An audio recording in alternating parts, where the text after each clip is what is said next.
and film with 2 cameras. Hang on. Let's see. One second. On YouTube.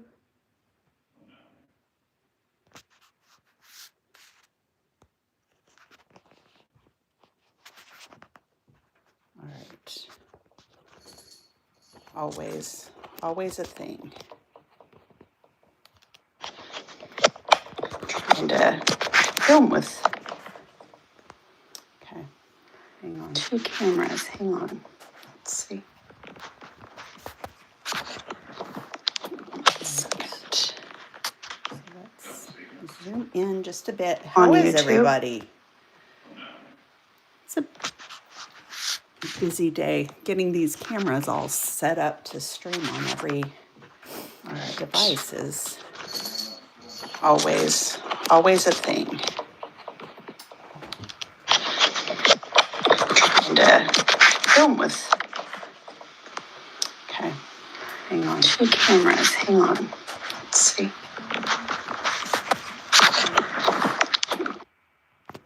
All right. Here's that, and let me get this other situated.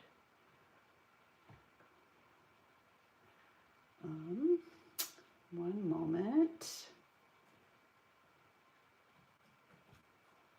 Right.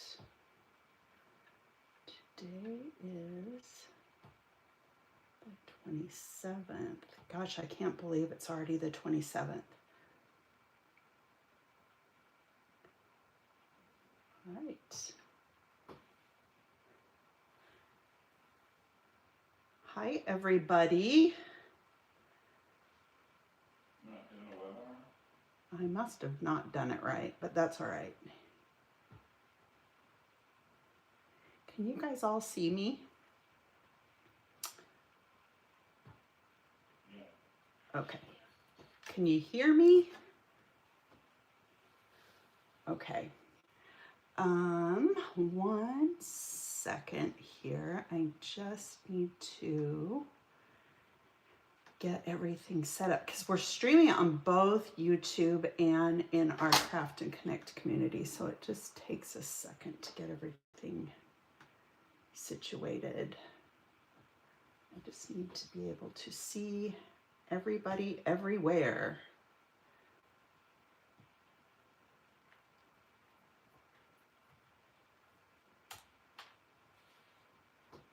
I have my microphone and my speakers muted on, or my mic's not muted, but my speakers are muted for both apps. So if you have questions, be sure to pop them in the chat, and then that way I can answer them as we go.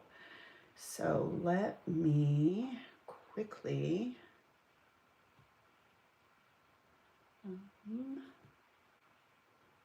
one more. All right. I think I've got everything set up for the most part. All right. So here's this, and then I'm going to lift this a little bit. Can you guys hear me? If so, just pop a quick note in the chat so that I know that you can all hear what I'm saying and see what I'm doing and all the things. Oh, it is? On both? Or here, let me see if this is, let's see. Oh, that's why. Hang on 1 second. Here, let me. Okay. This should be better. Is the audio better? Yeah. Okay. Good, good, good. All right. So I hope you guys have had a good week. I've had a good week. It's been busy, but all is good. So just want to make sure everything is okay. I'm trying to have so that everything is kind of on the screen the same. Last time it was a little bit off. So, all right. All right. There we go. All right. We are all good. I also would like to increase the light just a little. All right. Try to, once we get started, that glare will be gone. Okay, so today we are going to be working with our November kits, and I have posted printables for our project sheet on our website and also in our school classroom. So you should be able to download those in both places. Hey Bob, is are the printables on our website or are they just on school? Are the printables on just on school, right? I just want to make sure. Okay, so the 12 by 12 images are on our website, and then there are 8.5 by 11 printable images that are in our school classroom. So for those that are on YouTube, if you haven't joined our Craft and Connect community on the school platform, you'll want to do that because it's we're able to organize all of our content really nicely there, and you'll be able to find exactly what you're looking for in terms of projects. Like if you're looking for projects that have been created with our design team, created with our November kits, you can go into our Scrapbook tutorial classroom there, and you'll be able to find all of the design team projects that have been created with this kit.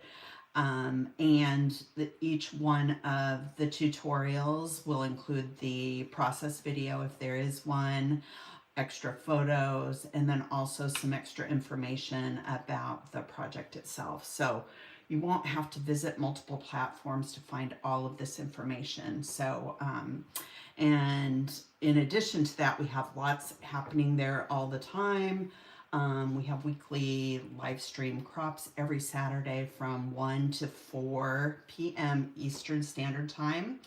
And all you have to do is log in and join. It's super easy. There will be a red notification at the top of the screen, and you click on it, and it's easy peasy. The streaming tool or the streaming software on school works similarly to Zoom. So you can have your camera on and you can have your mic on, and we can chat with one another real time, which is a lot of fun. And everybody's very nice, very friendly, and pretty funny as well. So that's always a good thing. So anyway, without further ado, so there is a link to our school community in the YouTube description box. So you can scroll down and click on that link, and it will take you into to join. There's 2 options. You can join for free, or you can join our supporter program. But for free, you can access all of our message boards. You can join our crop. You can um, uh, see many of our tutorials and things of that nature. If you join our supporter program, you will have access to our cup files and some additional classes and events that are solely for our supporter, those that are members of our supporter program. The other thing too is if you are a HipKit Club subscriber, you automatically have access or are a member of the supporter program in our Craft and Connect community. So you'll be able to access all of our content there, and it's just a perk of your HipKit Club subscriber or subscription. So a lot of information, but all of it is included in the description box below in our YouTube video. So let's get started. And I'm more organized this week than I was last week, so we should move along a lot more quickly. Do you hear my cat? He brings toys, and when he does that, he screams.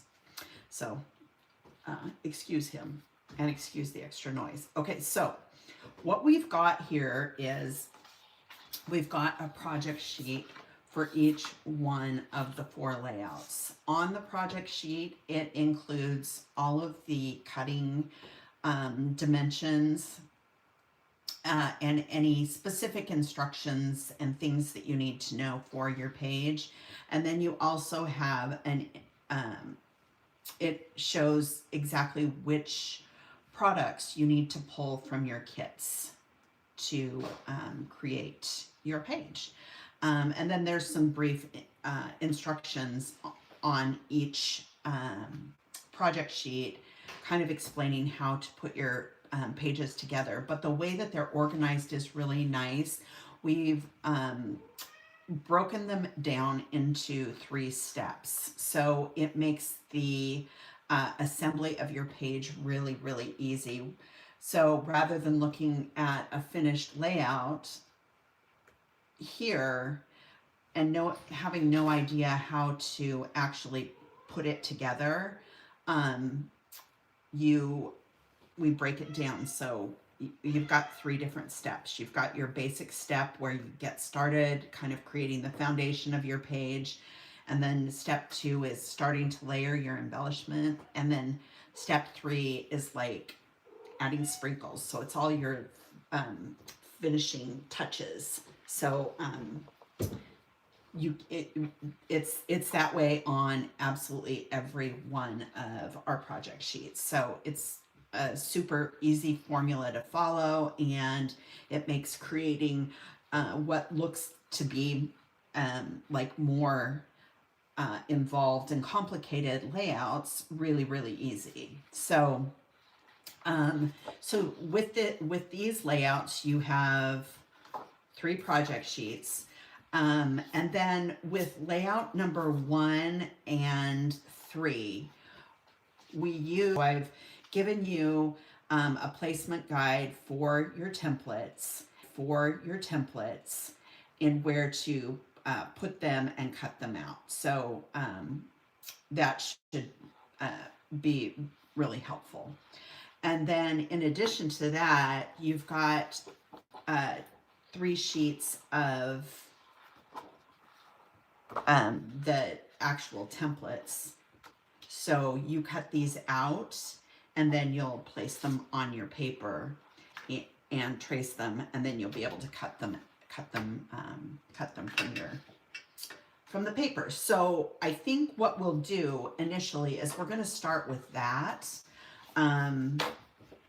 because I wanted to talk about this before we got started so that you kind of had an idea of what to do. So quickly start here, and I am just going to cut these out. I thought it would be helpful to have all of the the hills done for you rather than having to kind of either cut or tear on your own. That way you'll be able to position things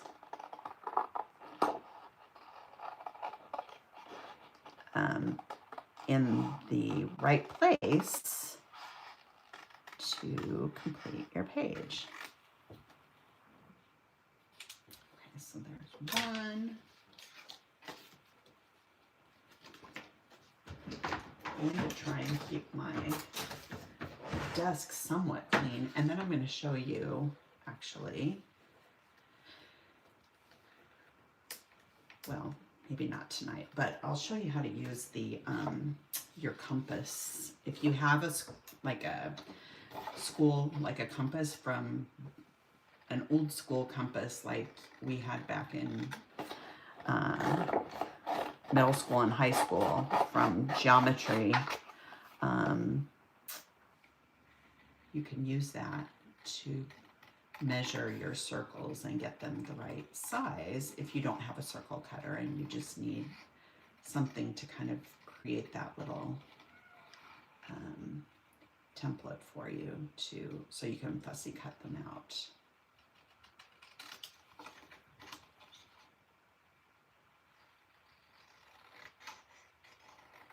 So these are super easy to cut out. They're not very involved at all.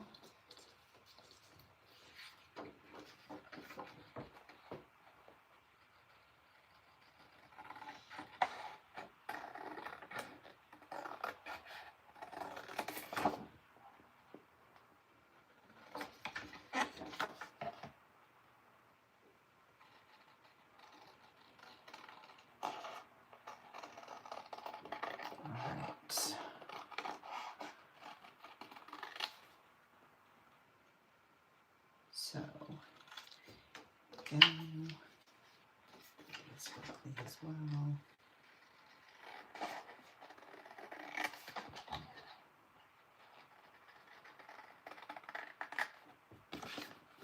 I always like using my larger scissors for cutting larger things, particularly straight lines, because it generally, if you have a pair of longer scissors, you can get your lines pretty straight. Whereas if you're using like a pair of like small fussy cutting scissors, you have to open and close your scissors so much that oftentimes your cuts are more wonky. So, and all of my scissors now are Teflon coated because I got so tired of things getting gummed up with glue. All right, so there's that. And then this guy. All right. Again, shapes like this, larger circles like this, are a lot easier to cut with a pair of longer scissors because you're not having to open and close your scissors and get, it's like the strokes are longer, so it always tends to be a bit smoother. And having sharp scissors is very important with any fussy cutting that you do. For those of you that hate fussy cutting or don't like the way that it looks, it may not be you. It may be your scissors that are causing the issue. Because if your scissors are sharp, it works like butter. All right, so let's get rid of this. And then we are going to place all of these things on our paper here. And here is our little guide. So we're going to take this guide here. Actually, I'm going to cut the branding strip off of this first because I'm just needing the blue part. All right.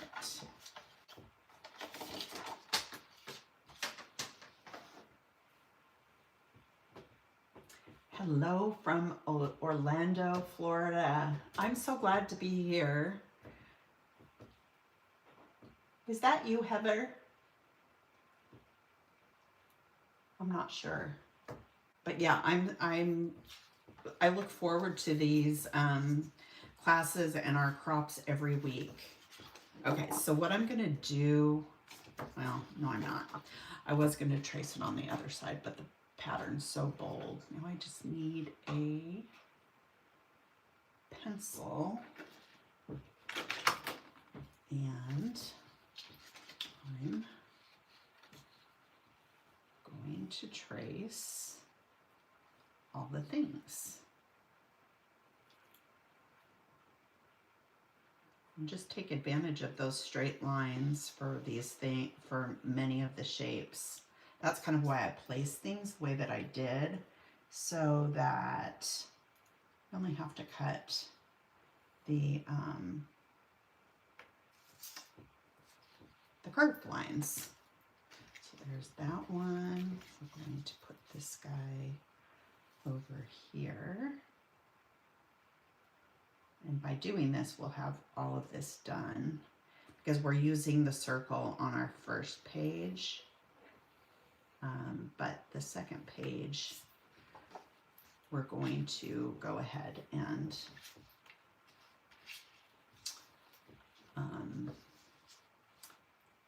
this is the third page, I'm sorry. We'll use these on the third page.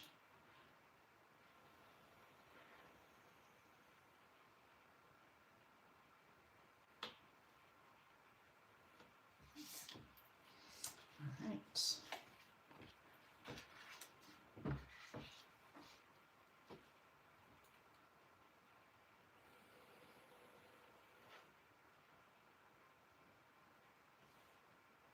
What?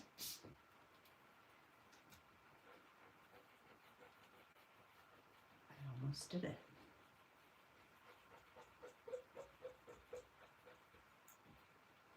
So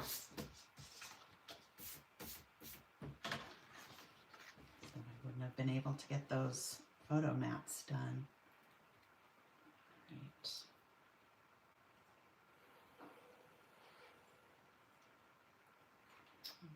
Okay.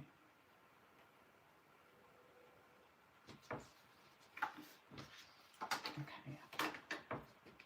And the photo mats, I'm probably going to do use my trimmer after. Quickly cut these out, and then I'll kind of go over it with an eraser afterwards just to make sure that there aren't any pencil marks showing.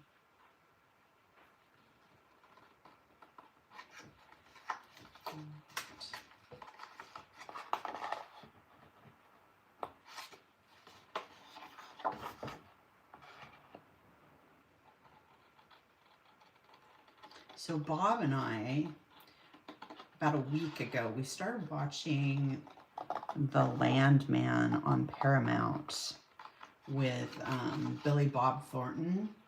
I don't know if anybody's watched it, but we had to give it up. It was terrible. Oh, you know what? Do I not have... One second. I didn't have my chat window open. So if you guys are on school and you have questions or comments, type them in the chat window because I had to mute my speakers because otherwise I get a reverb on one of my cameras, and I try not to do that. Okay, so there's that.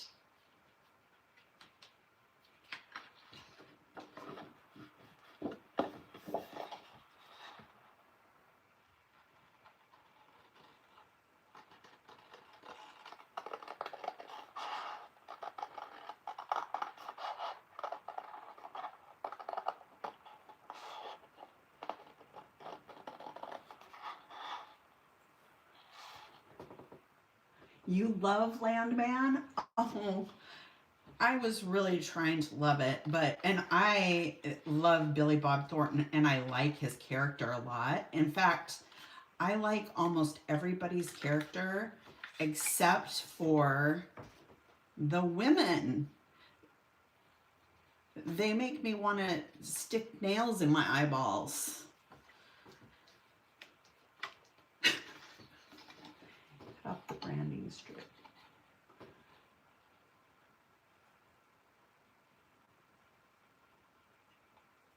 You cut off the branding strips, which is Festive Trees and In the Mood. This one is In the Mood. I'm sorry, this one is In the Mood. And Festive Trees is the green one, I believe. Hang on, that's a good question, right? No. Festive Trees, hang on. I'm going to tell you because...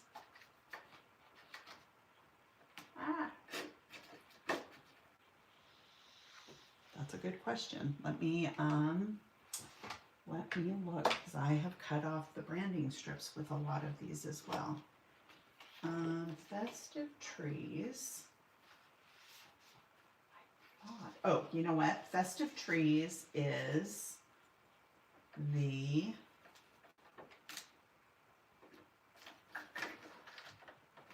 No.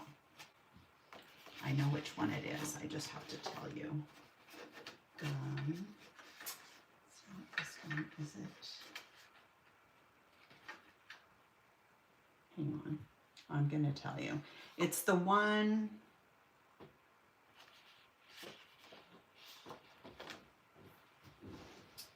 Well, that's just... Hang on. I got to figure it out here.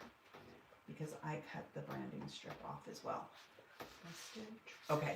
Festive Trees is this one. It's got this on the B side, but we're using this. So you're going to gut the center of it.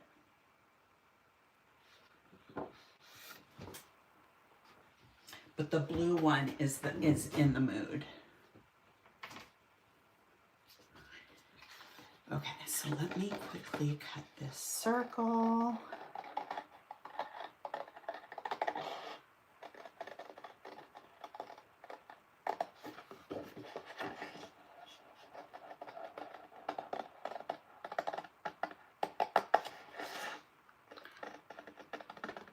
I always think I have the names down and then I don't.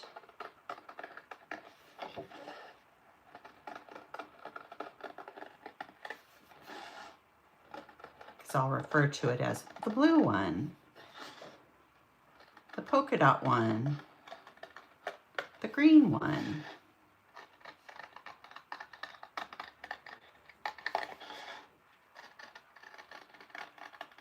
You can also cut your circle out of, or using your Cricut. In fact, for those of you that aren't doing this with me tonight, I could probably create a cut file for this this template, and then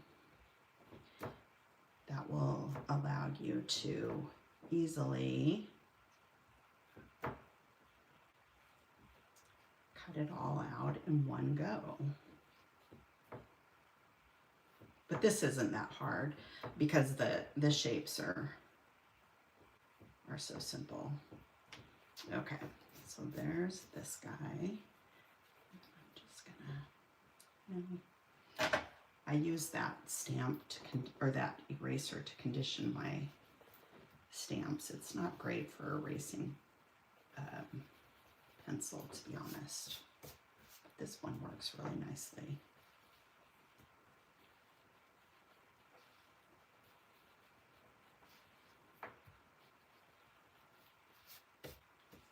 All right.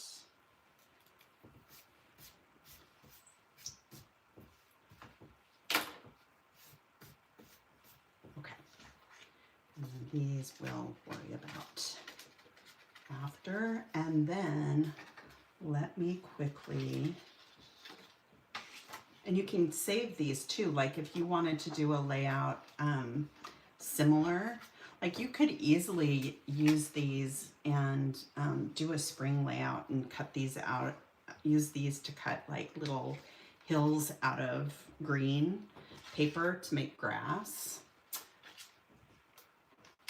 So there's an option for you as well. So you can hang on to those, or just hang on to that template file, that printable template file, and you'll be able to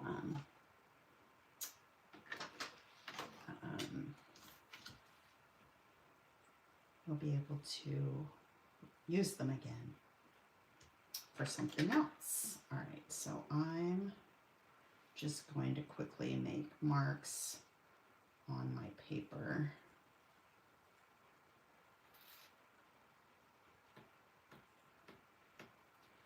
For these mats, and then I can use my trimmer because it'll be faster.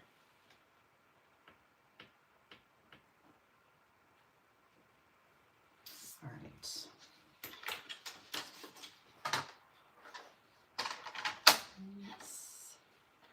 see.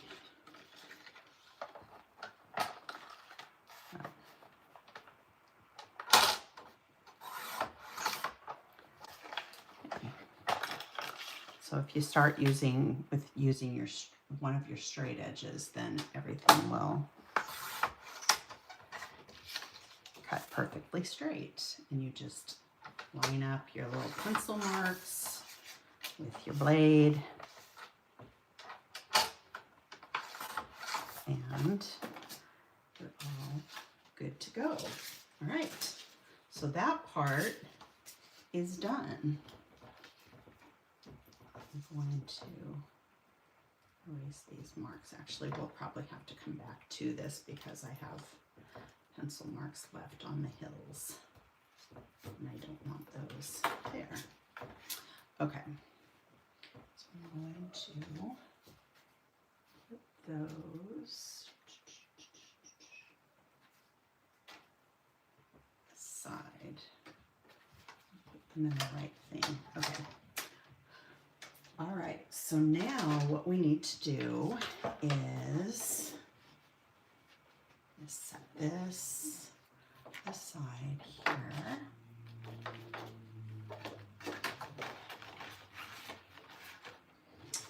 And I'm going to grab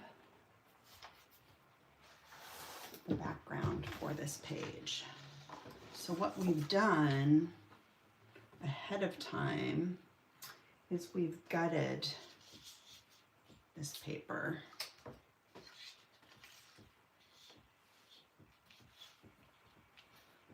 And we've left a 1-inch border around it. And so what you can do if you want, you can, oh, I guess I should pull our project sheet. So here's our project sheet to go with this one. And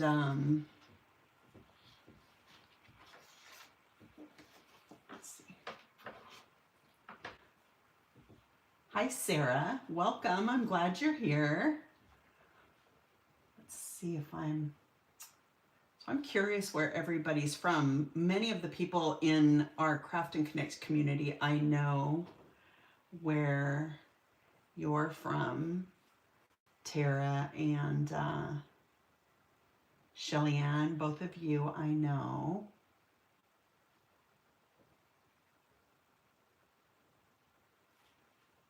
And Orlando. So we are in Washington State, and It is actually a really beautiful spring day here today, and I cannot complain about that. Actually, you know what I'm going to do here? I'm going to run the adhesive along the inside of this paper.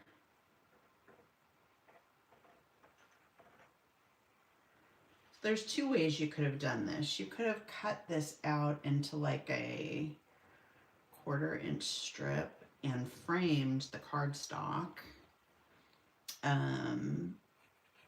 But I thought it would be easier to layer it this way. But you could do it either, honestly. And what I'm going to do here is I'm going to use my T-square ruler just to make sure that I get this on my paper straight.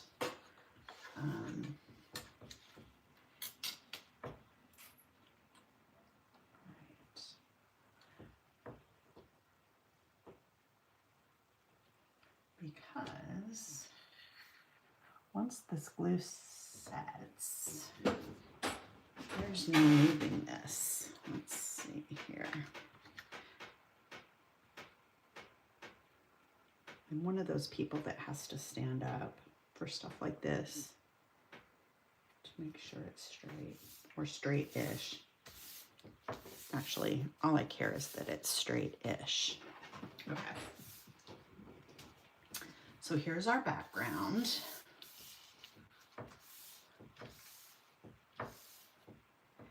And, you know, when I cut this, I left a tiny little piece branding strip on this. It's gonna bother me.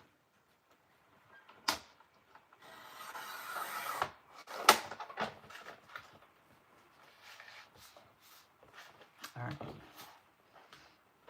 All better. Okay. So next, what we're gonna do is we are going to take our circle, which is, where did I put it? So this is what happens when I start moving stuff around. Oh, there it is. And I'm just going to put some foam underneath it. I need to order some more of these foam sheets because I have been going through them like crazy. Okay, so I'm just adding a little bit in the center here because I want to be able to tuck stuff around this. And I want this to be in the center-ish. So I'm just going to put some glue here, and I'm going to stand up and kind of just try and get it in the ballpark of the center of my page. And it's funny because, let me see. Oh, that's good enough. All right. So here we go. And this is the clever part of this page, is I used a bunch of bits from our wreath here to create the embellishments. So I was going to cut this out ahead of time, but I decided to wait because I wanted to show you which pieces I used. So first of all,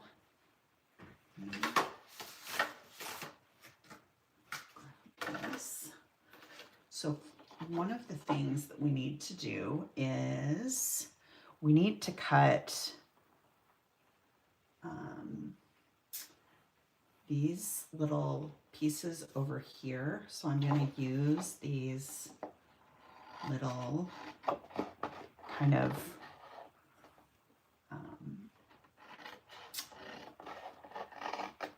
branch looking things. But the thing is, like, you can save a bunch of this stuff. I'm just going to, I didn't want to cut into it. Okay.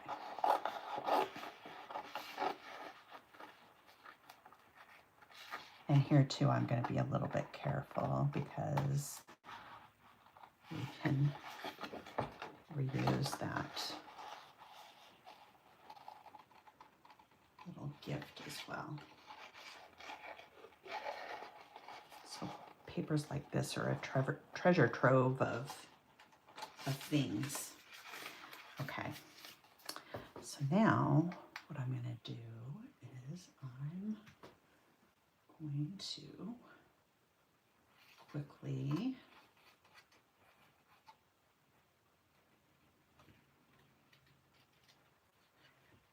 kind of cut. And I'm going, for the most part, I'll leave a white border around a lot of this, but I'm cutting a little bit more closely around where this star is because I don't want it to be showing up. And I'm going to go in here also. Move this. That's the only part that I'm going to get a little more finicky with. But it pulls, then that way we don't have to see that star or much of it. So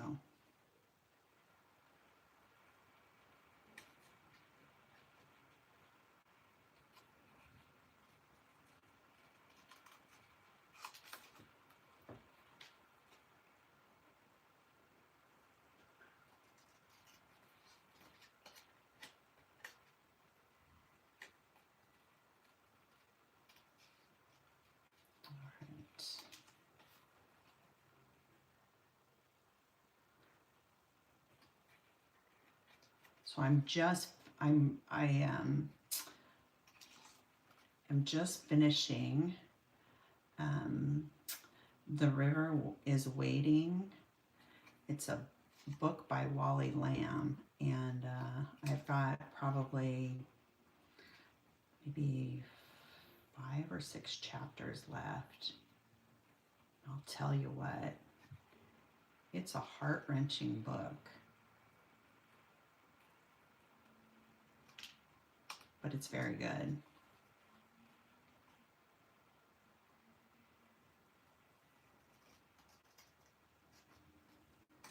It's about this guy who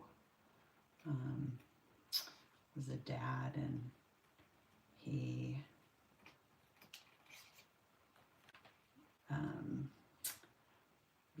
was an alcoholic and functional alcoholic, which is practically worse than the other. And so nobody really knew. And he had his twin boy and girl. They were babies, so young. And he accidentally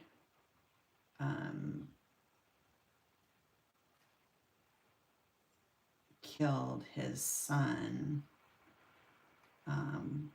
because he'd been drinking that morning, and he was taking him to his mother-in-law's, and she was gonna babysit them anyway. But the little boy ended up dying, and it was all his fault, and it was horrible. And so anyway, so it's about him, and he ends up going to prison. So I'm not going to do any spoilers, but he does end up going to prison for what he did. And like he's a good guy. He just made really bad decisions. And it's about this family, you know, and how they navigate this horrible tragedy, and you know, where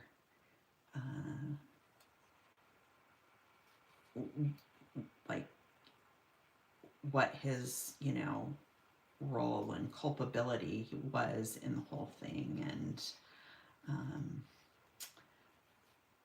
you know, him taking accountability for what he did. And boy, it's a really good book. I read a couple of Wally Lamb books many years ago. It's been quite some time. But the funny thing was, when I was reading it, when I read his first book, I had to like look and double check, because I was like, this is a man reading this book, and I really felt like he captured like the female perspective quite well. So that was kind of surprising. But anyway, so that's what I'm finishing.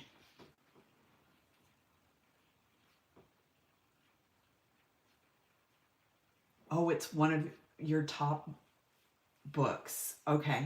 So you've read it, Shelly Ann, right? Okay, you've read it. Yeah, it's a crazy, it's one of those books like yeah, it's a crazy book, and it's one of those books where you're reading it and you're like, oh my God, no, this can't happen. So yeah, it's very good. Another book, it's kind of right up there with The Push, if anybody's ever read that. Highly recommend that book. That book is one that had me until the very last page, which is like, I love books like that where, you know, the authors don't, where the ending isn't like, you spent all this time and invested all this time in reading a book. And I hate it when I have a book where, you know, you get to the end and it just peters out, and it's like, either you feel like it ended up being completely predictable, or kind of just a very stereotypical ending, or you know, like the author just gave up. You know, he's like, I'm tired of writing this book, and I'm just gonna end it. And I hate it when that happens.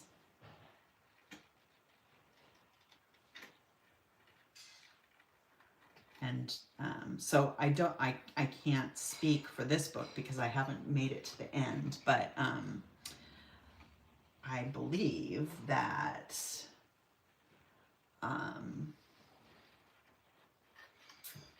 that is not going to be the case with this book.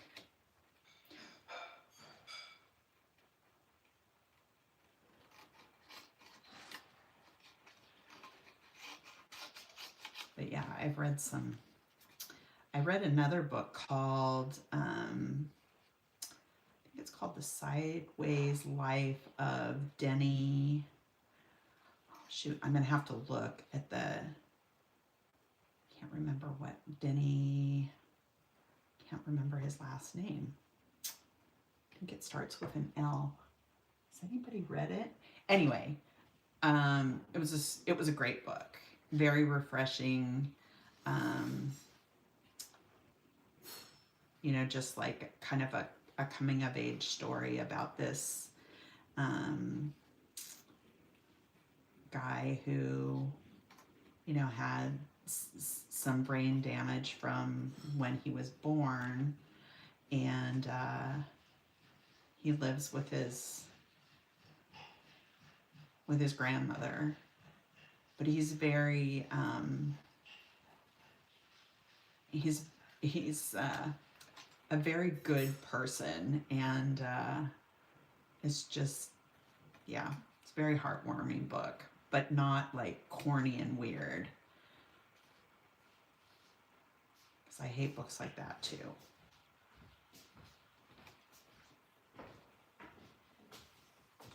Kind of this one's very very real, I felt anyway. But I listen to audiobooks when I read. A lot of my Craft to Connect people know that, because I'm always talking about what I've read and what I'm finishing and reading and all that kind of stuff.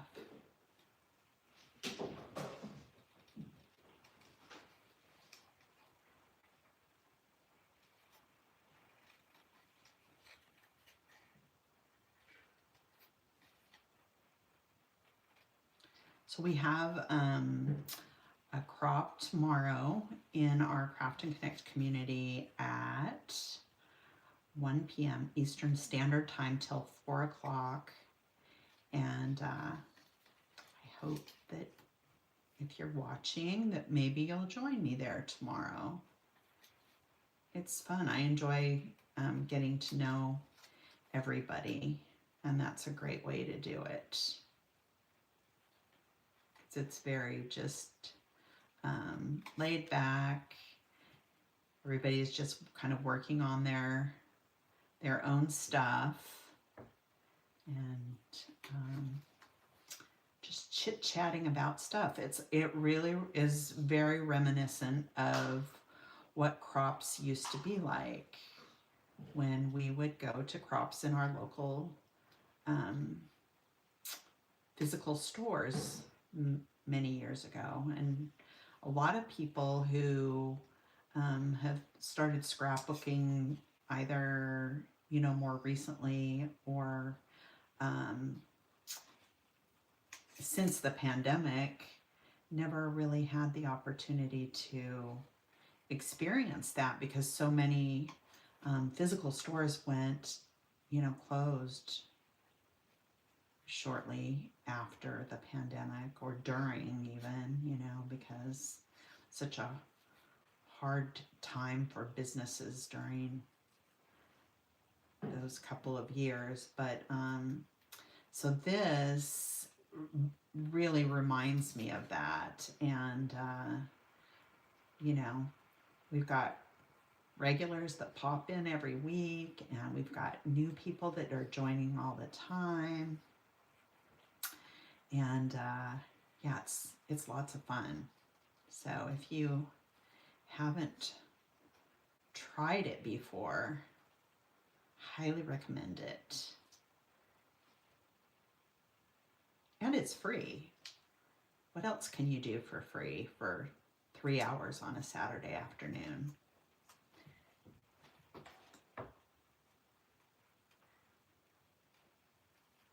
That will actually make you happy. So, all right, so there's that one.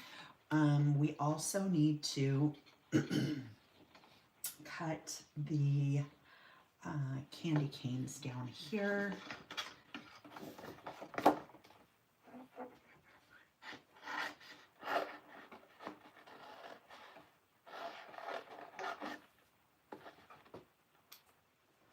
So I'm going to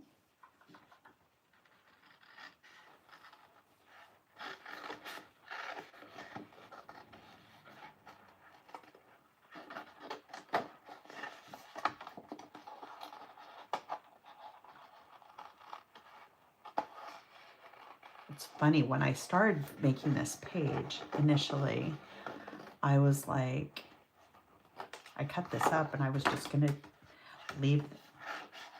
use this as all of the florals on this page. But then, you know how it goes. You start looking at other stuff, and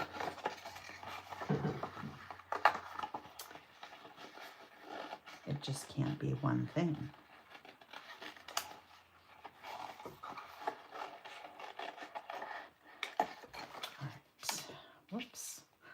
last week we were doing this, and I actually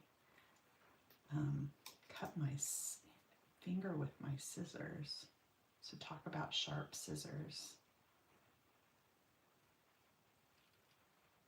Blessing and a curse. But I now have a pack of Band-Aids in my craft room because I need them for emergencies. It was not too long ago that we didn't have any Band-Aids. You know, you don't need them and you don't need them. And so, you know, if you don't use them or have any need to look for them, then you don't realize when you run out of them. And that's exactly what happened. I had run out of Band-Aids, or somehow we had our kitchen remodeled a few years ago. And what an experience that was. But I think we may have thrown out our first aid kit when we were, you know, clearing out our kitchen, which it seemed like we were just like running around like chickens with our head cut off, because I accidentally ended up taking a box which was not intended to be taken to, I took it to the Goodwill, and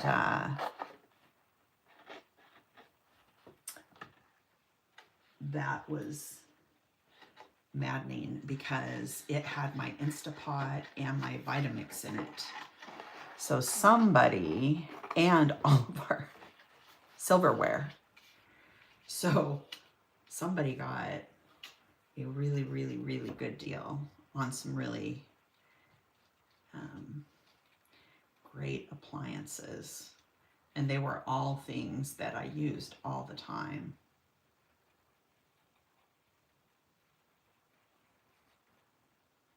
I didn't replace my Vitamix with a Vitamix though. After that happened, I'm like, I spent all that money on that blender and somebody else is enjoying it and it's not me. So I bought I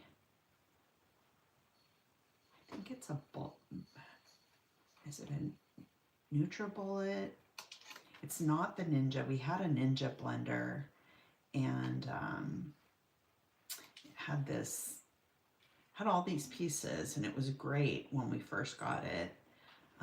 In fact, when I was taking it apart to wash all the pieces before we used it, I actually cut my finger on the blade. But anyway, I tend to be a little accident prone. Actually, Bob, my husband, who many of you have communicated with,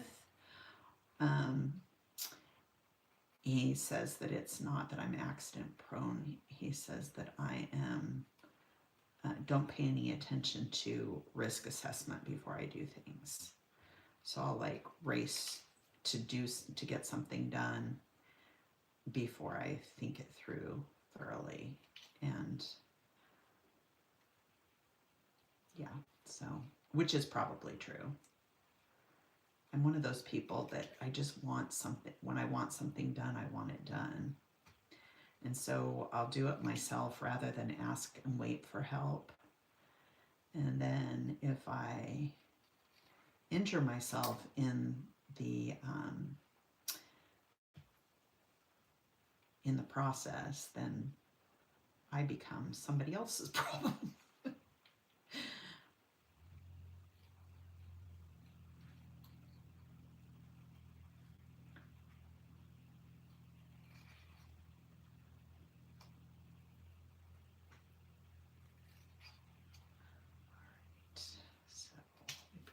holly. We've got, I think that's all we needed. We needed the holly, the leaves.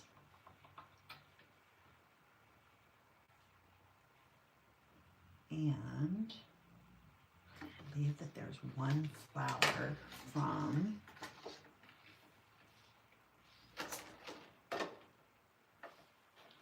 this. There's one flower that I need from this, and it is shown, actually, might be two of them. So we need one of these, and we need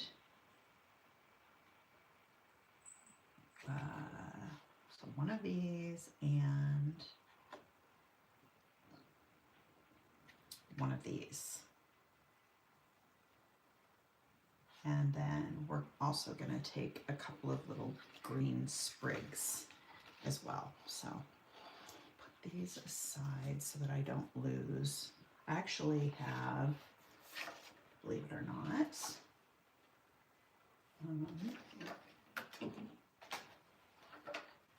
I've got all my things all set aside. So I'm going to put these in here so that I don't lose any of the little bits that I just cut out. And then I need these two little guys, because otherwise all the small things end up getting lost with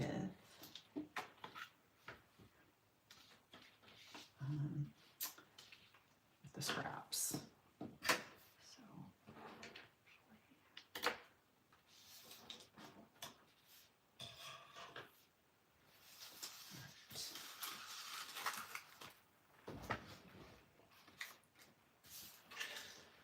toss this so that I can stay on top of what's what. Okay, so then what we'll do is we need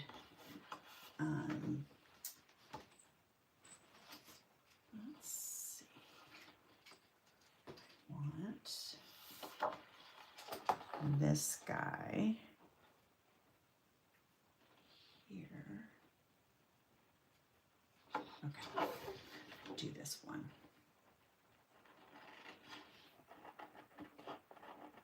Usually what I do with these is when I get my kit, and if there's a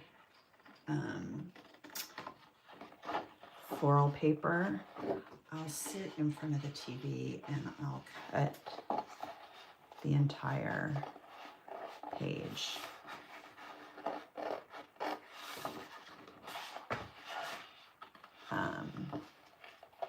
While I watch TV.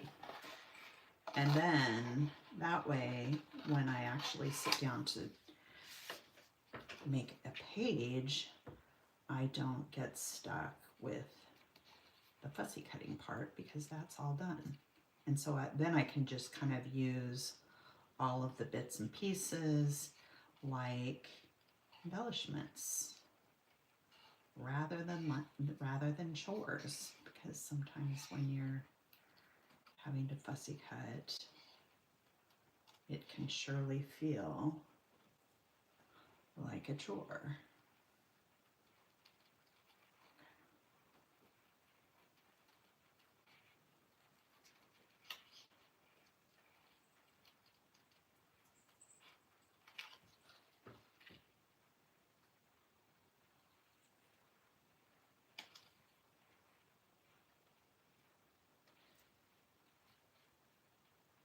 So the other ridiculous show that I got sucked into many, many years ago was 90 Day Fiancé.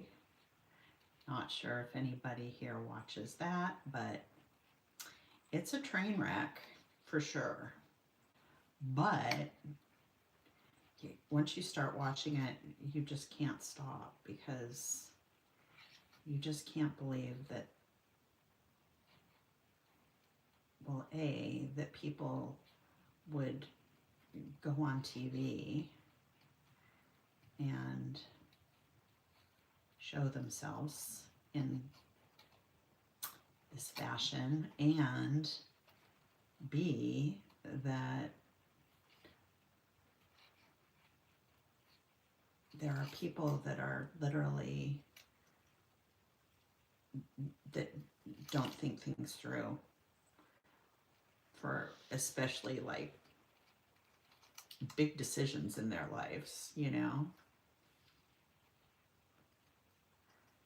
Because most of them, you know, they go overseas to, or, you know, meet people from different countries without any thought whatsoever to what the culture is in the country that they come from, and just expect them to come in and understand how we do things here, and just, you know, expect people to, or expect themselves to be able to live happily ever after, which for the most part doesn't happen.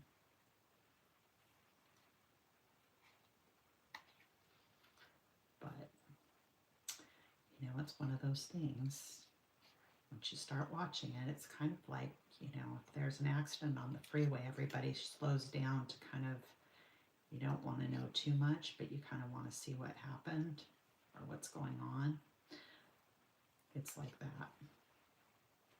Okay, so we've got this guy. And then there's one more. This, we need a bigger one, which is this.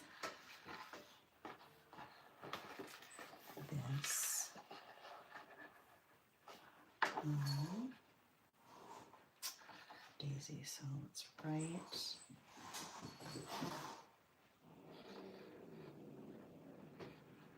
Here, actually, that one we did.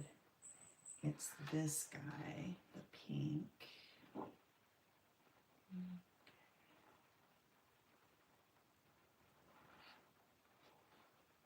Okay, it's this guy that we need. There's probably one that's not in the center of this, but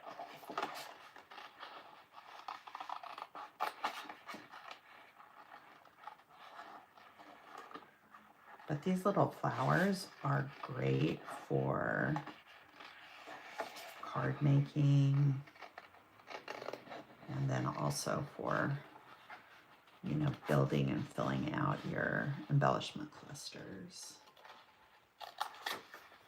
And these flowers are kind of cool because, you know, they've got like obviously some holly and stuff like that, but they're not your typical holiday flowers, and the color is a little brighter, and so if you cut the holly off out of most of them, you can really use them for a lot of different types of projects, and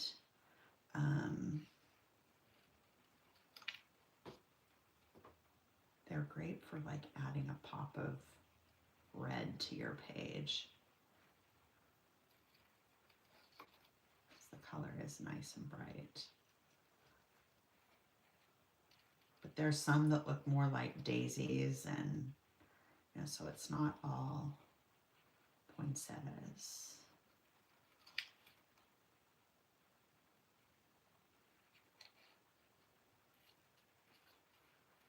Right.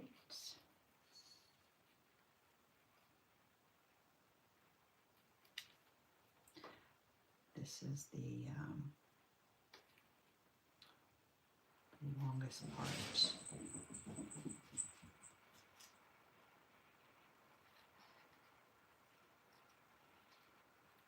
Okay.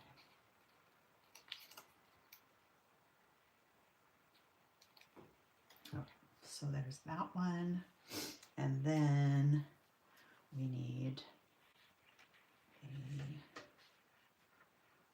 little green sprig, which take from this one.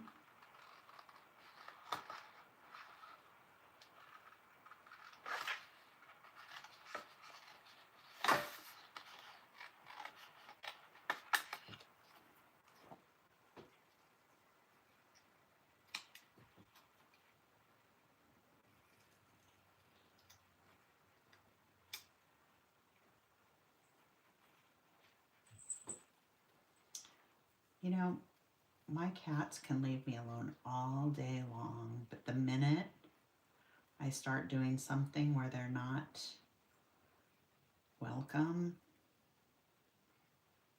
they're all over me.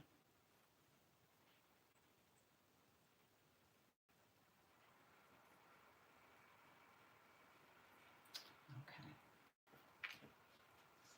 Hey, no, you can't have that. Get out here.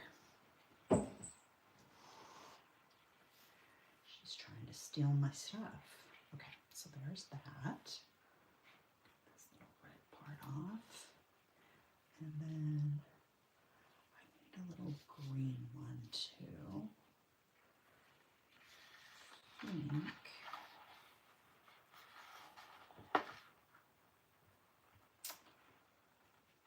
And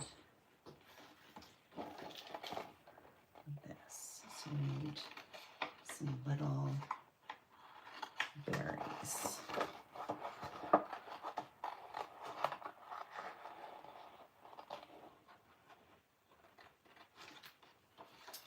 This one, and I'll take. You're done. No.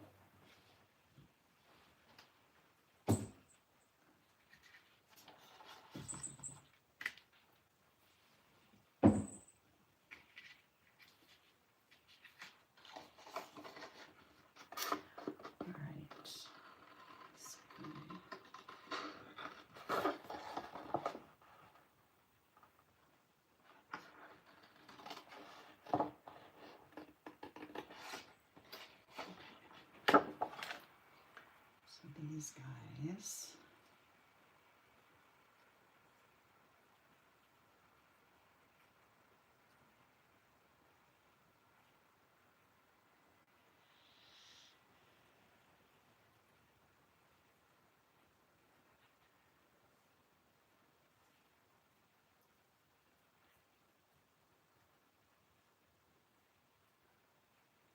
It's kind of funny to be doing Christmas in March, but I don't know, by the time you get through Christmas, I'm not in the mood to scrapbook Christmas right after putting my Christmas decorations away.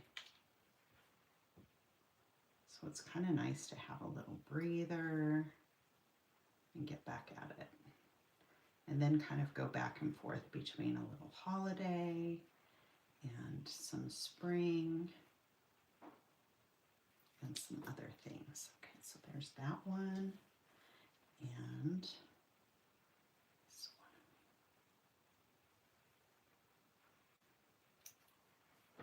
And these are great because they break up some of those, they add some wispiness to those like heavier embellishments.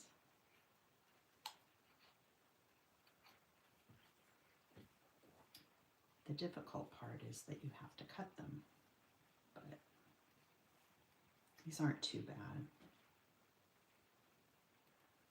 Most of the flowers in this kit are pretty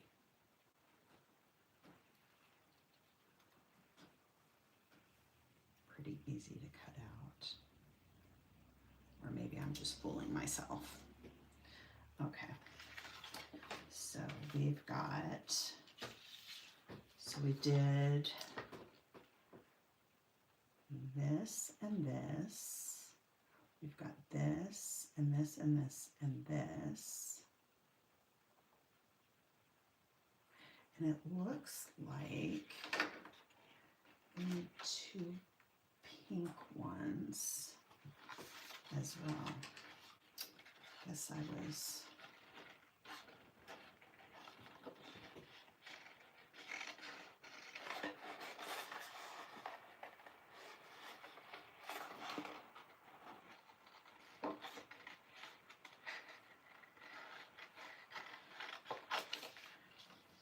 This guy's pretty easy to cut out.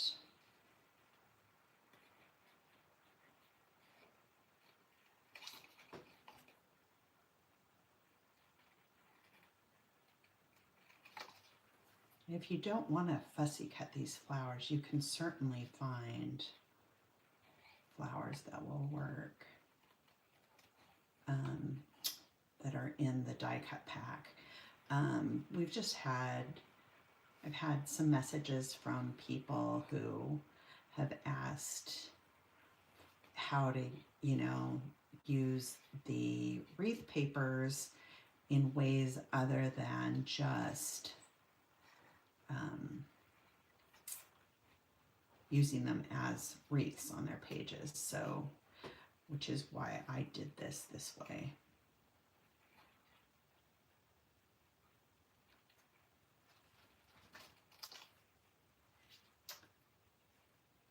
Kind of to show just another way of looking at these types of papers, because like I said, there's always a lot of bits and pieces on them. And, I have to make sure she didn't steal something that I need. No, she's good. She likes paper strips a lot.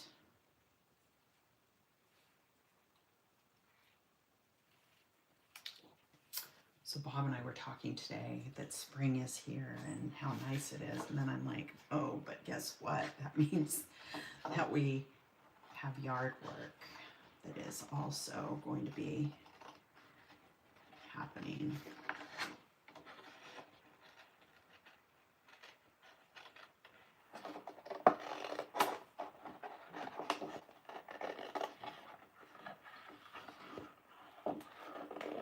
Which is not my favorite thing. If I can actually get out there here pretty soon and put a pre-emergent down in the flower beds, it will save my life from being inundated with weeds, because we're in the Cascade foothills. We're like about 30 minutes from downtown Seattle, but we're nestled up in the hills. And so we've got these evergreens that are like over 100 feet tall behind our house. And, there's all kinds of native plants. And anyway, the wilderness wants to take over our backyard, actually our yard in general, most of the time. So in the summer, we're always fighting to keep all the stuff that grows naturally here from taking over our yard.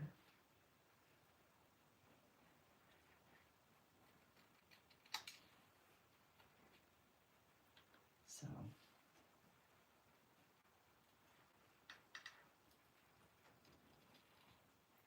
believe it or not, foxglove is a native plant to this area, and it grows wild. And okay, so there's 2. I'll do 2 of those.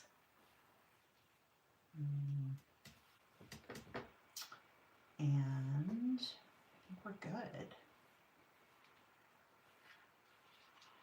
All right, so let's put this baby together.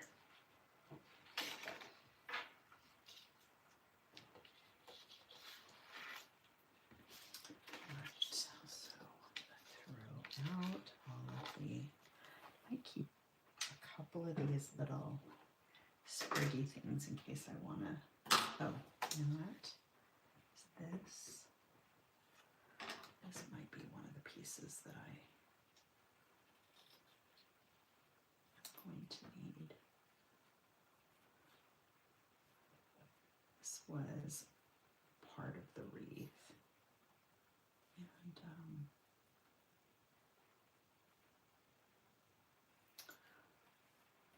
Bob and I also watched the movie about the BlackBerry phones. Hey, you're done.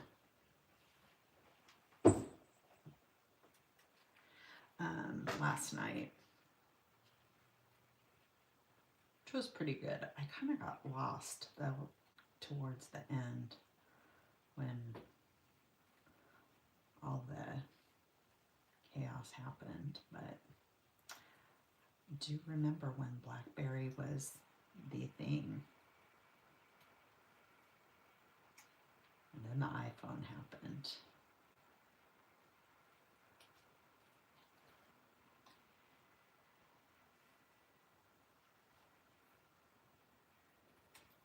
All right, so there we go. All right, throw the rest of this away and let's get cooking.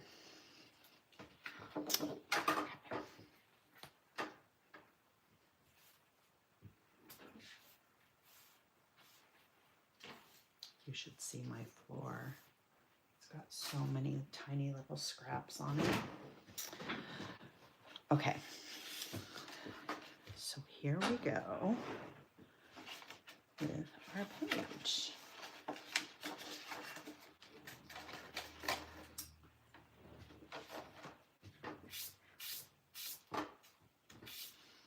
Okay, so I'm going to start here.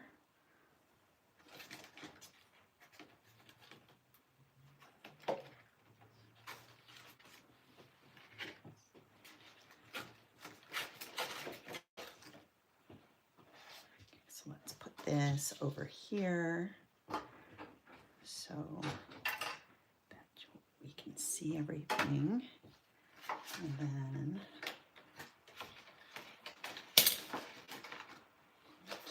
these aside.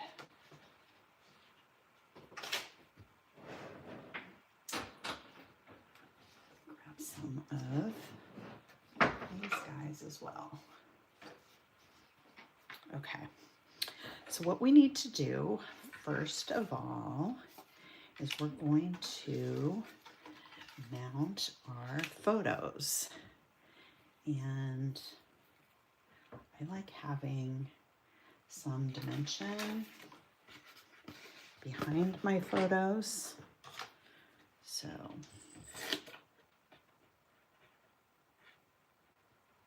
let's do this.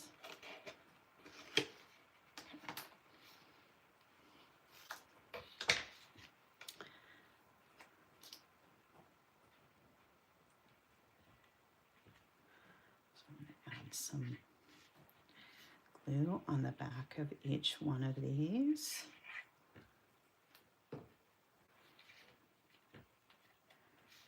And so the photos, you need two 2x3 photos, and we're mounting them on the, oops. See here,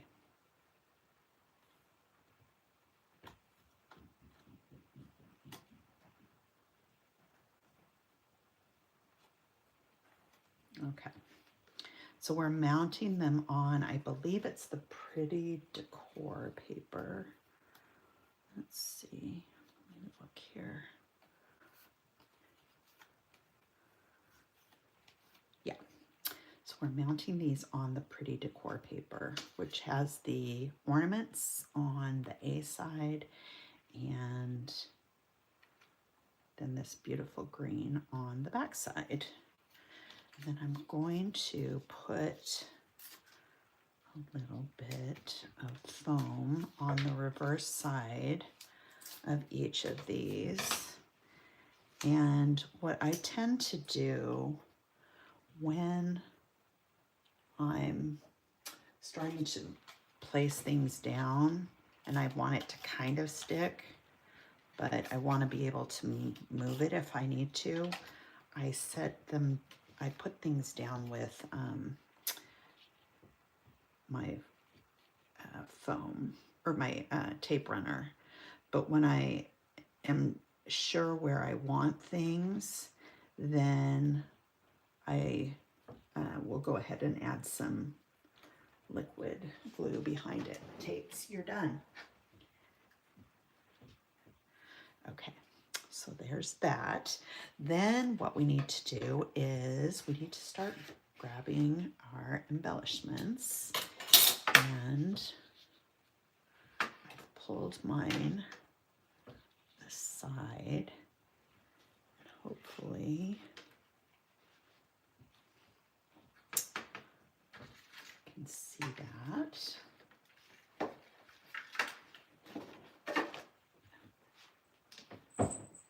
Done. I'm going to start squirting you with water. Okay. And then this one we'll put just underneath.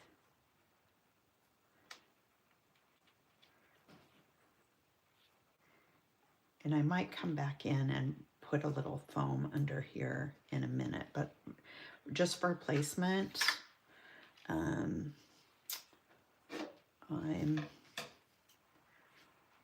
to glue a lot of these flat, with the exception of some of the bigger things. But so this one I'll put here.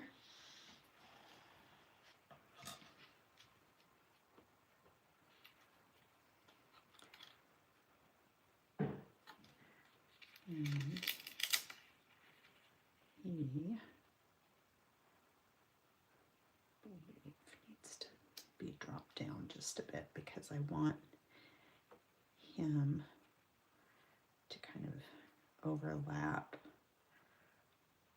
the photos slightly.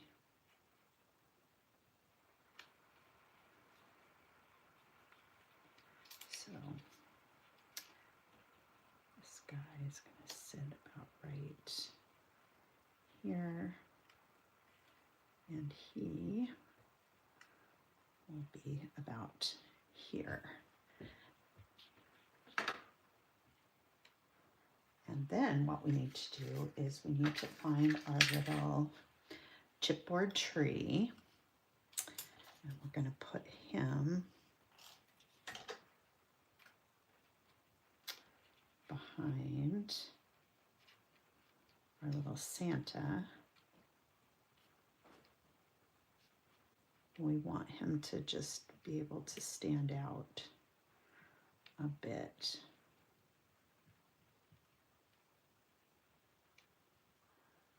So he's going to be about right here.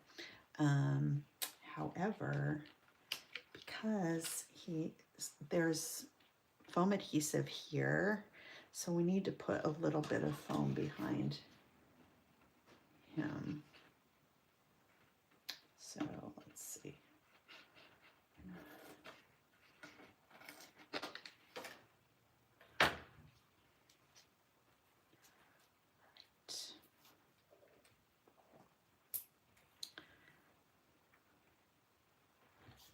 So I guess we're just going to go ahead and be brave.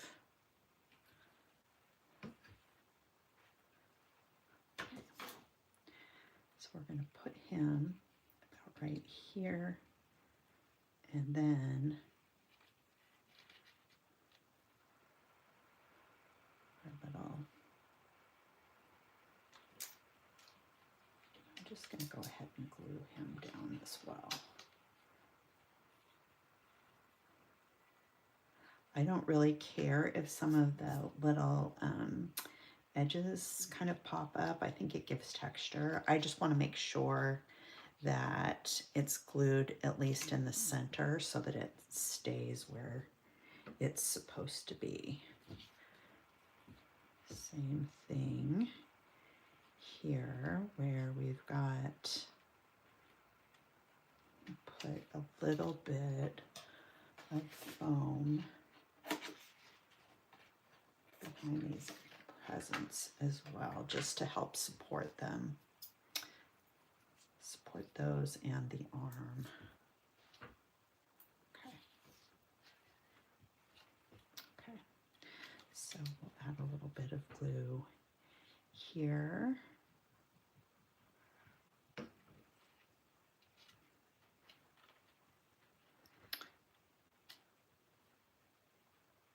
And I tend to scrapbook without my photos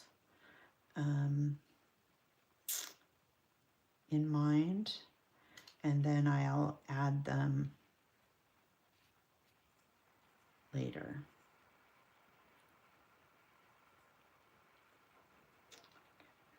Lift him up just slightly. Okay. And now we want to add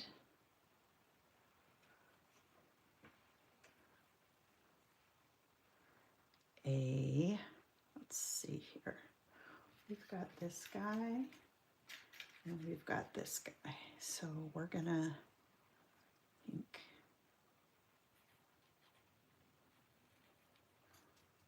cut him down just a bit. And he's gonna slip in kind of behind here. And then on the other side, we'll use this piece where I think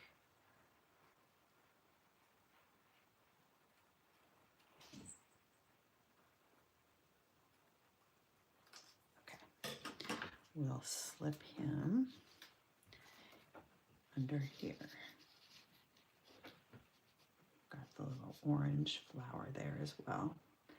This is kind of, I think that this didn't have enough.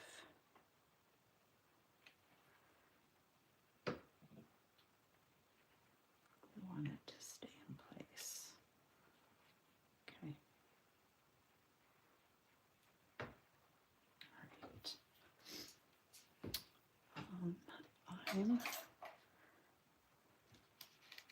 So what I'm going to do here is I'm going to put a little bit of glue just right down here at the base so that I can stick him in here. But I'm likely going to pop some of the leaves up once I figure out how everything's gonna lay. So we'll go ahead and put this guy here.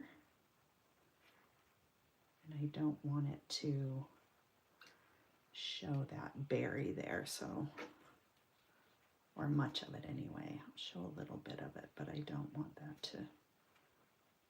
All right.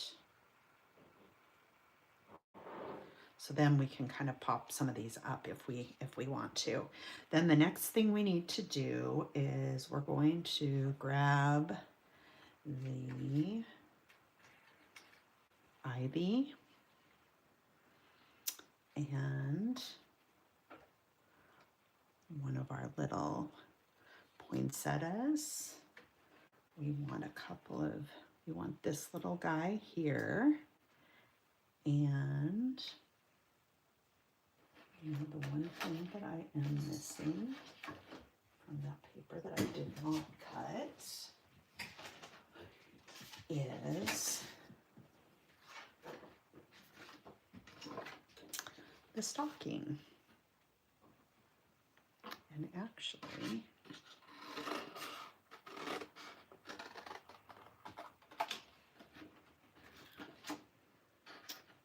good news is that I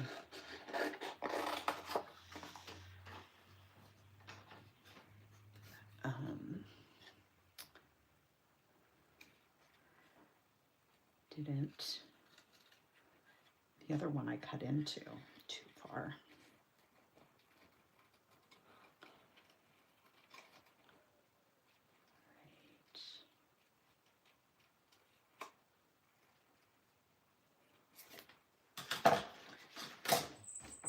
This is where the little scissors come in handy.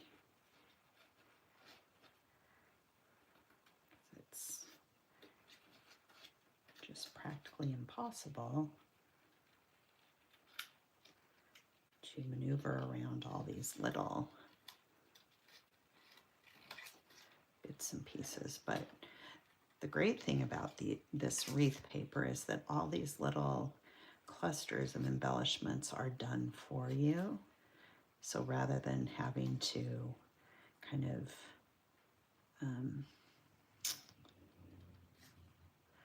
fuss with getting everything placed, you just place these larger pieces and the work is done for you, which is a good thing. Tate's, I can't even begin to tell you how many times she's popped up on my desk.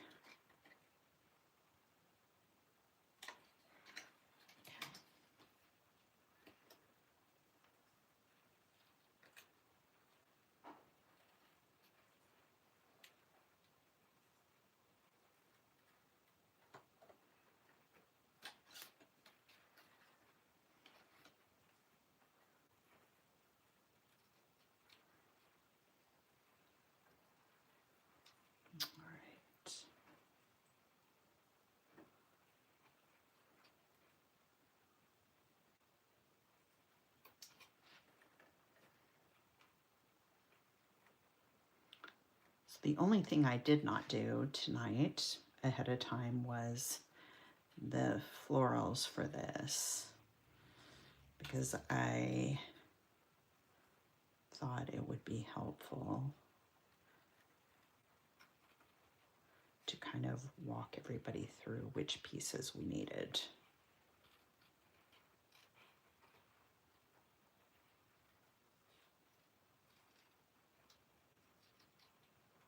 Alrighty, cute little stocking.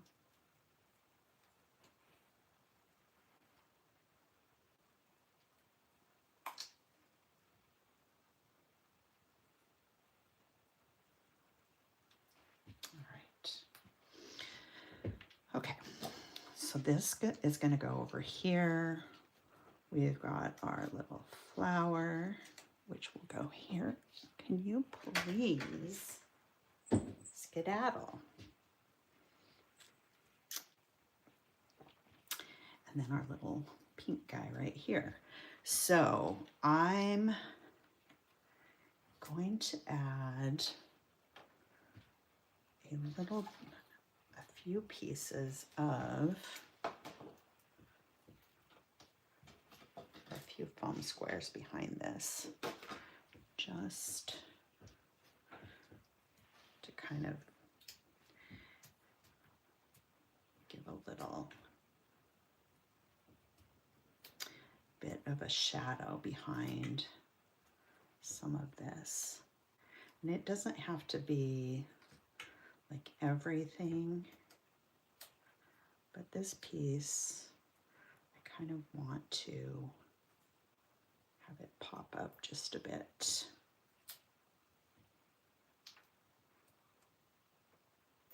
And like I said, if you're not a dimension person and you just prefer to have your stuff, your pages to have a flatter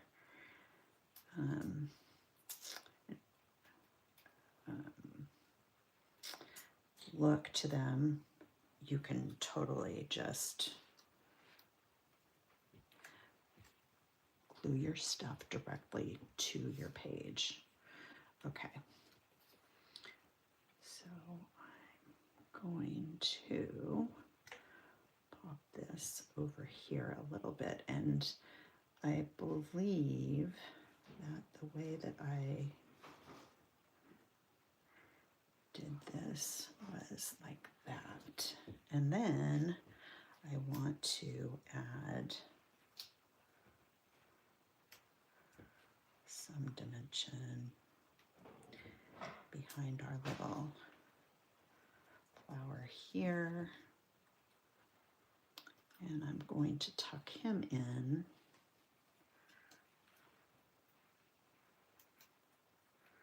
right behind the holly piece right here.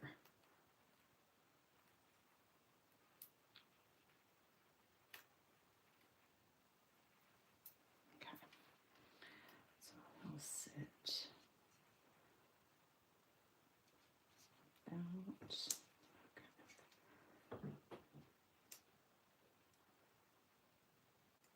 put him about right here. And then this one,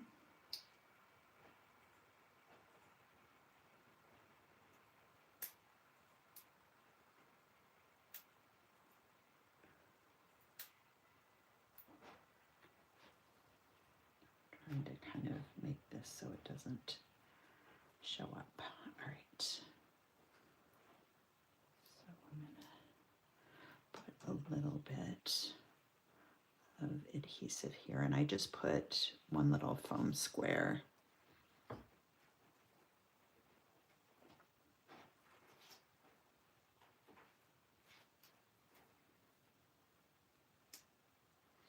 Okay, so I'm going to kind of set that right there. So we've got all of the things for our first step.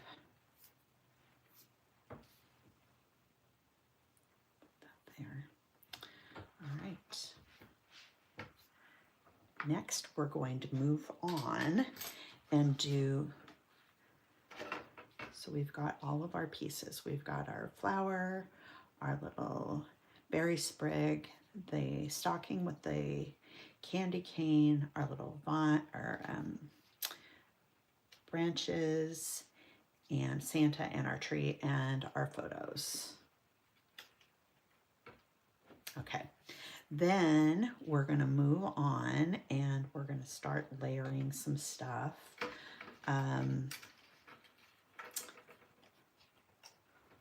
Over here. So we're gonna tuck in this little pink flower, and we need this guy, and we need this guy. So this guy is going to sit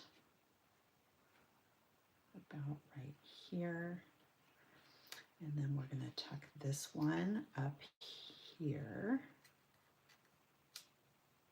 so that he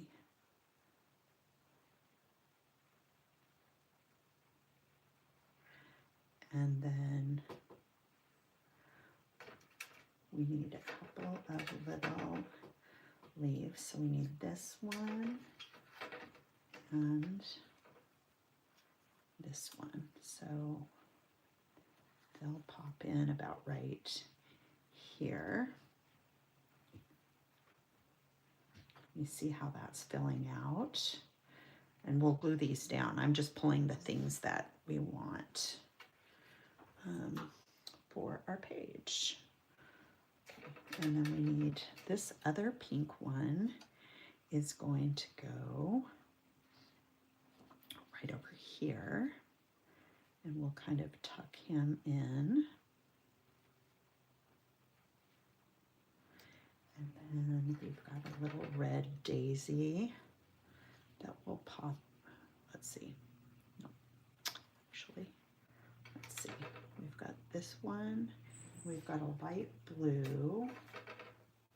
There's a little light blue flower. Did I not?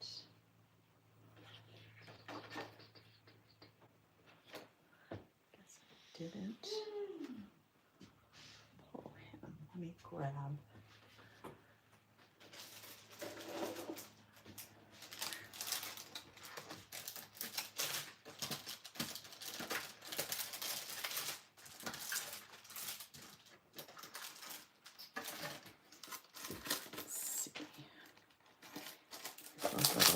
blue flower in here somewhere.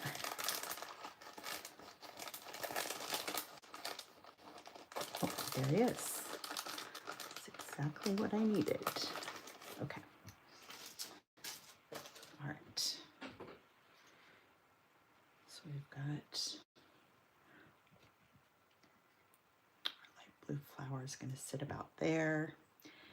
So let's put some adhesive on these little things. Put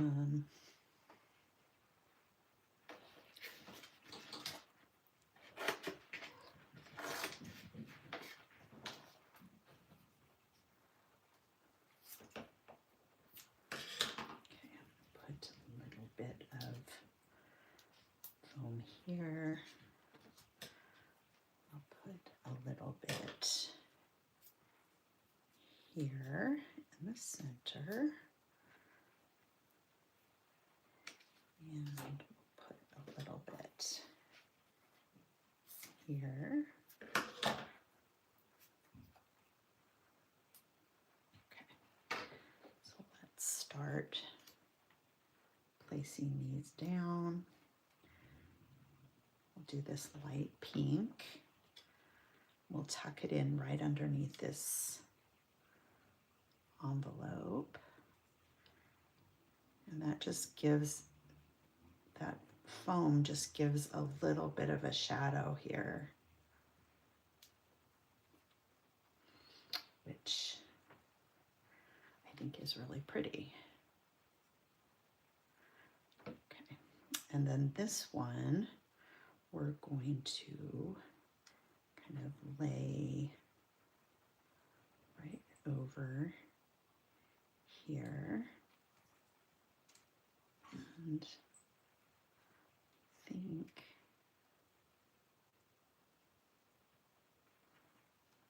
I want about right there.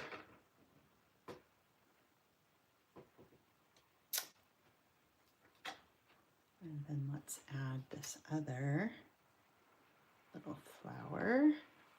We're going to tuck him in. Let's see.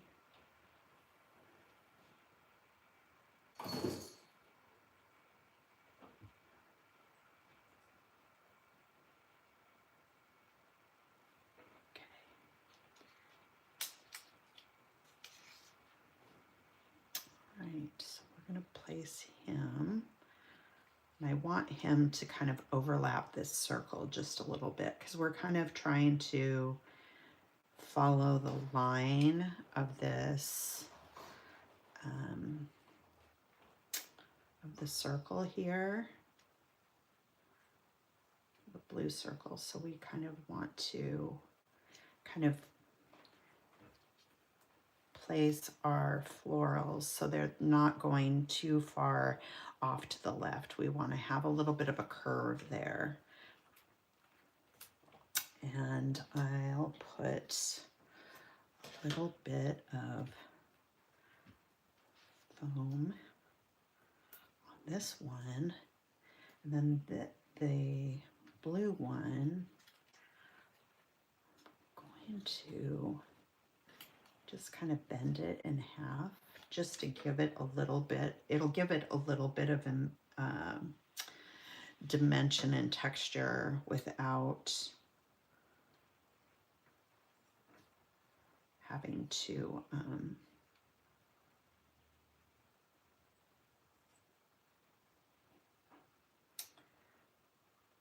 put foam underneath, because this one I'm going to glue directly to the paper, but I'm just going to put adhesive along that little fold line so that the outer edges of the leaf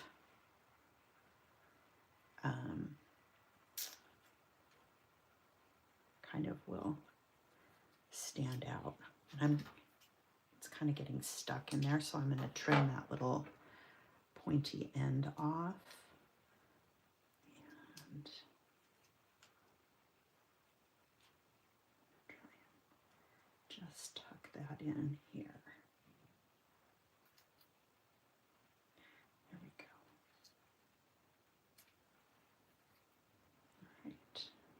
So you can see how all the little bits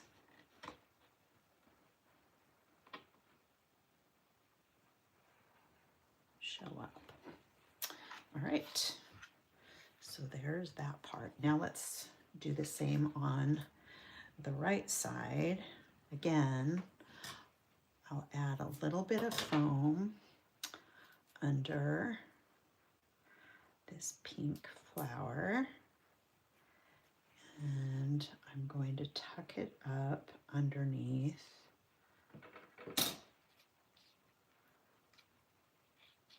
the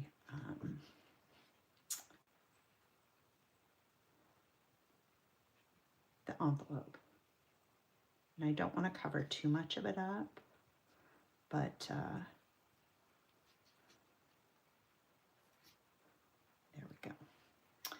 And then this guy here, I'm gonna kind of bend some of his little petals, so it just kind of rounds them a little bit. You can see.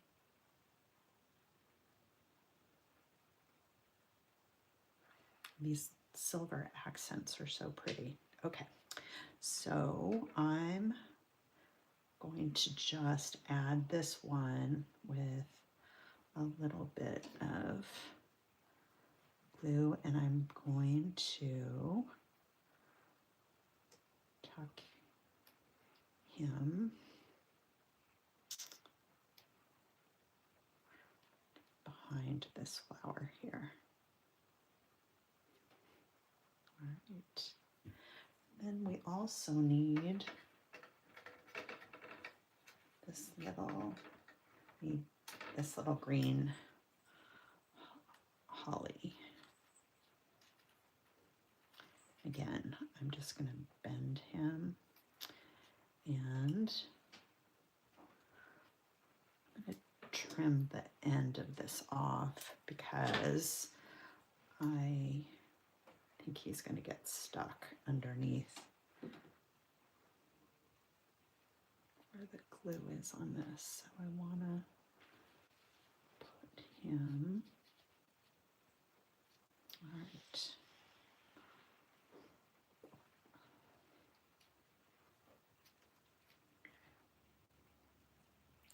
So I'm going to set him about right there. Okay, so for the top part, we have a few pieces we need to add up there. And we need to grab this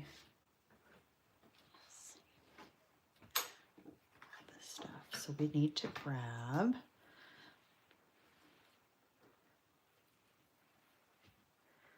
another one of these little sprigs of berries, and that's going to go up here. We want a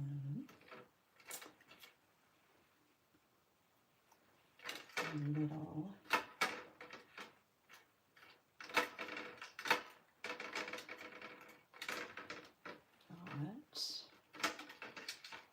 here we go.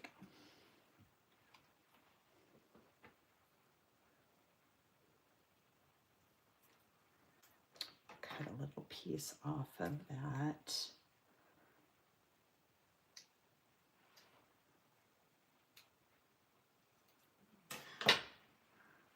So I just cut a little piece off of the part of the wreath. I just cut a little bit of this blue piece off. So I'm going to use that up here. I think actually I'm going to do that. Then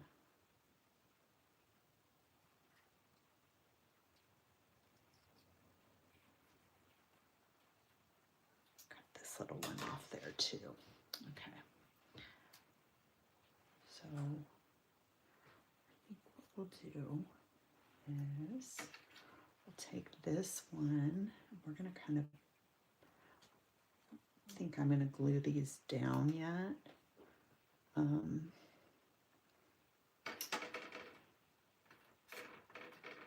Put him here and then him here, and we're going to add some stuff over the top.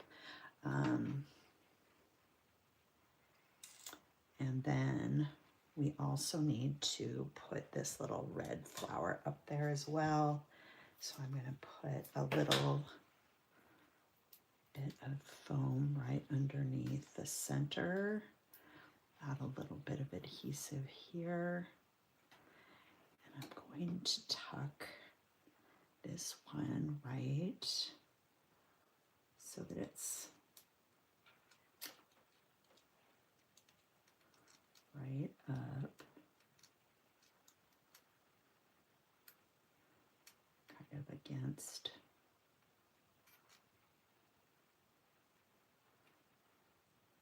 there.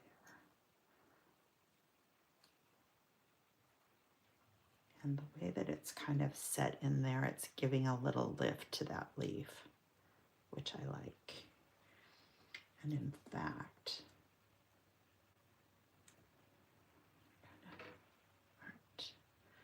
so I'm just going to kind of hold on to that for a second while it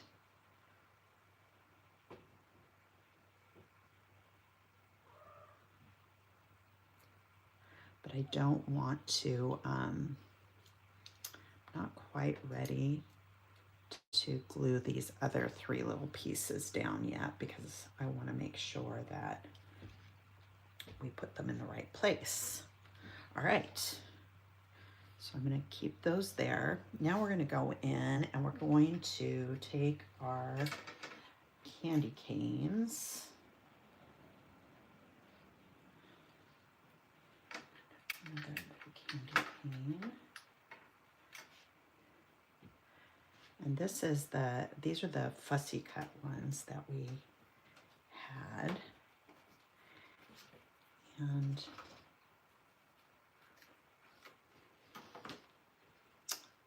there's my bowl. I am not a tweezer person, but I have come to find that using a paper piercer works perfectly for putting some of these smaller bits and pieces down, because I cannot make the tweezers do the right thing.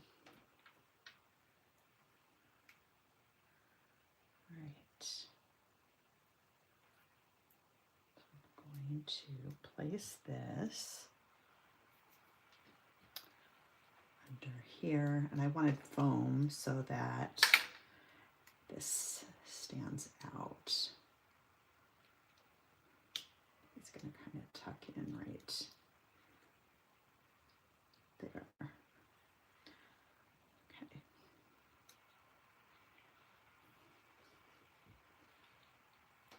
Super cute. All right. Then we've got this little guy. He's a little chipboard star piece, and that is what we're going to kind of tuck underneath. Actually, lift this off, and I'm going to tuck right here. And then I'm going to add some more glue to the base here and slip this underneath the leaf.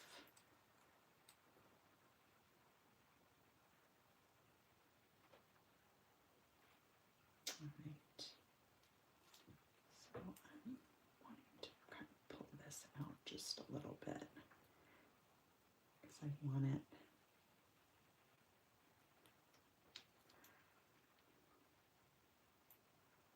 I just don't want to crowd this too much. I want everything kind of nice and neat here, but I don't want to crowd it too much. Okay, so here I'm going to add a little bit of adhesive, and I'm going to tuck this little kind of lime green leaf right underneath this chipboard piece. And I'm kind of angling him so it's following the curve of the circle. So we're not recreating the reef, but we're just kind of keeping that same shape. So we're letting our embellishments do the work for us. Okay, I'm gonna just trim this off just a bit so I can slip this underneath. And he's gonna just sit right there. So this is kind of softening this edge at the far end.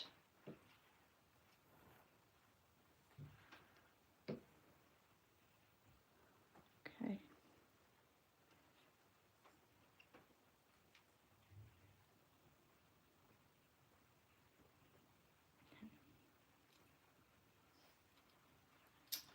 There we go.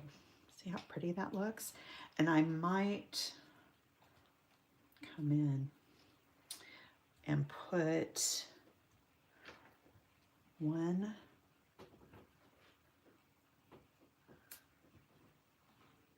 I don't want the whole thing to have foam under it, but I do want this to have just a little bit there again.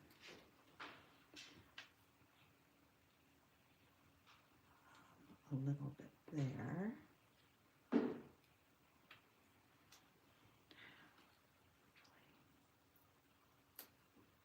This one kind of wants to be further up there. And then this one as well. We'll put some one little foam square under here.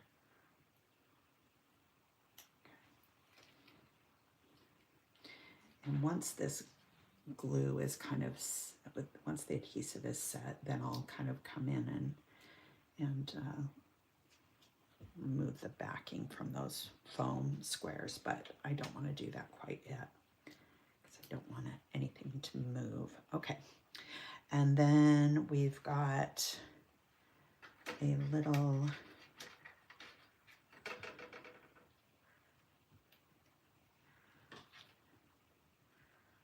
blue piece that add a little bit of adhesive here.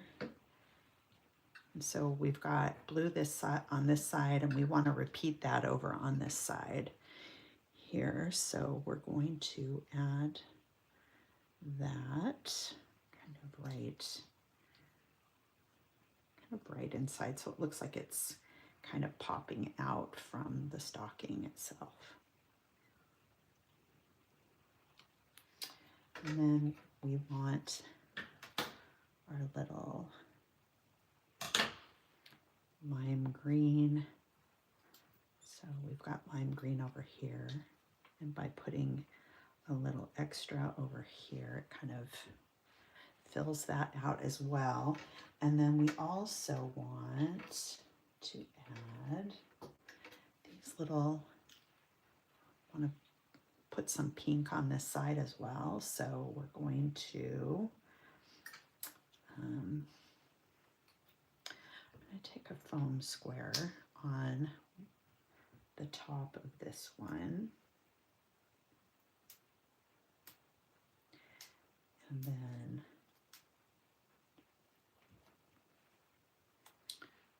so we'll add some adhesive here. I'm going to tuck him in just about right there. And then this one, we'll go ahead and add some adhesive here. And tuck this one here. So it's kind of on top. And then this one,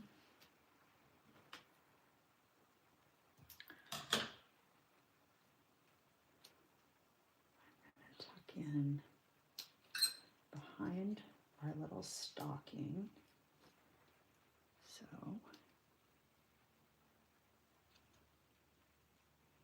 it's kind of just, there we go.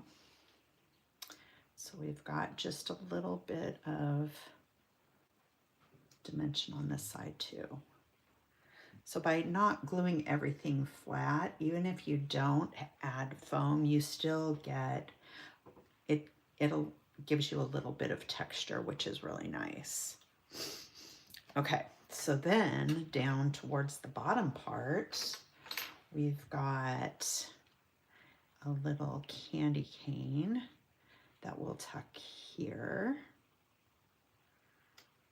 And we've got two little berry branches that we're gonna pop in right here. And so that kind of fills this out and adds a little bit more pink and red.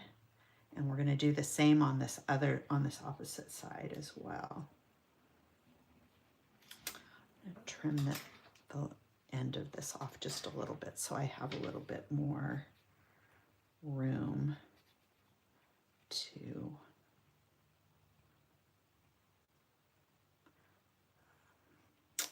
kind of layer him in there. And I'm not sure yet, I haven't glued these down yet, so I want to make sure that I've got them in the right place. But so then we've got our little Joy chipboard piece, and this is going to add some more pink. So we have a lot of red, and then this, by putting different shades of pink into the embellishments, it just gives more variety in color and just changes the contrast a little bit so that you're not looking at everything being super colorful.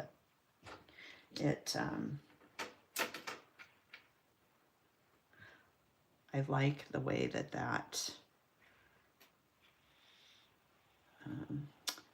looks. And then we're going to add the other little candy cane here, and I want this little holly detail to show. And this side is looking pretty pink. We've got a lot of red over here, so we're going to add this little red daisy. And again, I'll add just a little foam square and into the center here.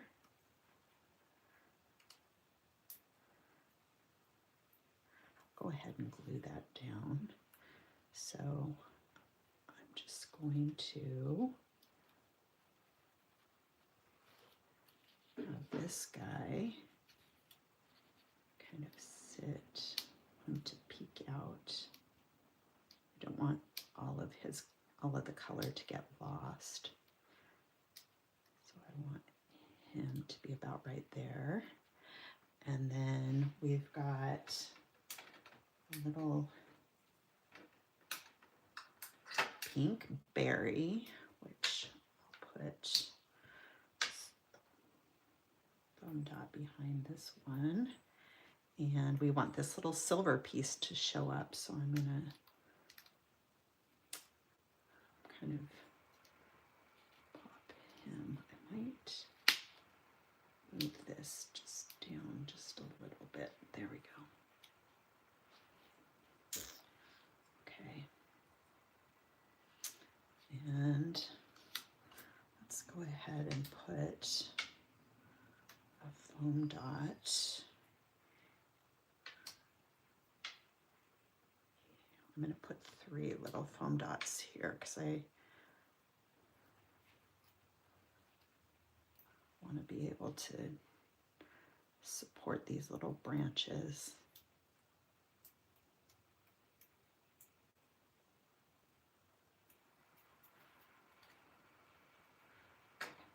And we'll just put a little bit of liquid adhesive here. I'm going to slip this one underneath.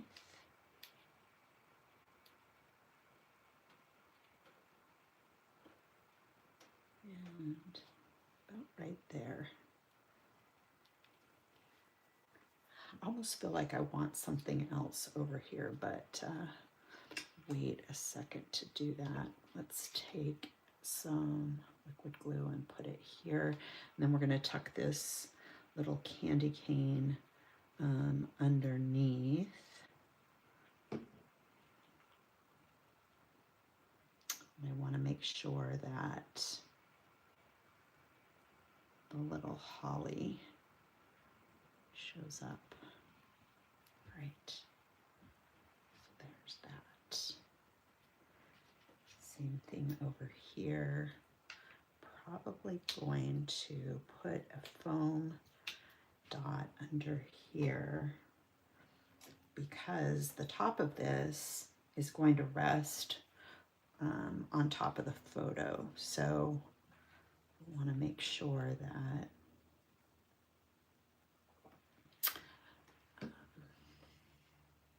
the lower part is supported. And when we do this and we tuck it up underneath here, we're going to lift up these leaves a little bit too. So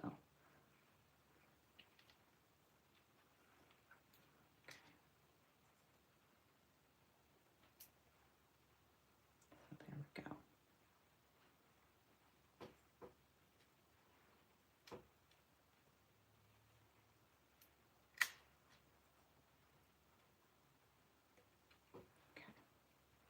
So I'm just going to hold on to that for a second.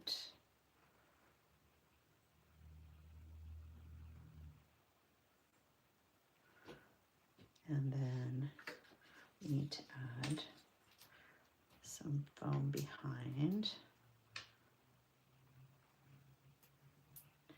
here. Just like kind of like I did on that other one. I just want to give it enough support that this top part will pop off the page slightly.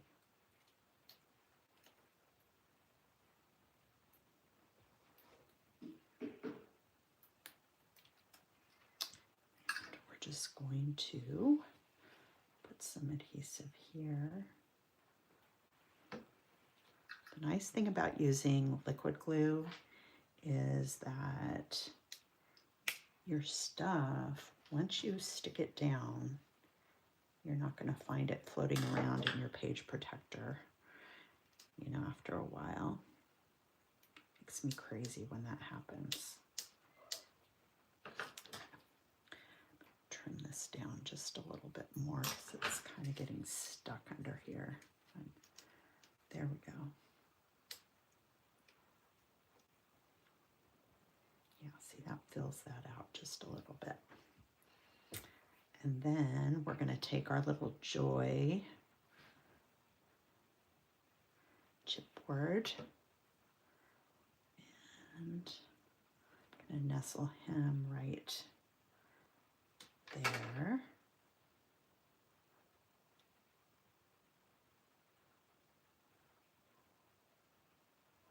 Okay.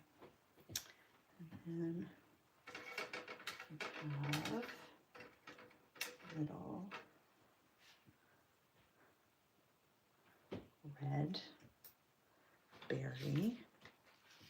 Thinking I might put another berry or two down there. But let's see how this.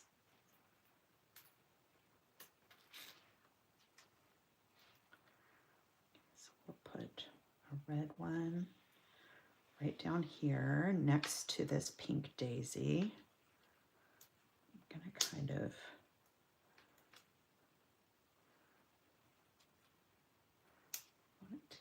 nestle underneath.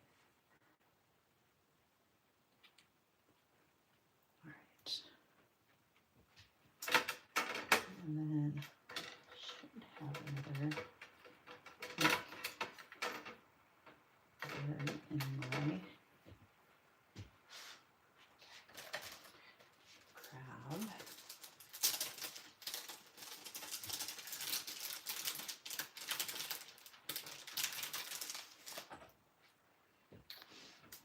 And I need just a little foam. I'm going to pop this up kind of underneath these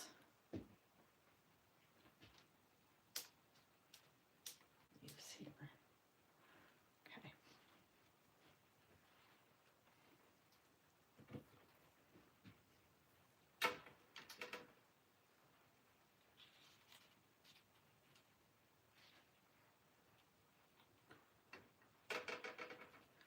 Don't want that much over there, but I definitely want something.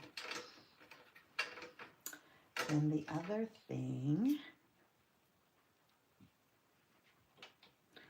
you know what, it might be okay. So here we'll add some foam.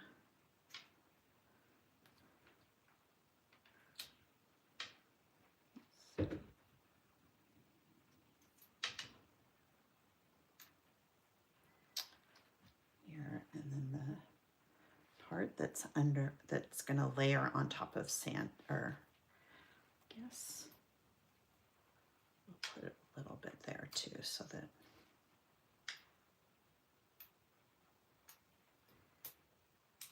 righty.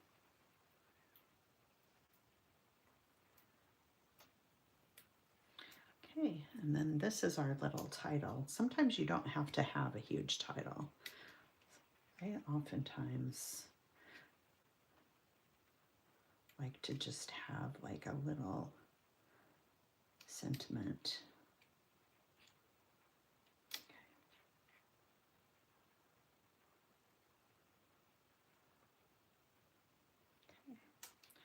Put him right there.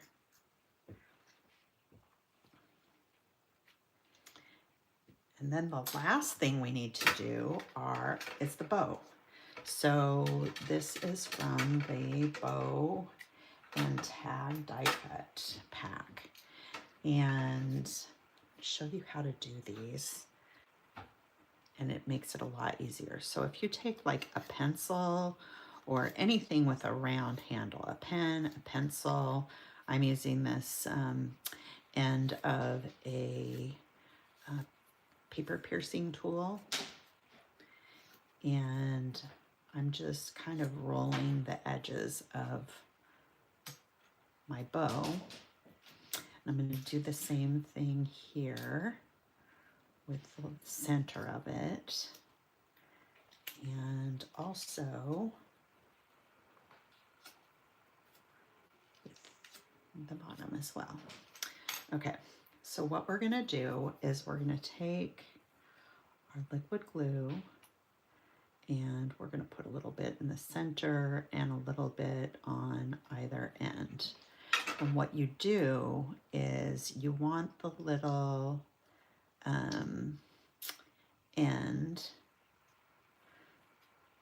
so you want the edges to line up. So where the edge of the bow comes in, you want that part to overlap the center. And so as it expands out to be the bow part,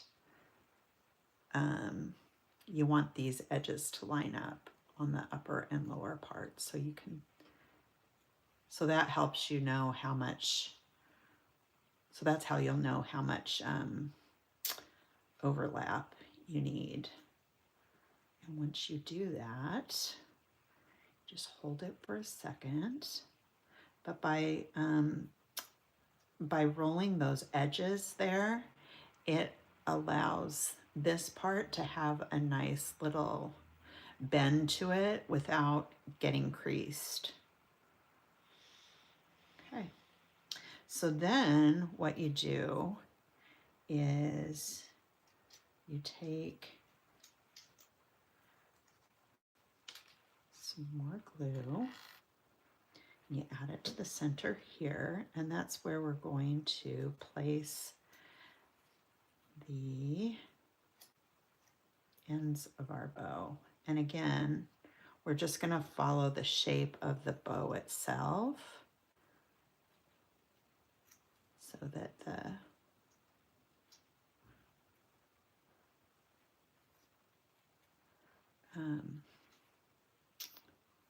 so that the bow is centered on top of the base. And I do it this way because I like the bows to be one piece. Some people will do this little wrap that you do in the center. They'll do it and then place the base on it. I like it better when I do it this way. So I have the center of the bow, like the wrap part. I do that as the last step. So I'll take one little piece and I'll glue it in the center here, and then I'll wrap the top, and I'll put another little bit of glue here. You can use a binder clip to secure this while it dries, but this Barely Arts Barely Art precision glue, it dries really quickly. So and again, by kind of rolling that, it gives like a curve to your paper rather than a crease, so that this part doesn't end up getting bent and square.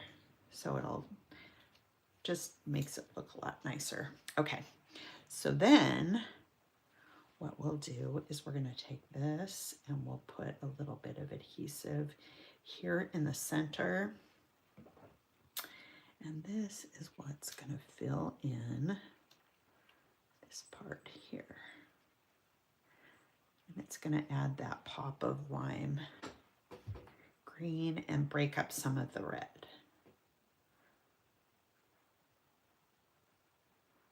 So I'm going to hold that there for just a second. But I still feel like I'm wanting something there, and I don't want it to be a I don't want it to be a flower necessarily. Wondering if I take this little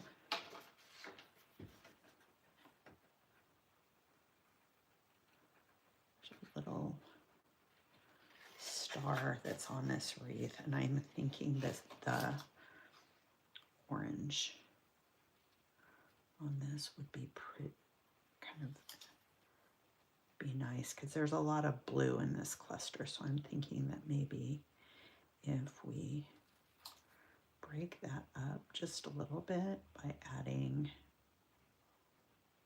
something other than red, something other than pink. And we don't need more green because we've got that lime green. We've got the lime green bow. But I'm thinking if I, yep, looky there, that's all we need. So I will take a little bit of foam and I'll put it here and add some adhesive behind it, and then that's all we need to finish it up. And this was just a little piece from the this is a little piece from the wreath. Perfect. There we go. So that just fills that out and just adds a little bit of color there. Still not quite there yet though.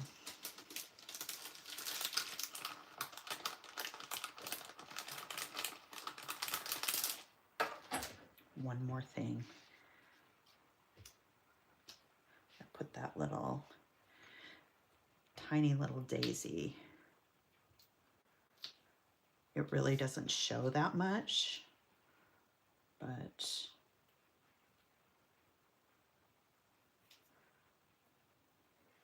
just needed just another little something. There we go. Voila. And so once you, oh, forgot to glue the pictures down. Guess that would be good. You can do your journaling in this upper corner if you like to journal on your pages. Just gonna put that there.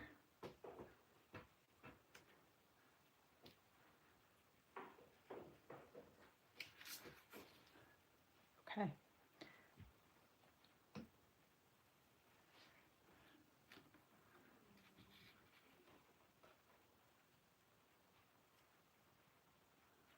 Okay.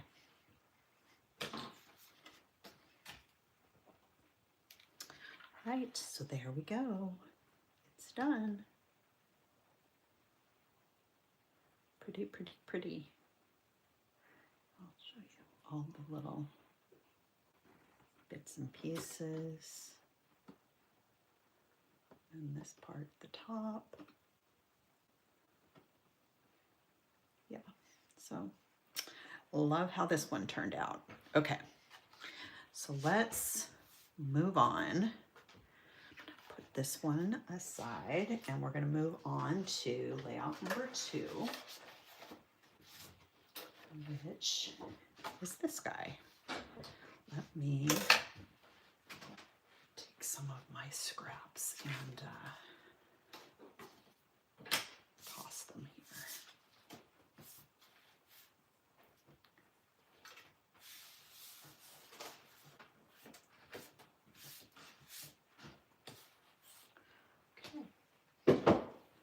So now we'll move on to layout number 2.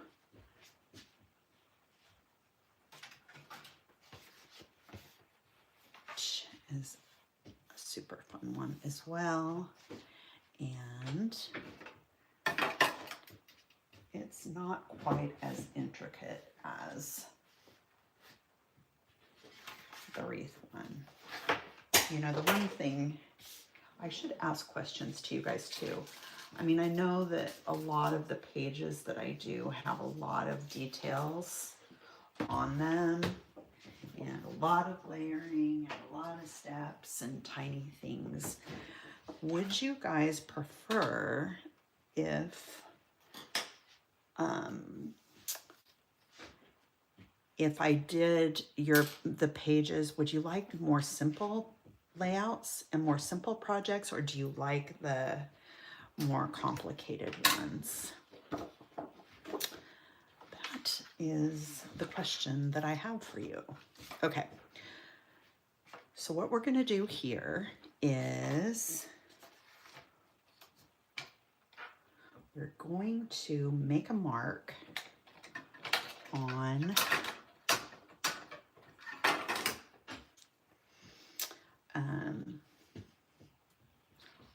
these paper strips because we're going to layer them underneath. We're going to layer our white cardstock on top of it.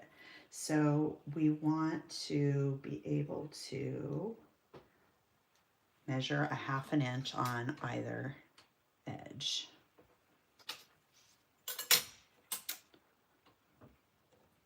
Okay.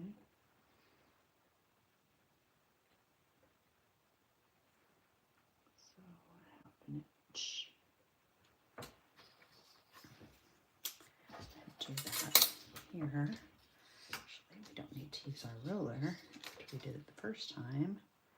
So we can just line this up. Again on this side. And okay.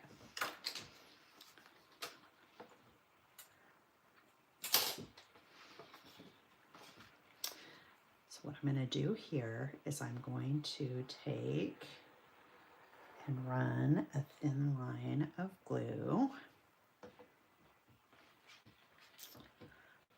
across the polka dotted paper.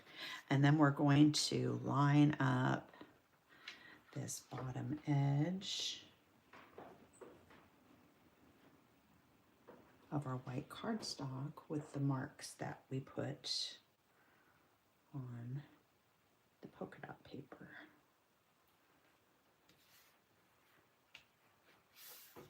There we go. And we're going to do the same thing on the other side.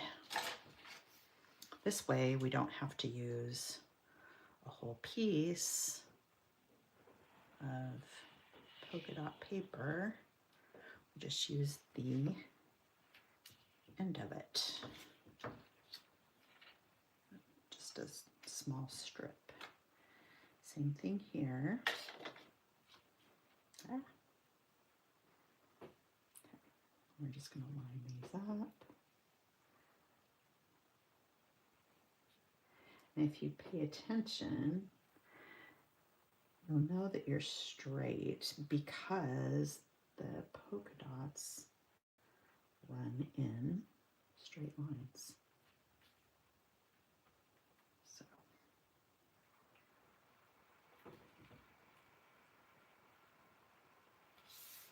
all right. So we've got the upper and the lower part. Now this is the branding strip, and I hope my cat didn't steal. Nope, here it is. So the branding strip, I cut somewhat in half. It doesn't matter if it's completely in half, but it is cut in two pieces. And the reason that I did that is that I wanted a pop of black and white at the top and the bottom part of my page. And I liked the scale of this stripe. So it adds a kind of a pop of contrast without a ton of pattern. So we'll just align this with the edge of the white cardstock.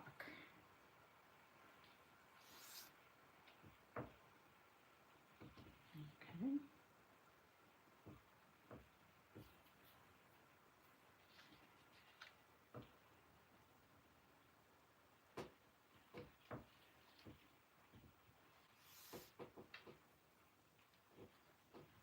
This lower part, I'm not completely straight, but that's all right. Do the same thing on the top.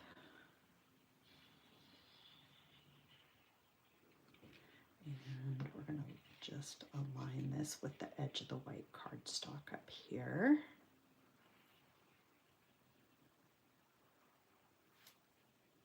All right.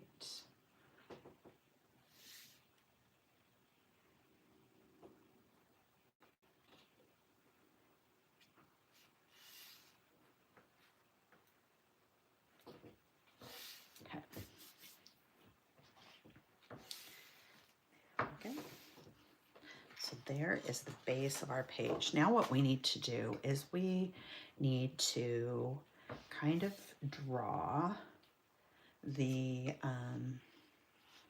do this from the top. We need to kind of draw a little squiggly line for the string of our garland. And after the page is done, if you want to, you can come in and you can stitch it if you want, or you can use, if you want to, you can use a pen to do this as well if you don't want to do the stitching. So I'm just going to come in and I'll create just a little line and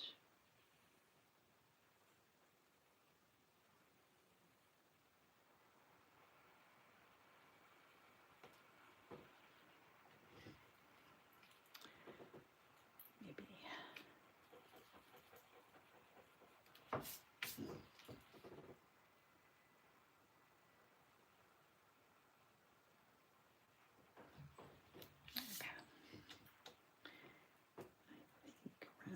I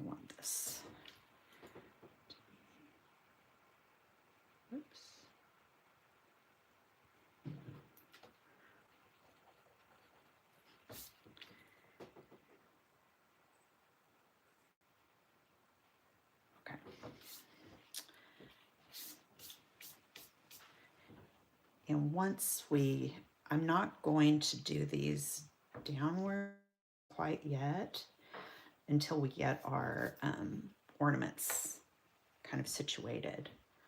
But I think this one, I just want that loop to be just a little bit smaller. All right. Okay, so let's grab all of the, oh, look what she did. She chewed, I knew it. She chewed one of my hills. Darn it. Okay. Which is funny because, well, it's not funny. But I wasn't paying attention. Okay. So what we're going to do here is I'm going to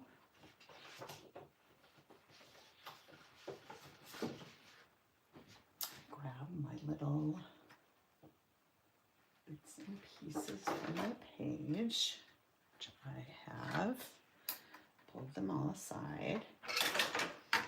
The first thing we need to do is we need to mat our photos, and these you need 2 3x4 photos, and we're matting them with a 1/4 or you just want the length and the width of your mat to be a 1/4 inch longer and wider than your photo. So you want your mat to be 3 1/4 by 4 1/4. And then that just gives us a nice little thin mat, which gives a little pop of color, but not too much. Do the same thing here. Pop this up in the center.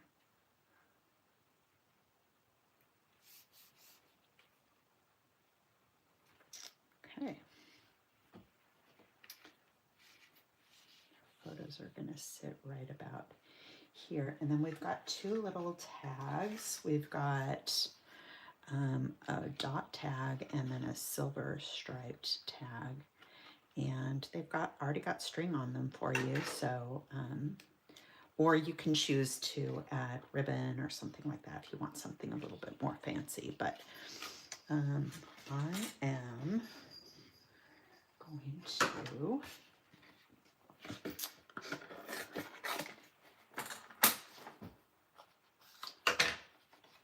add a little bit of foam behind that one and a little bit of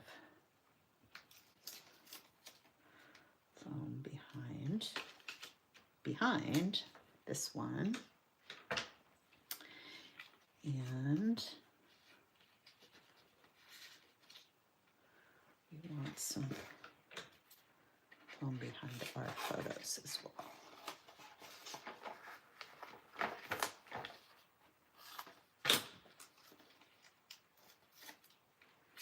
So I'm going to put a little bit here. And if you're wondering, this is just craft foam. It's cheap. It's got adhesive on one side, which I like. Because then you don't have to glue both sides. It makes it a little bit quicker. Okay, so what we're going to do here is I'm going to put some adhesive on the backs of each of these.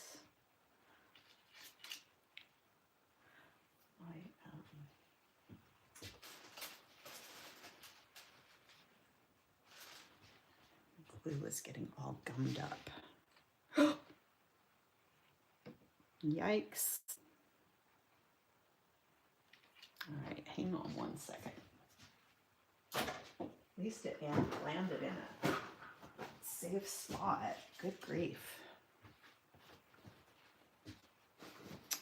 Okay.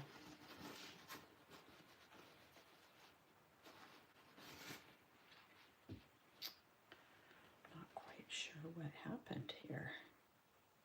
Did it break? Or no, I just wiped that off and I unscrewed it. Dang. Okay. This one I'll just take and put some glue there. Share the. All right. Well, if I don't get these in the right place, they're okay. So let's see here. I want this to be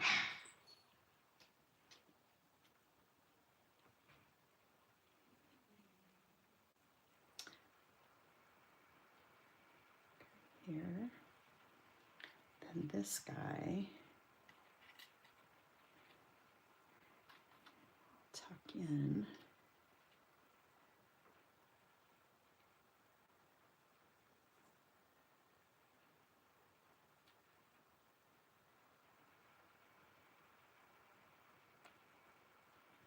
Right here.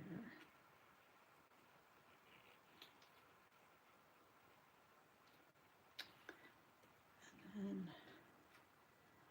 this one, I'm going to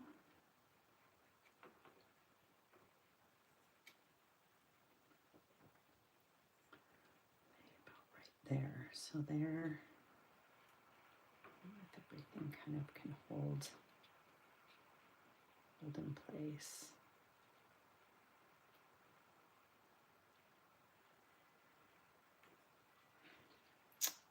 And then this guy will layer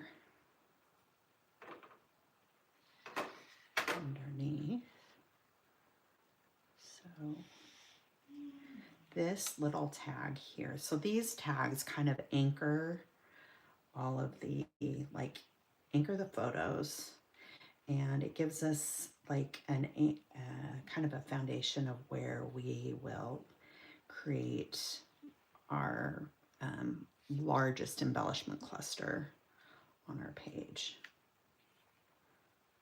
So, alrighty, so I think we're good here. Looks like everything's gonna stay glued down. Set this here for a second. Now what we need to do is we will need our little tree and our nutcracker. And then we need a few pieces for our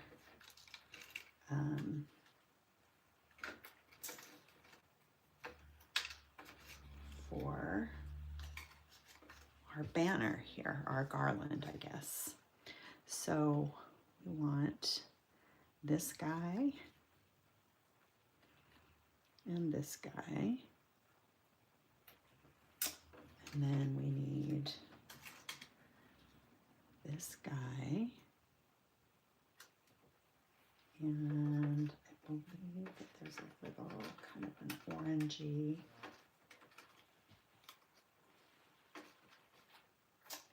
find him.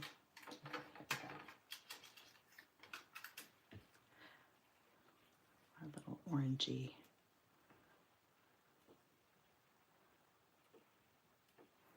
Okay, I think that's, there we go. That's good. Got it. Right there, nice and flat. And then we have one more little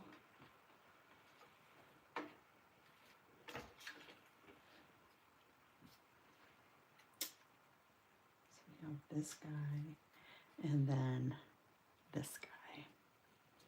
So we're going to kind of layer those on. But let's start by putting our tree and because this is going, this these tags are a little bit the foil is glossy. I put a little bit more adhesive on my tag.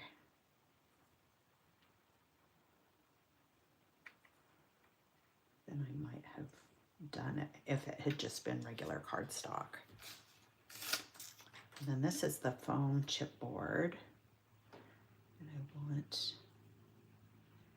him to just kind of overlap my photo just a little bit. And this will keep us from having like a bunch of white space right next to between the photo and the Nutcracker. I'm kind of feeling though that the Nutcracker, because he's overlapping our tree slightly,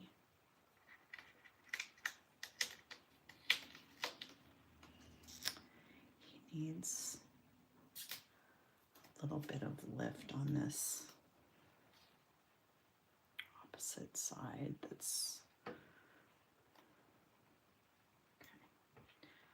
So here we go. That's better. So now he's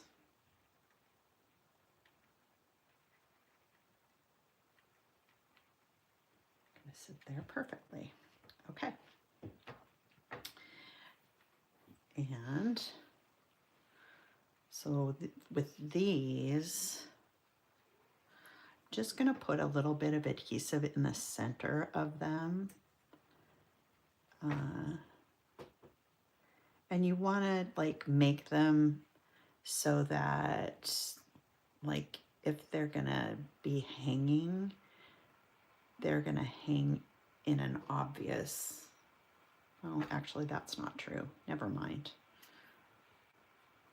I was gonna say you want them to like hang straight, but I don't want them to hang straight. I kind of like the wonkiness.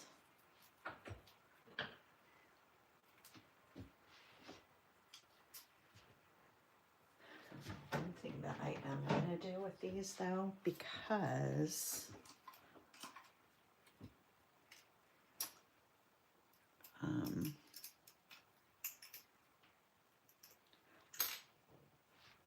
I may decide at some point that I want to tie something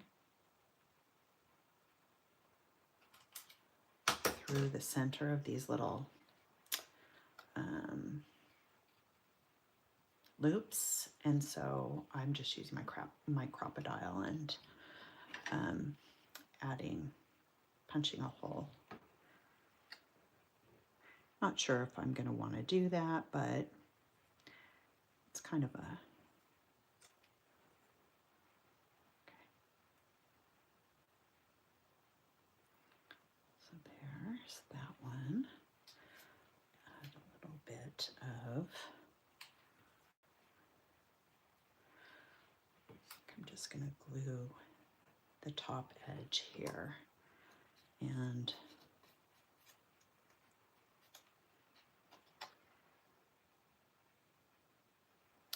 so this guy is going to go about right here.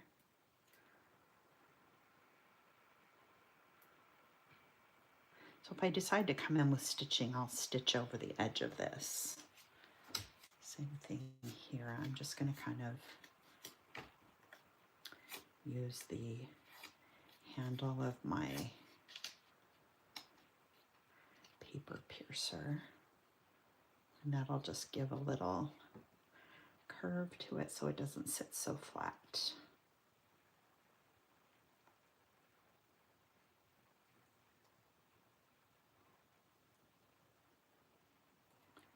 Same thing here, and then I'll punch a little hole. You could just use your paper piercer or even a needle if you wanted to. Just kind of trying to think ahead a little bit. That's not quite straight, but that's all right. And with this guy, we'll put a little bit of foam behind.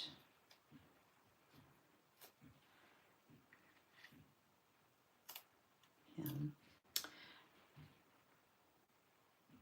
This one's going to kind of layer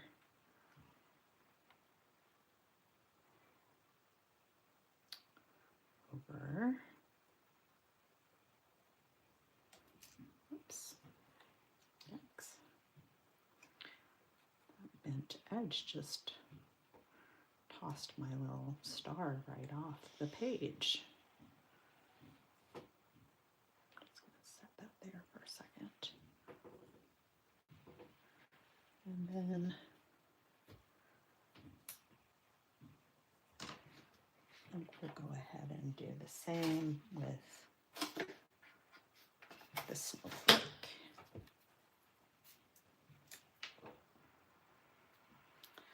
All right. So now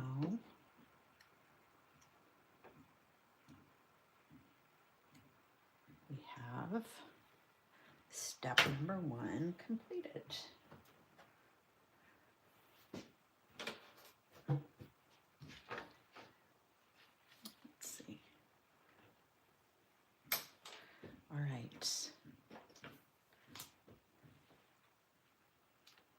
I'm gonna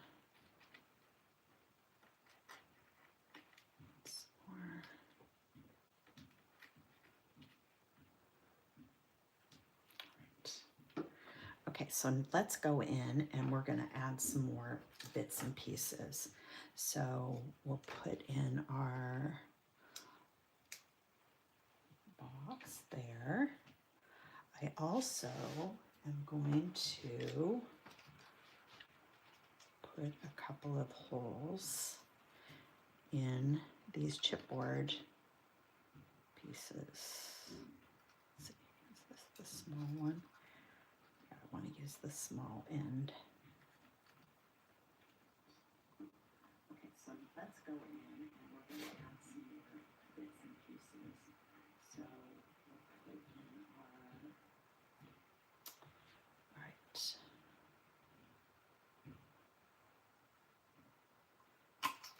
So we'll add one there and one there.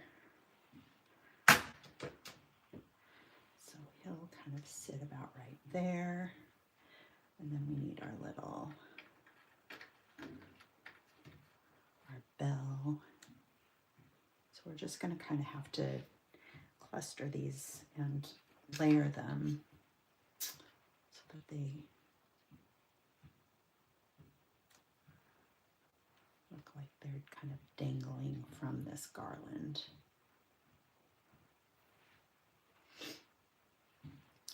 Kind of feeling like this one needs to be moved over just slightly. Let's kind of fix this just a little bit.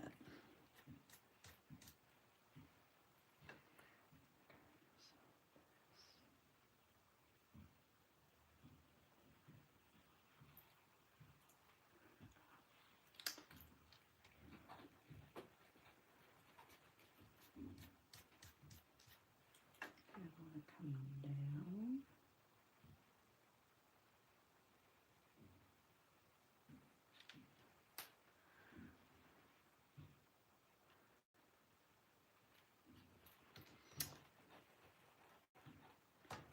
Got this all kind of koogly.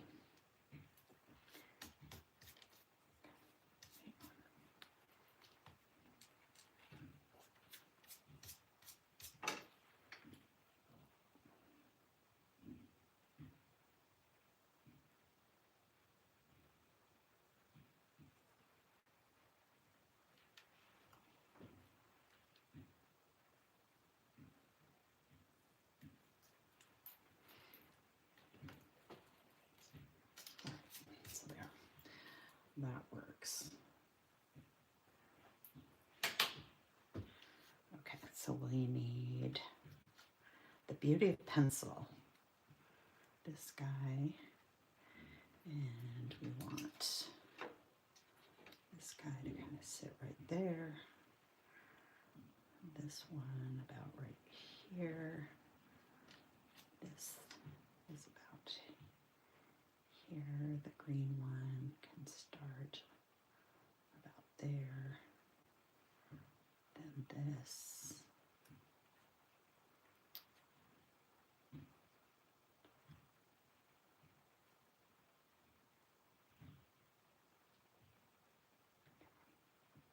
All right, so we're kind of just going to place these in. I'll fix this line later. I'm not that concerned about it.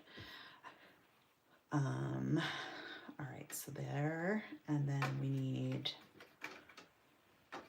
this pink one. And ultimately, all we're trying to do is just create a whimsical little garland that's going to kind of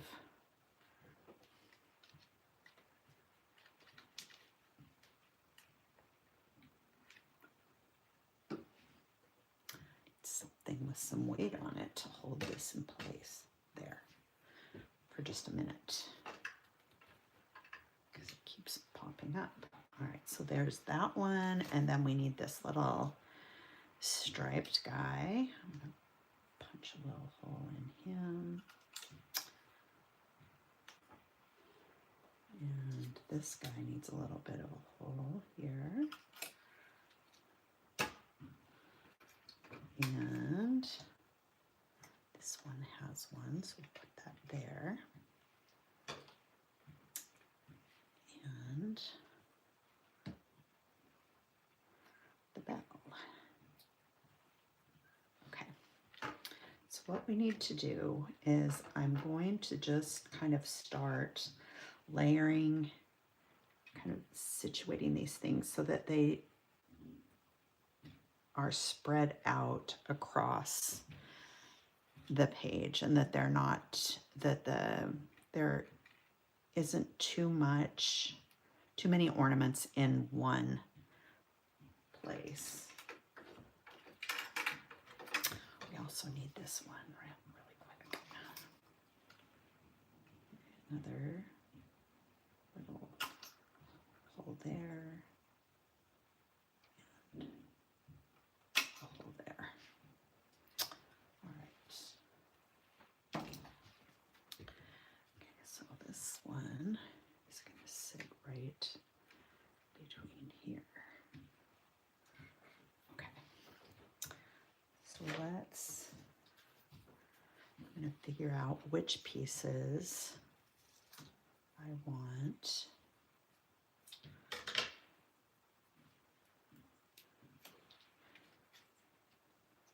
So this one, I'll put some foam there, and then some foam under the bow, because this one is going to kind of overlap on the blue ornament there. And then this one is going to be on top of it's kind of layer over the edge of the photo, and also kind of overlap the ticket a little bit. And I want that ticket to be able to be lifted up, or be able to kind of lift up a little bit. So I don't want him to be flat. And then this one, I think, is just fine the way that he is, because he has dimension anyway, as is this guy. And then this one, I want foam behind him.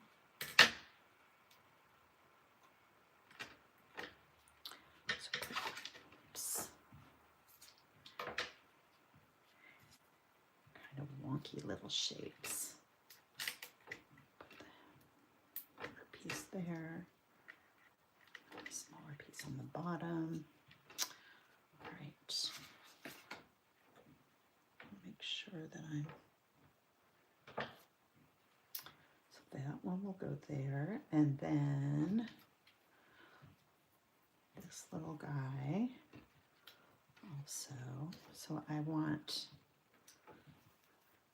most of the ornaments to have a little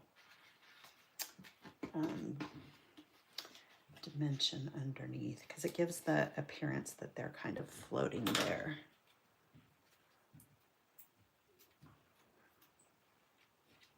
So this guy, this one already has one. He can be flat, and then our little box, we'll put some foam under him as well. And now we'll start to kind of layer these down. I'm going to start on this end. Whoops, don't need that one. We'll go in and adjust this little garland line afterwards. But it kind of gives me a guide as to where I'm putting things.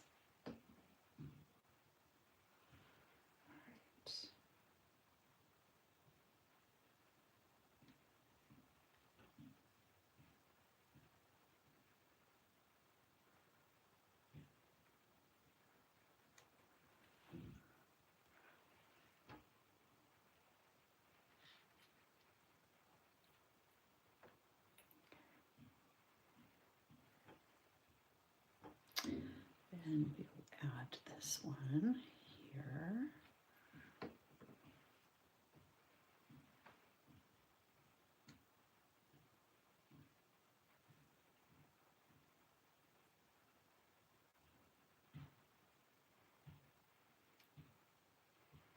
I want him to kind of, so I don't want anything to be like straight across. These are pretty close, but I'm going to drop him just a little bit so that gives a little variation with that line. And then we'll put this guy, it's polka dot one. We want him to kind of settle right.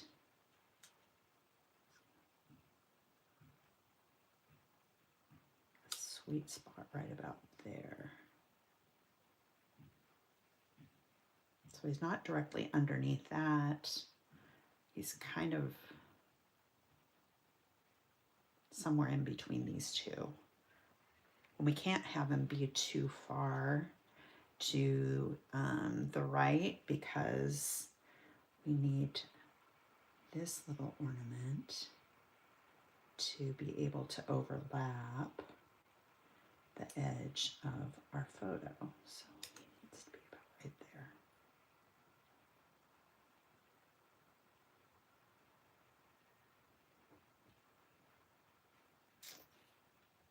Okay. And then this one,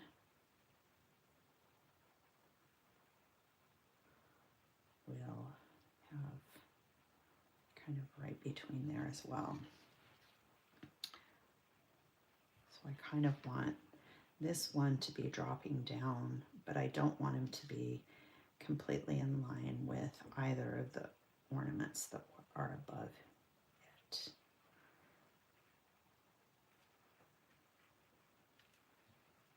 And it's funny because you can make the same layout more than once and they'll never turn out exactly the same. All right. I think I'm going to move him just slightly to the right. Just fine.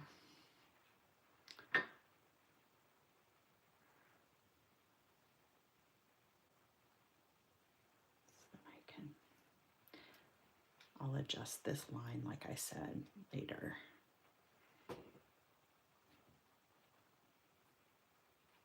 All right. And this one we'll put kind of in between.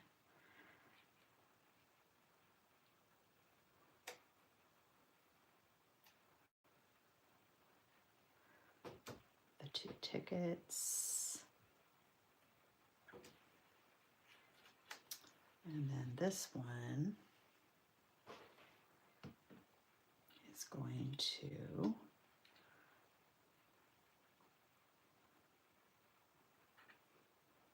just kind of be about right here.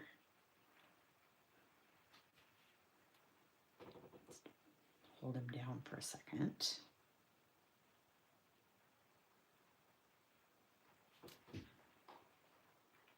Stay in there. Then our little bells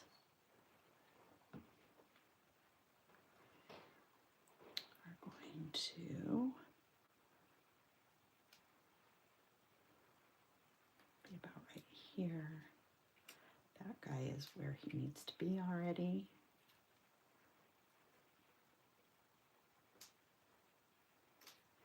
You know, I wish I had lifted that snowflake, but that's all right. Okay, so you're going to stay in place. All righty. So now we've kind of... So before I put a bunch more stuff on here, I'm going to kind of come in here with an eraser. And I think when I come in and stitch this later, I'll kind of figure out where my lines are going to go. But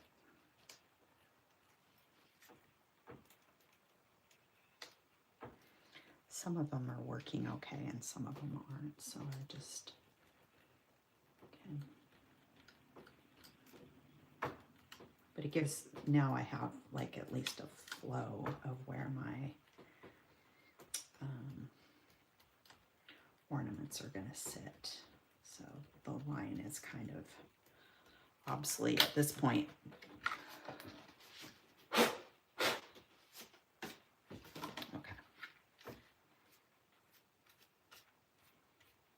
Because you can totally tell where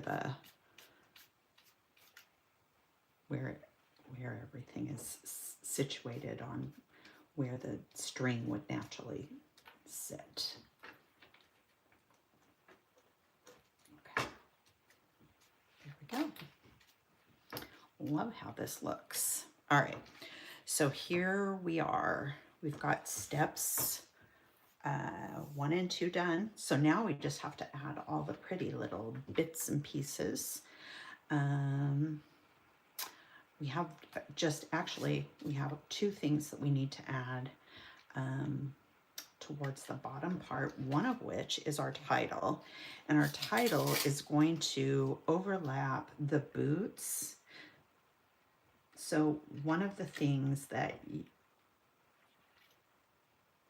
I think makes a difference is when you go to place your title or anything really on your page, you want to make sure, like, you don't want to put this down here, because see all this like blank white space that's, I call it trapped white space.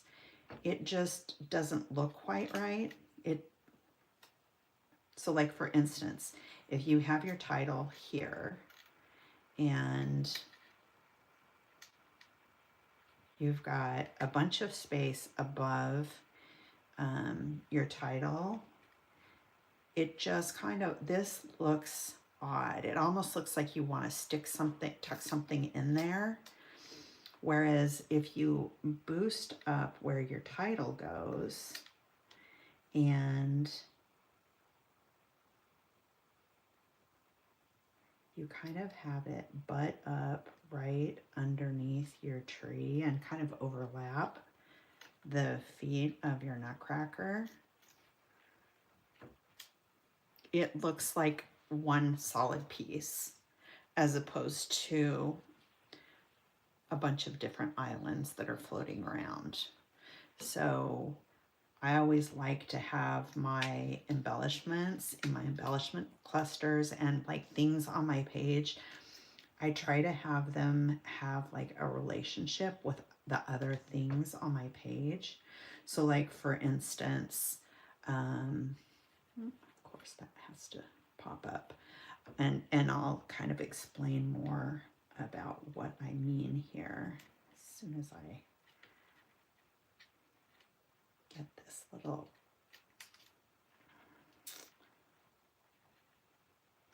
gingerbread girl to sit down. Okay. There we go. So I don't want her completely upright. I want her kind of tilted. There, she looks cute. Okay, so like for instance, this little cluster itself, it doesn't have a bunch of empty space. So the title is connected to both the Nutcracker and the gingerbread, and also slightly overlapping the tree, but the tree is connected to both the gingerbread and the Nutcracker. And then it overlaps onto the tag, and the tag overlaps with the photo, with the upper photo. Same thing here. We go this way and we've got the Nutcracker overlaps the photo slightly, and the photo overlaps the tag slightly, and this tag kind of has overlaps or connects with the ornament, and the ornament kind of connects over here. So everything, it's like a little road. Everything connects with something. And once you get the stitching in here, it will even make more sense. So that's kind of the way that I design my pages, you know, and the way that I cluster my embellishments is to make sure that everything has like a relationship with something else, and that there aren't any floating bits. Everything kind of needs to be grounded. Okay, so step 2 is done. So now we just get to add all of the little bits and pieces, which is the fun part. So we'll pop in this little, we'll start at the bottom by the title, and we'll pop in this little poinsettia puffy sticker. And then above the gingerbread man's head, put in this little peppermint sticker.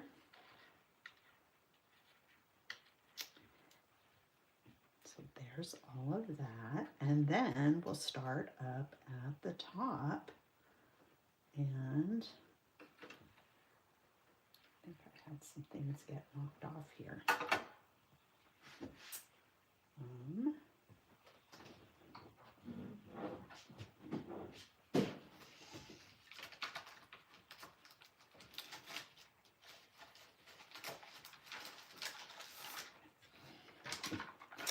I need to grab a puppy sticker here and there, but okay. So then we need a little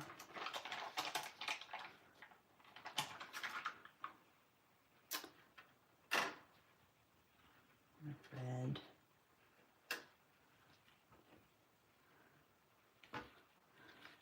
little puffy sticker, but kind of pop that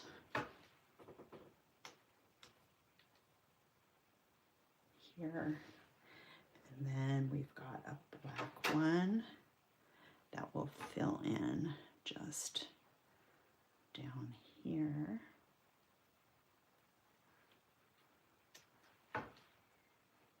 So these little bits and pieces are kind of fill in some of this empty space. We've got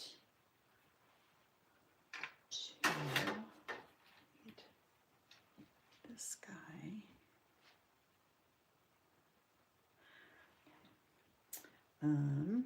Actually move him a little over there. Then we've got our little star. He's gonna pop up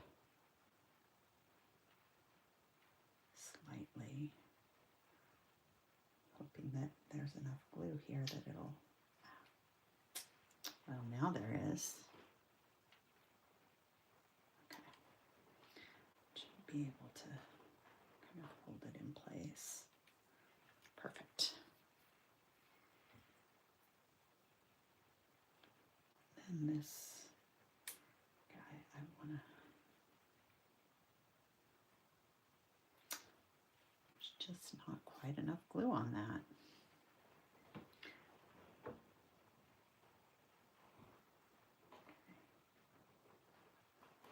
All right. Okay, so there's that. And then we'll skip the bow. There's going to be a bow that goes here. We need another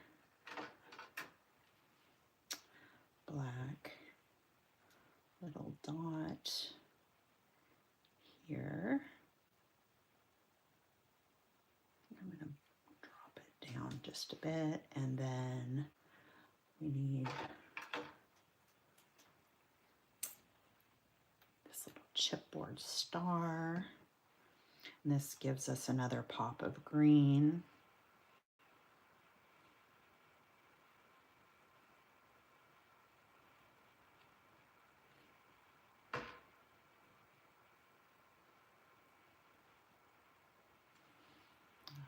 So there's that. And then we have a little chipboard holly with some berries. And that's going to overlap here. But I think I want a little piece of foam underneath.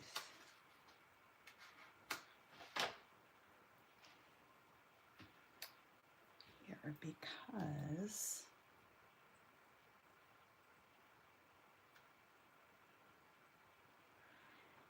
let me see where I'm going to pop this down.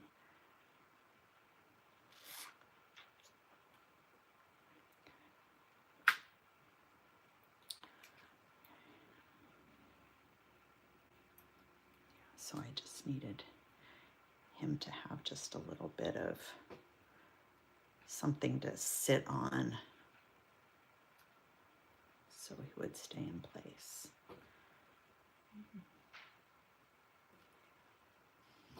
Okay, and then we've got this guy. We need a little red dot. Let's see here, a little red.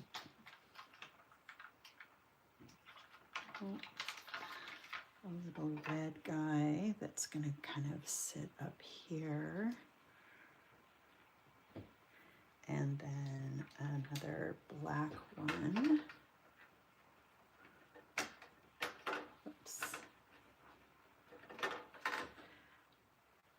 I'll sit right here. And this guy.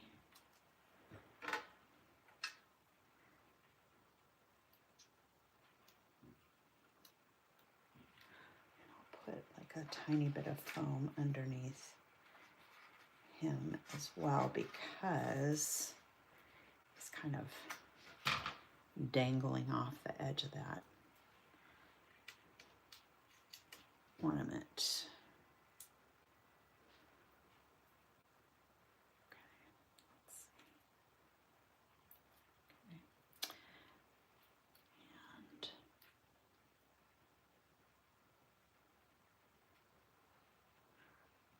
Don't want him to be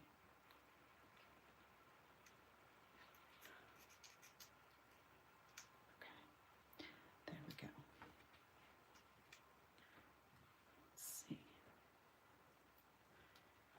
This is hanging there, so we'll layer him over this ornament here.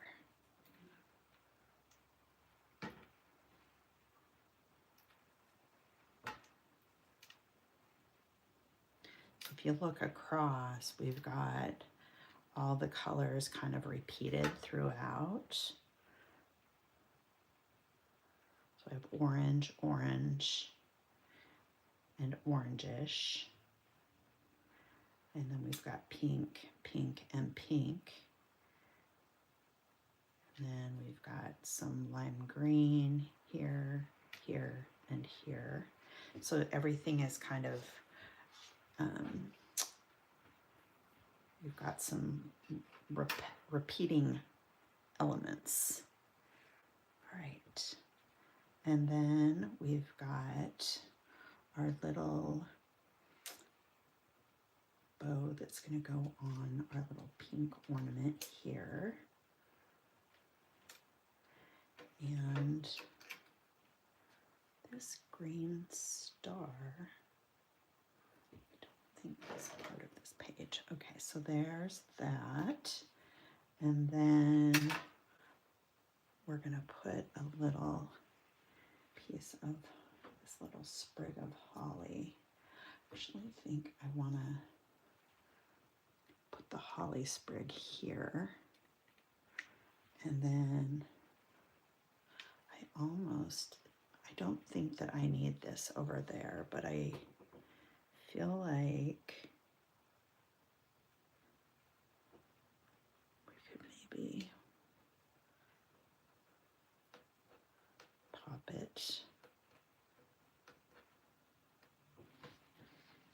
I might pop it right over here. And then we'll put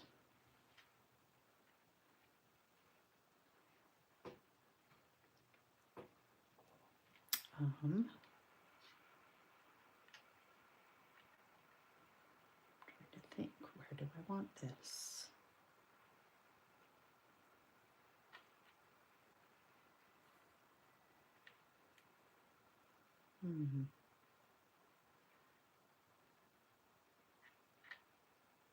Be there. Okay. Now we need to do our bow. We'll do it the same as the other one we did.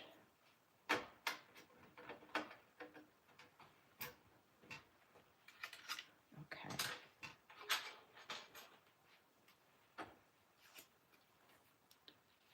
There we go. Take our little paper piercer and we're going to curl these slightly. This keeps them from creasing.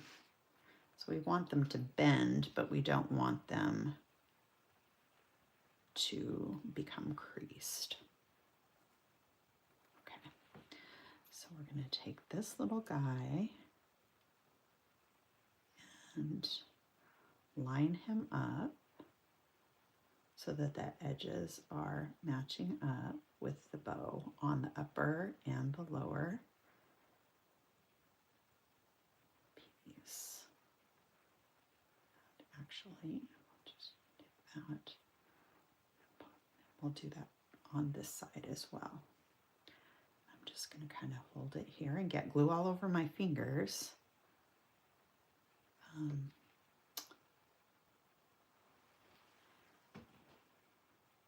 You can use, a lot of people use glue guns with these, but if you have just a little bit of patience, it's not too bad. Your hands do get a little sticky with it though. Okay, so then we'll put this piece here. And again, we're just going to line up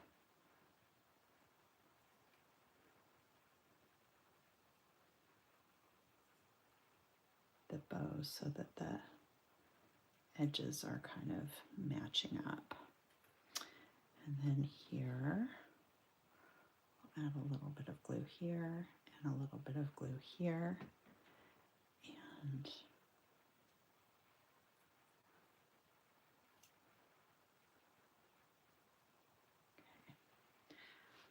this, my hands are so sticky. Holy moly. Okay. Wait a minute.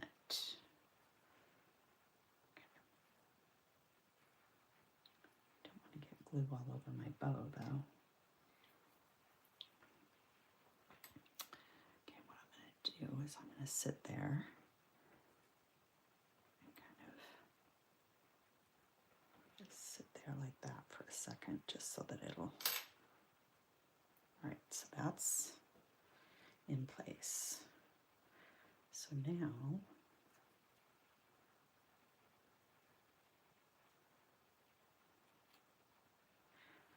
this is the part.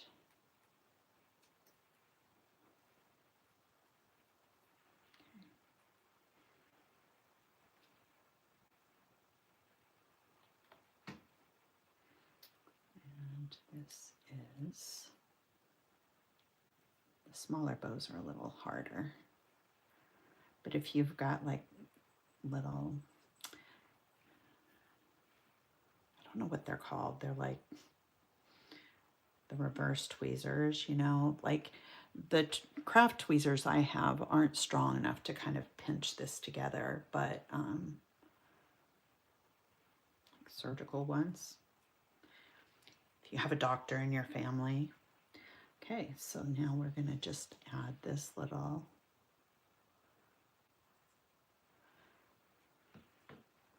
bow to this ornament here, which means that this, we don't want that there because it's getting covered up. So adds a little bit of sparkle. So we've got silver, silver, silver. So we wanted to make sure that that was repeating as well.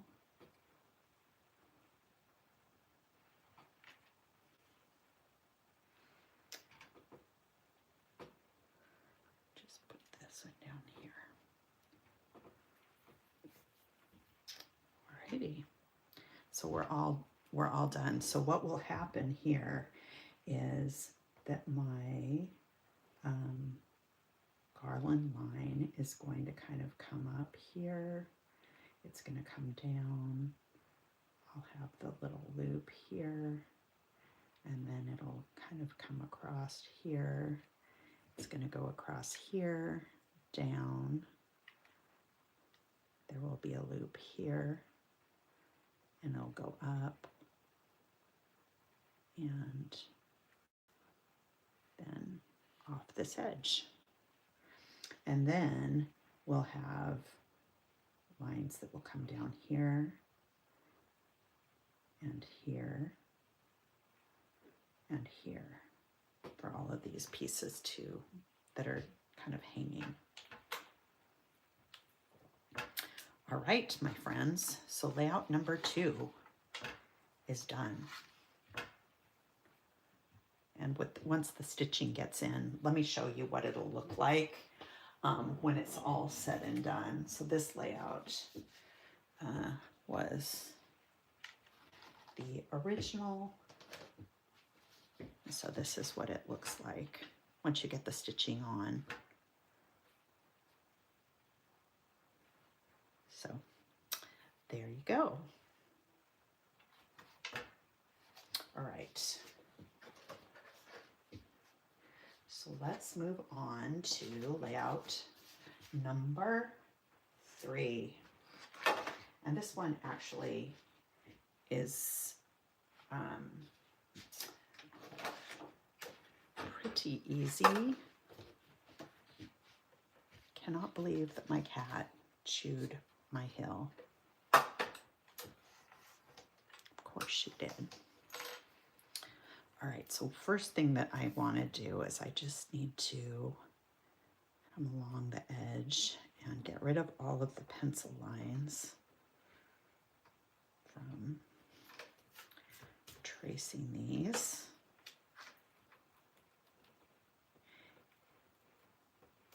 The other thing that you can do if you don't, if you like to have texture but you don't like stitching, you can use an edge distressor and distress the edges to kind of add a little extra interest. Okay. Okay, so what I want to do really quick is I want to show you how to cut your trees. And it's really easy. All you have to do is take your ruler. Move this. You want to take your ruler, and so this is 2.5 inches. So you want to make a mark on the center point, which is 1.25. So you just want to have a little mark there. And then same thing here.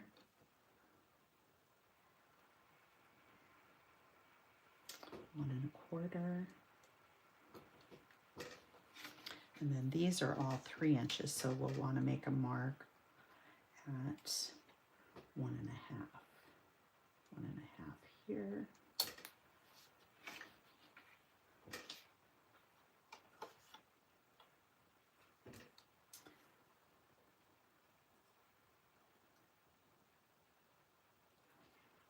One and a half here.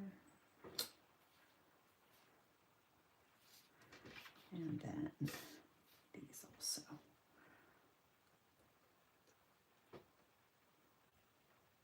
1.5 and 1.5.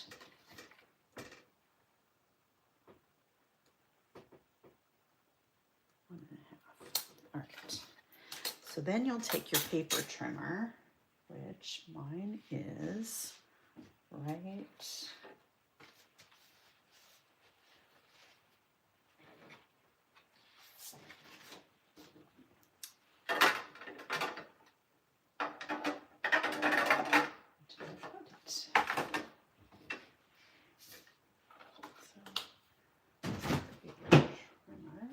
right here.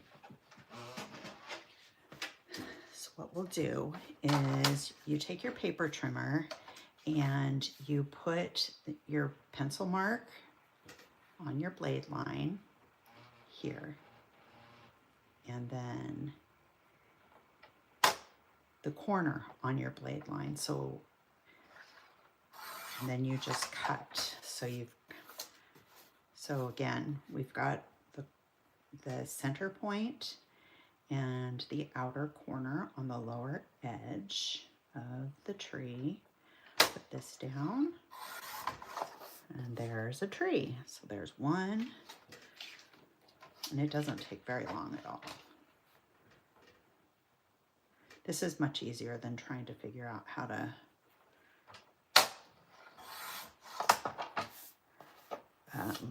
cut the triangles. Actually, it could have been even really cute if I had thought to mix the trees up half and half.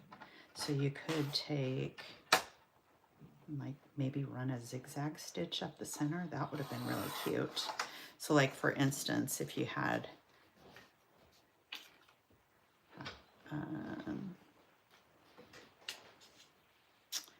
your trees half and half pink, half green, that'd be kind of cute. Thought for next time. Or maybe one of you guys want to do that. I think it'd be really cute. This way. And this way.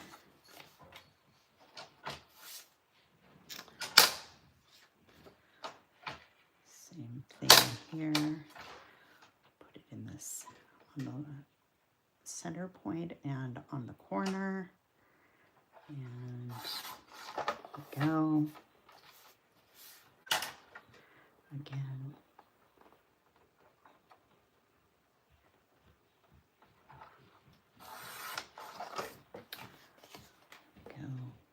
I really think that mixing these up with the leftovers would be very cute.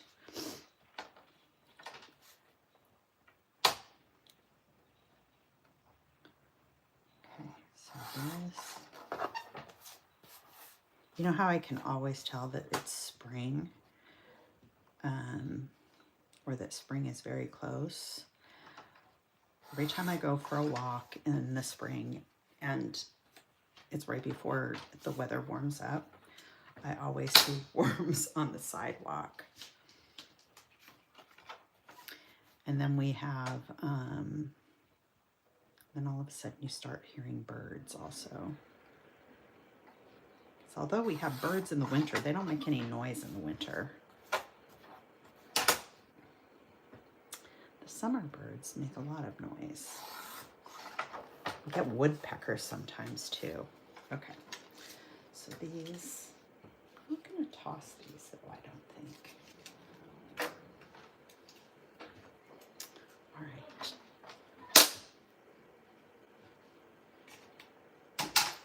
So here is,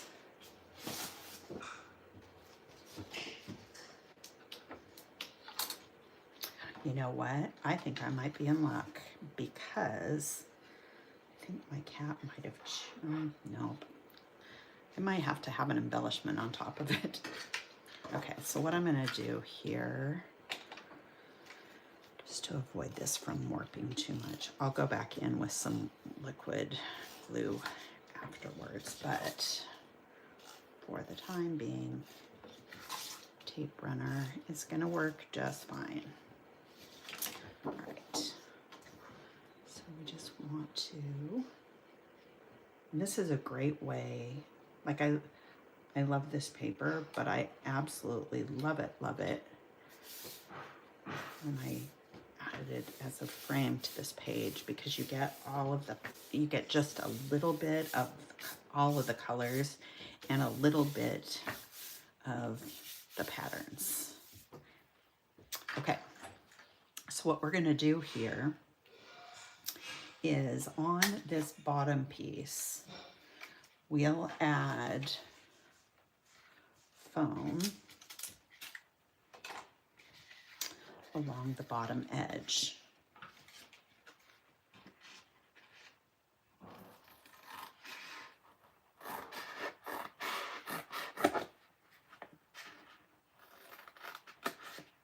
Okay. I also need to, okay, so I'm going to put a little bit of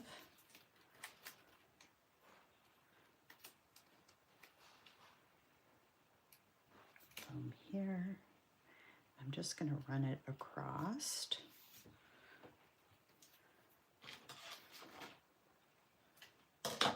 And I'm not going to put any foam, and I'm only going to glue this bottom part to start with.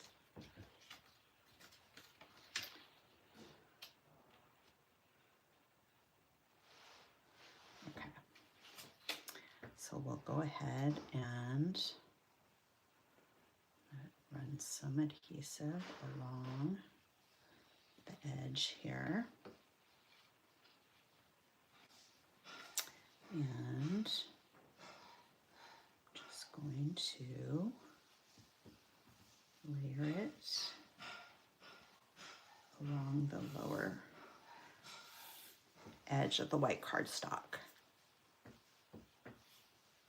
And the reason that I'm not putting any adhesive or anything up here is because we're going to tuck a bunch of stuff in. And this will kind of help make sense if I have our project sheet sitting here. Okay, so this is what we're working towards right now. So we add this guy here, and then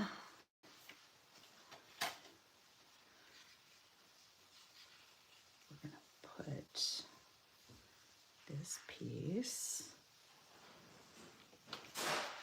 here, and I'm going to do the same thing along the lower edge.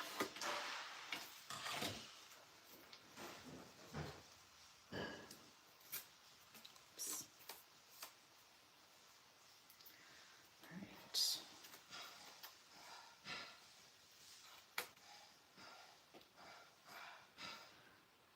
Okay.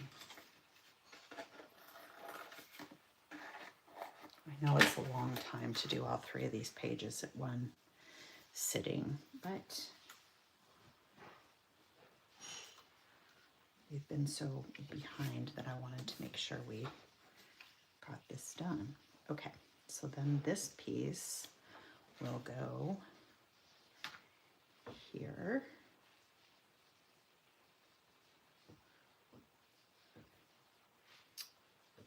And then we've got this other piece.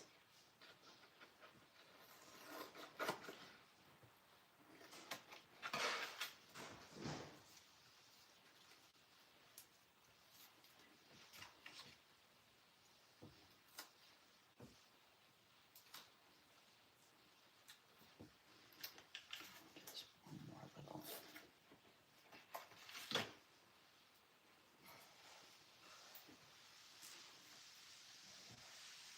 And I'll likely put some foam.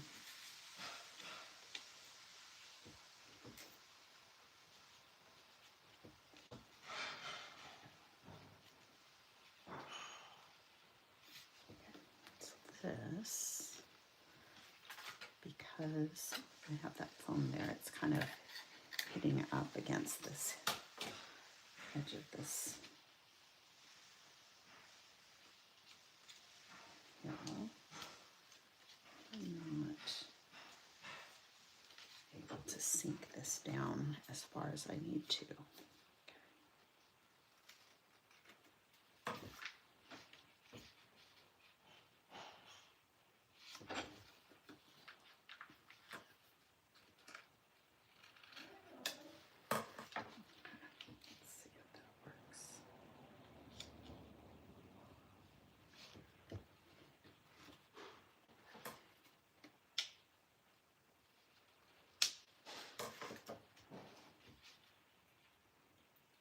There we go.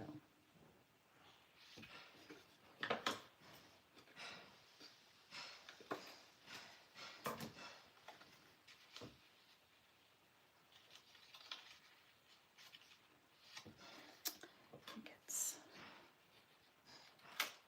that's where it's getting stuck, is right there.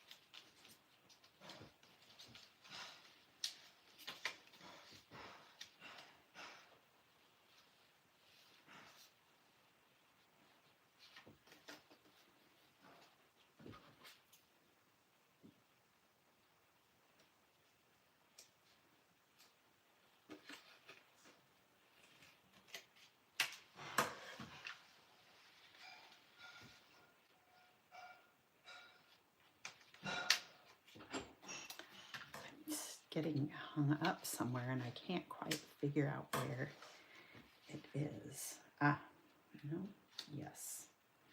All right, there we go. Okay, so this, add some more adhesive here. And then we'll go ahead and put this here.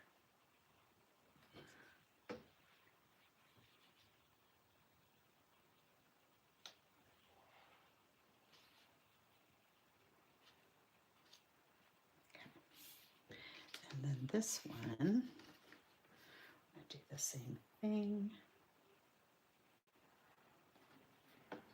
So these are our little snowy hills.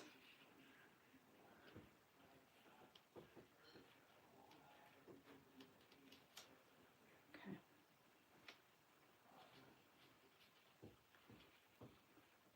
And I am going to leave a little space here in the center, which is fine because that's going to get covered up with stuff. Okay, so now what we need to do is we need to add in our trees. So we've got 2 small green ones, and those are going to be towards the center, and they're going to get tucked in here. And we may even chop this down just a little bit, but we want them to kind of sit like that. We also need to adhere our photos to our photo mats.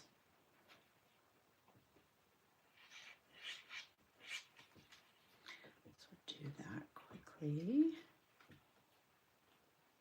And then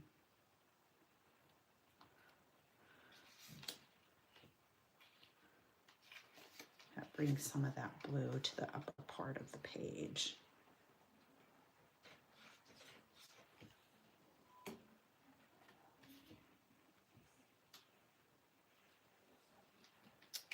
Okay, here we go.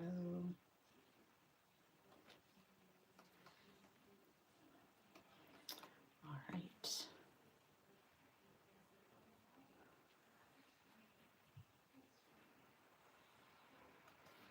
Okay. So what we're going to do now is I am going to add some foam behind both of our photos because we want those to be lifted off our page a little bit. I'm just putting the foam kind of toward the outer corner so that they can kind of meet in the center. Okay, so let's kind of sit this here. So I want one photo about here and here, and then our title is going to sit about here. And now we want to try and place our trees so that we have them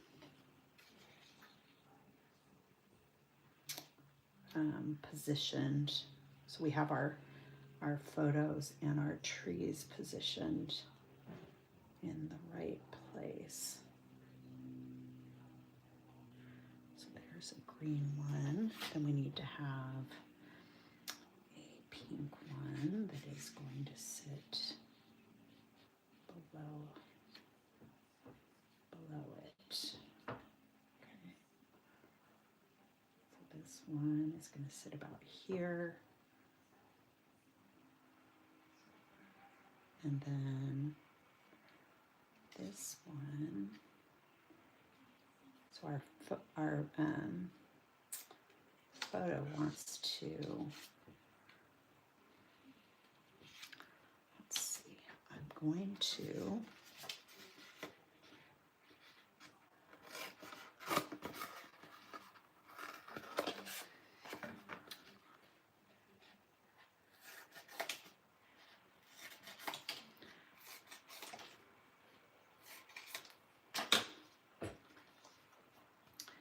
let's add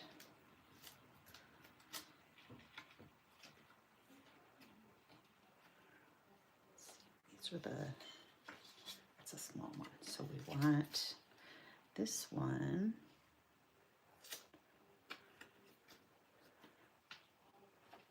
to have foam underneath it, and I want it to, the foam to extend all the way down so that it kind of holds this base piece of our hill.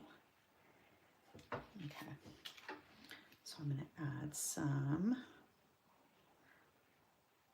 glue to this, and I want it to sit about right here. So that one will sit about right there. And then we need a little pink one. This one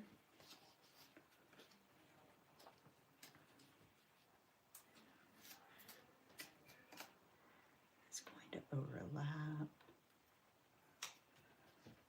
our green tree.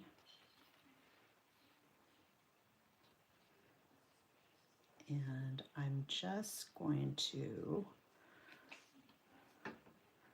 put adhesive on the right or the left side of this tree. So I want it to sit about right there.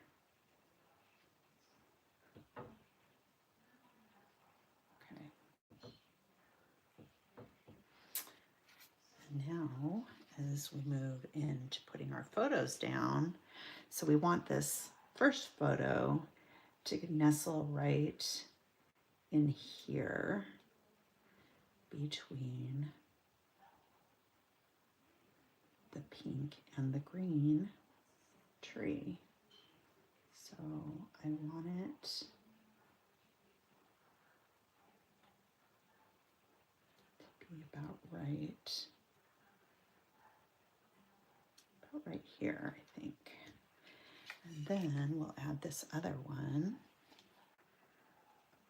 And our other photo is,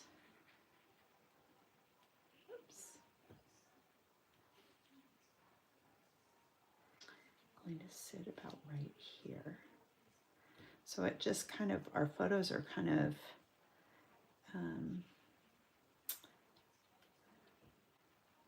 nestling in this little grove of trees here. All right. And now we need one of our smaller trees. We'll put some foam on this one. Oops. Okay. And this one is going to sit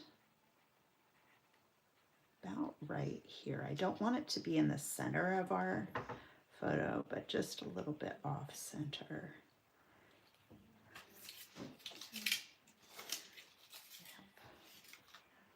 Okay. And then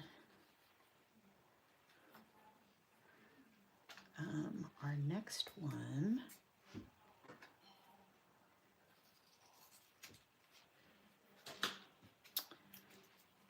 is also one of the smaller trees, and I'll put him about right here. And he is going to sit,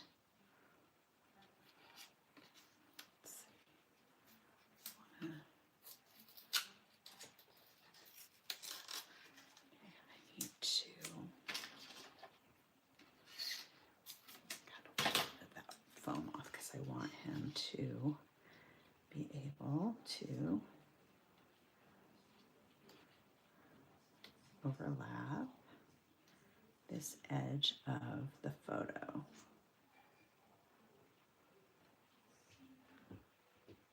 right. Okay. All right, so let's glue him down. I do want to put a little bit towards the bottom.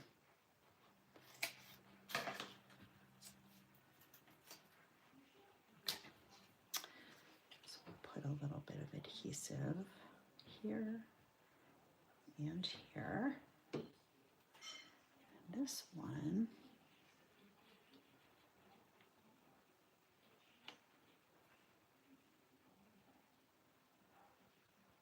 put about right there.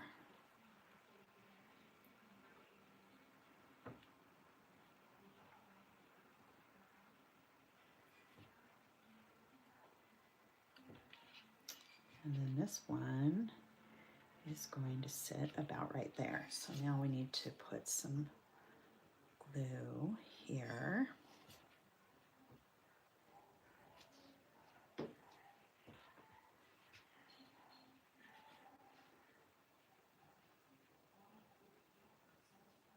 Okay.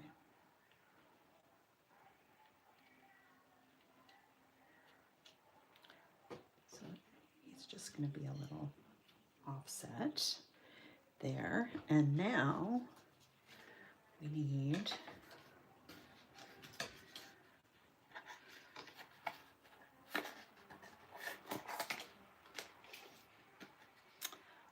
a pink tree. And this one is going to be the tallest tree, so what's this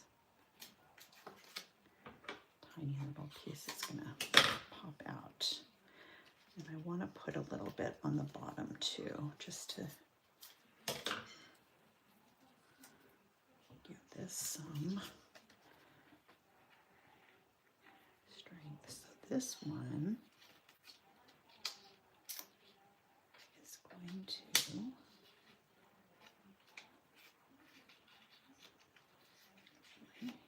let's do this. I need to put this one here. And one thing that we need to do is I need to make sure that my title is going to fit here. So one of the things that I want to make sure is that this pink tree, my title is going to be able to kind of sit right here so that it kind of follows that same diagonal line. Okay, so there, that's good. And then, okay, so I'm going to put this here, and then I'm going to put the other green tree on top of it.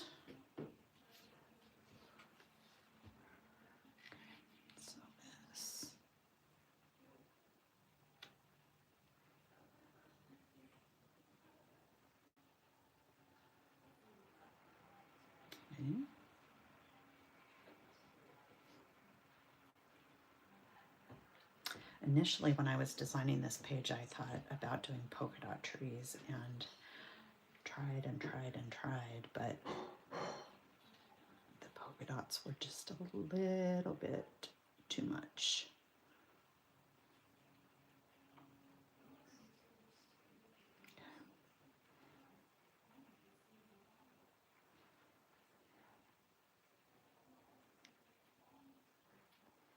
Okay, so this is going to sit there.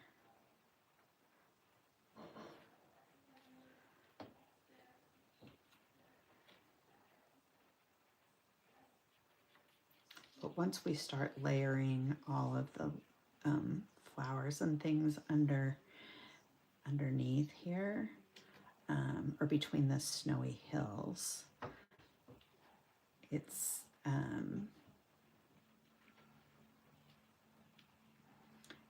it'll make them look like they're different layers. So the ones in the back will seem like they're further back rather than just one solid piece of blue. So there's method behind my madness, I promise.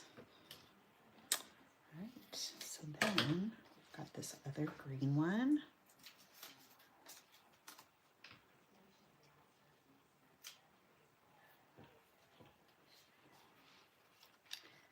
And this piece will work also.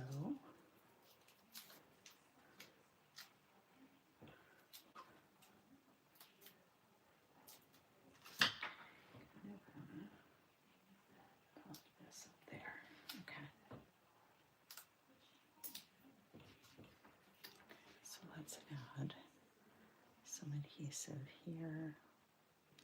Hopefully I can still slip this behind here. is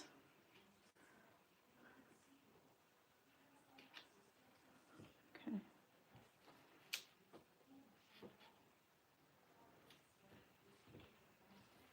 How cute is that? All the different heights of trees.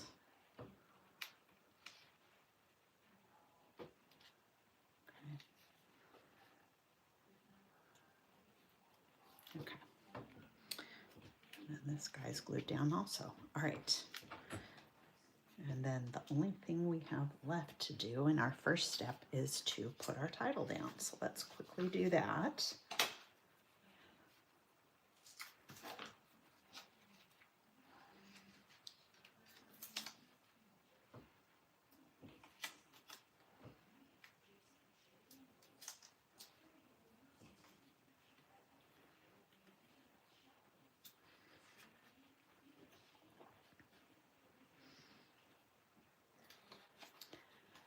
I'm not sure, do I want, I almost think I want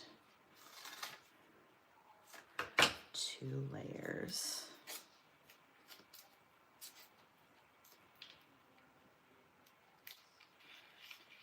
Because, yeah. Okay, so this is going to kind of sit right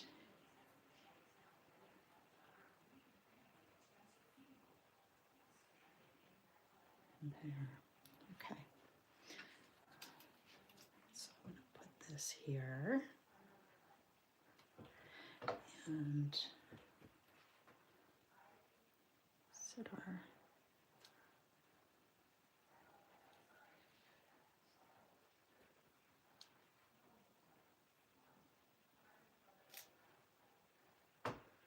kind of want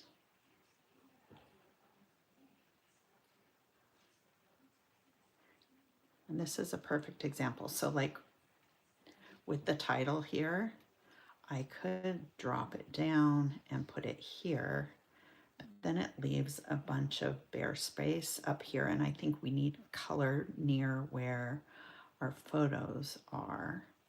So I prefer it kind of nestled in this little nook where the 2 photos meet at the top, as opposed to leaving a bunch of white space right there.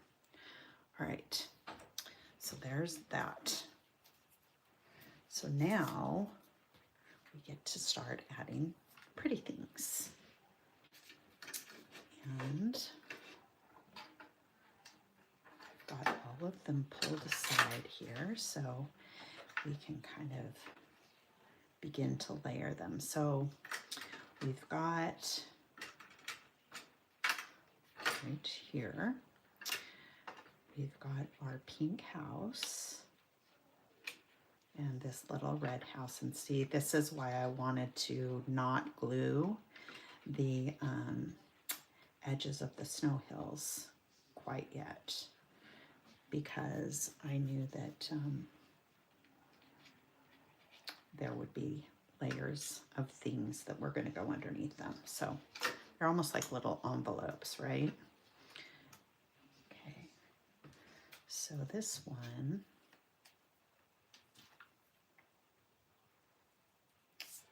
I'm going to put just a little bit of foam on the right side of this house so that it will sit flush.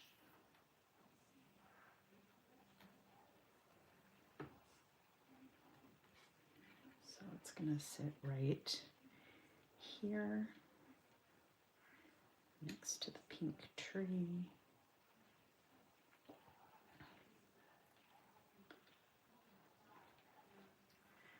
And then we'll put another little bit of foam on the left side of the tree, or the left side of this smaller house. Again, because it is going to be lifted up when it layers over the edge of the pink house. Okay.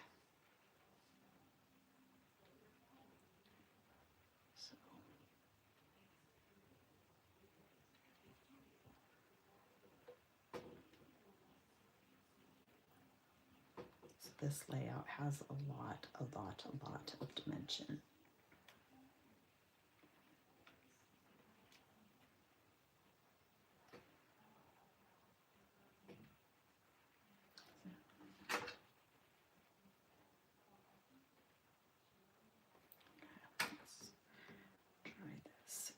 See if I can get it to stay in place. All right. Okay. So there.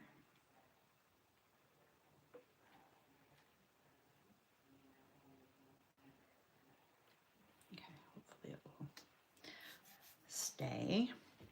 And then we've got a little pile of presents that are going to sit right inside this.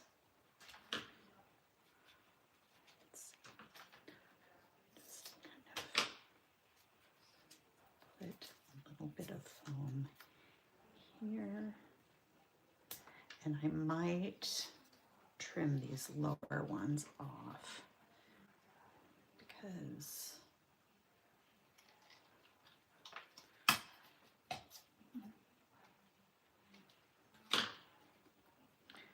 they're gonna nest in behind both. So this is gonna go, actually, I think maybe,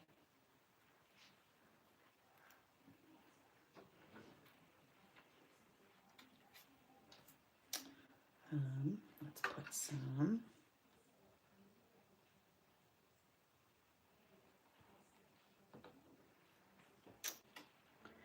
I can either put it behind here. Yeah, I think I will because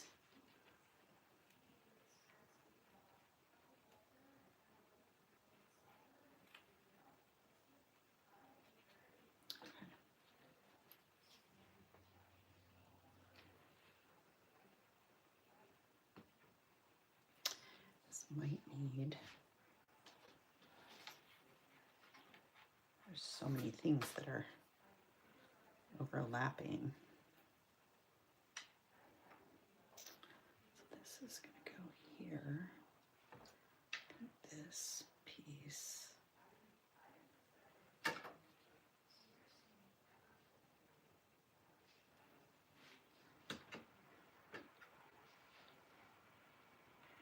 This is one of those pages that you're going to just want to reach out and touch all the time.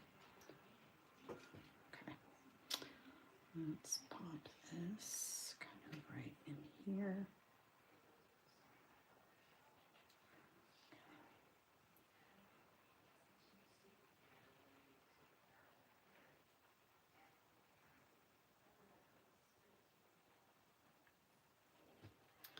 Okay, so there's that one.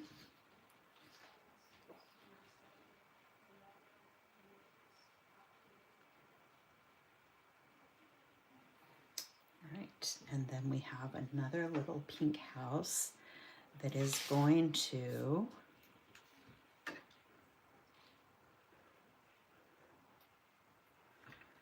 sit right here. And I want,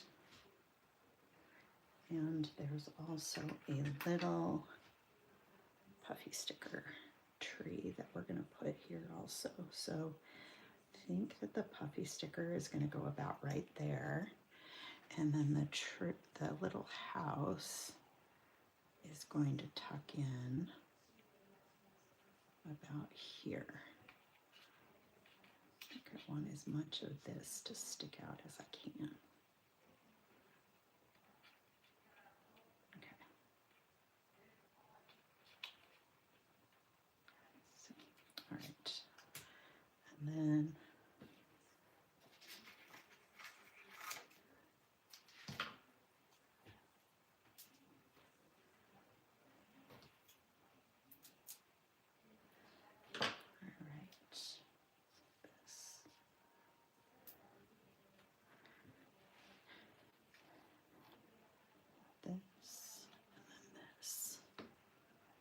And we're going to pop this right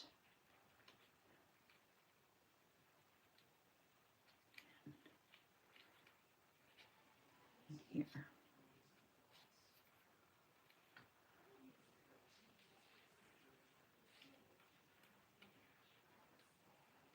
Right, so cute.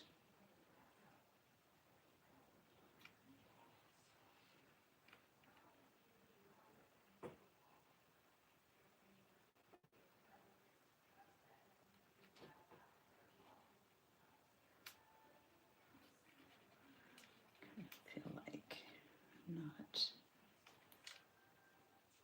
There we go. That's okay. Hopefully it will stick. If it not, we'll go back in with some more glue. All right, so there's the top layer. Now we need to add some of the things on the bottom layer. So we've got our snowman that's gonna sit right in here. And we've got some flowers. And fortunately for all of us, none of them are fussy cut flowers. Okay, so this guy, I almost wanna, because my cat chewed that, I might leave him on the outside. In fact, I think I'm going to, because then that covers up his teeth marks. Okay, so then we've got our snowman, which is right there.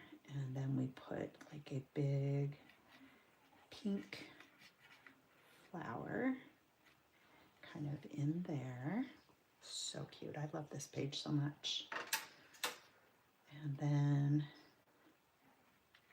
so this, and then we've got a little gift that is going to sit right about there. And then a pink daisy, but we also need to put our chipboard tree, and it needs to be about right there, and then our little pink daisy is going to kind of overlap that, and then we've got another pink flower and this little tulip looking flower, and our gingerbread man that's going to kind of sit about right there. So cute, so cute, I have to say. Love it so much. Okay, so first, our snowman, he definitely needs some lift.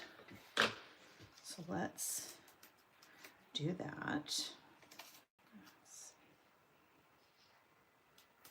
Okay. So he's gonna sit here. I'm gonna put some glue on him.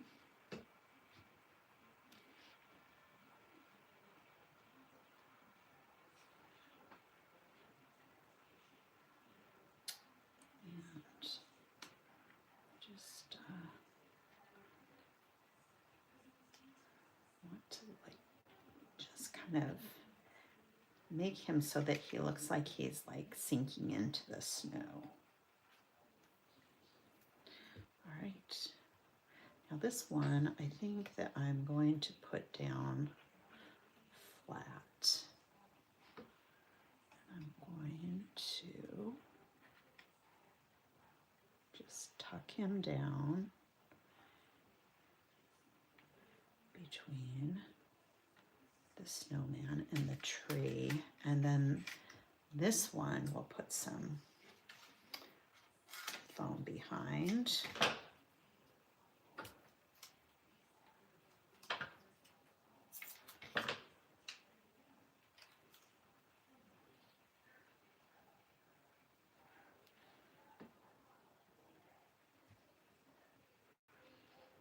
And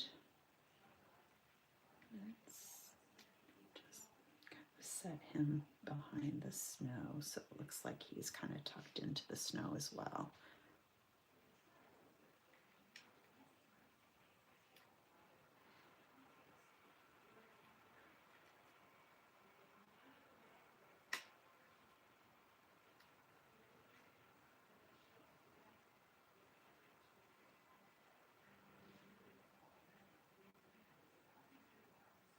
All right, so that's gonna stay.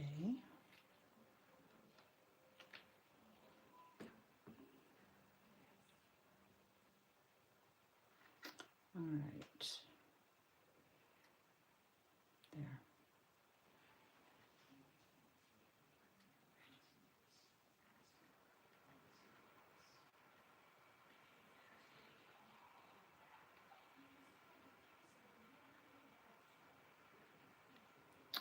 Okay, so there's that.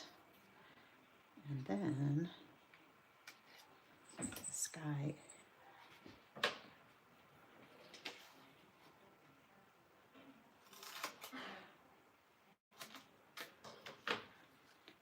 add a little bit to him as well. Go up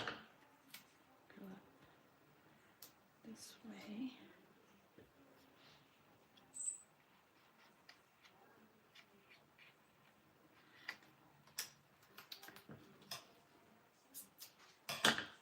Okay, so let's slip him in case.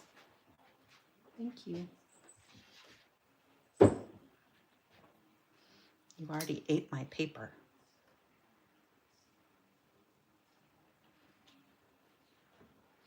There was one gal, Jennifer, if you're watching this, she left a layout on her desk and woke up in the morning, and her cat had thrown up on top of it. Felt so bad for her. It's actually a really funny story. So I'll share it all with you. But if I leave things out, my cats like to take it. They steal things and they carry them into other rooms. This morning, or yesterday morning, at the top of the stairs, one of the cats left well, I know which cat it was. It was our black and white cat, and he carries things around, and he left, like the little air pouches that you get when packages are shipped to you. He left one of those at the top of the stairs, along with an invoice and some about 5 or 6 of these little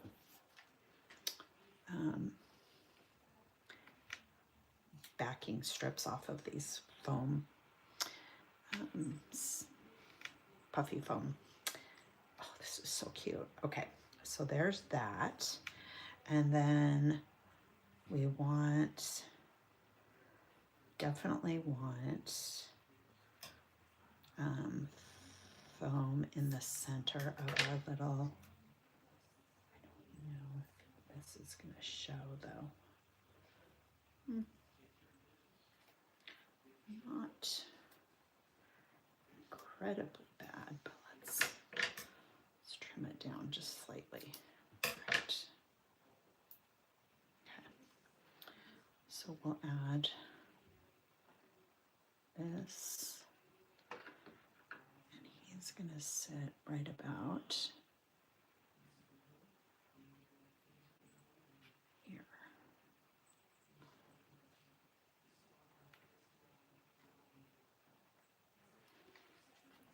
And then this one I also want, so this one you can either have on top of the snow or under the snow. It's up to you. I'm putting it on top because my hill has some teeth mark. Actually,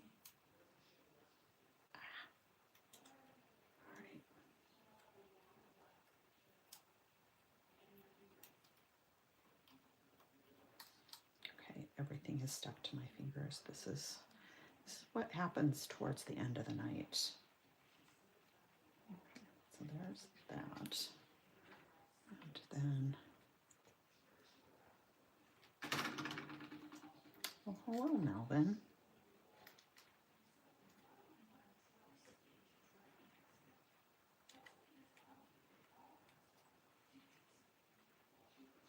Okay, there's that. Okay, that one. And then we've got a little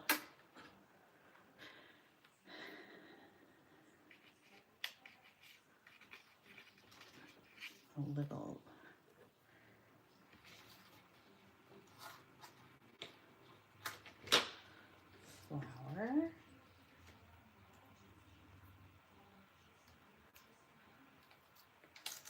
To put him about right there, but he needs foam on the lower part too. Right. Need to fill my glue up. It's starting to run low. Okay.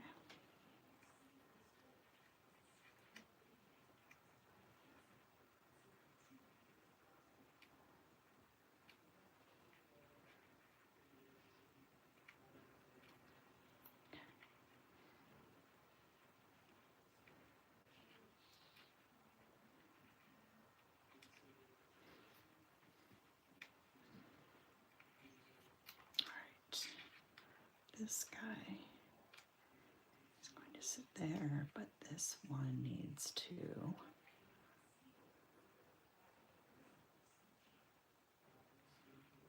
pop a little bit. And then this one's going to, I'm actually going to let that one glue to the back here.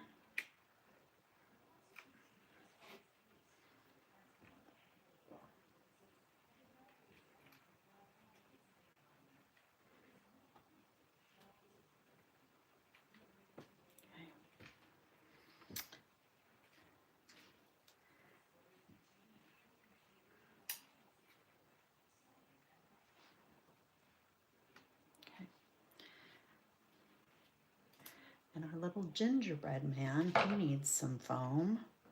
Everything needs some foam. I always feel like, you're not coming up here. Layouts like this that are really whimsical, I think when you add a bunch of dimension to them, it kind of just brings them to life. Okay, so he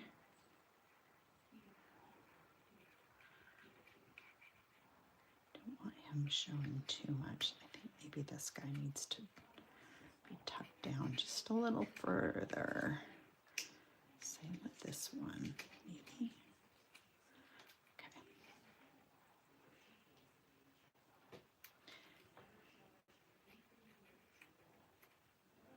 Okay. Tate's out of here. Right, there's our little gingerbread man. And he's gonna sit right about there. Okay, add a little bit more glue here because I messed with it too much.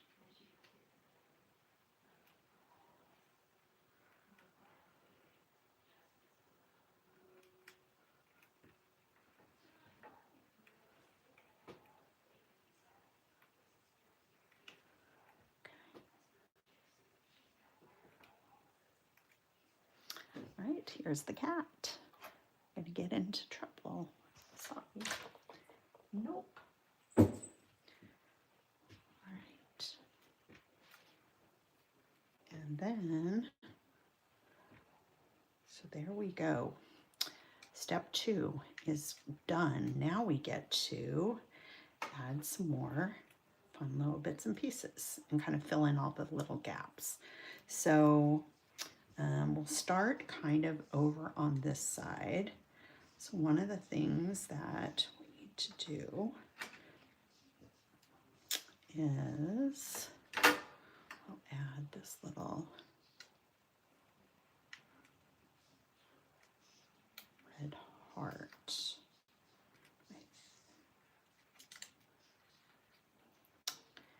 He did not want to glue down, did he? Okay.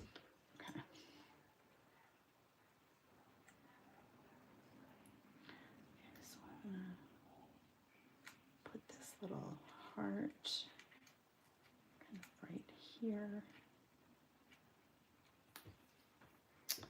And then we've got a little green flower. For these, I'm going to just use some foam dots.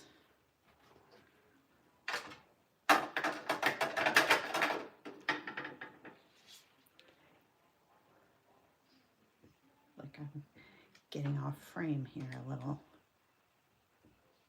Okay. I think we're good. Okay. So now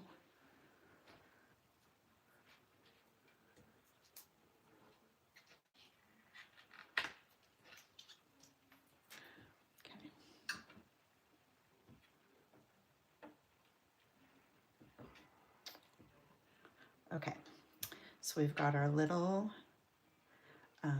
heart. Now we've got a green leaf, and where did my green little flower go? Just got a lime green flower, and there it is.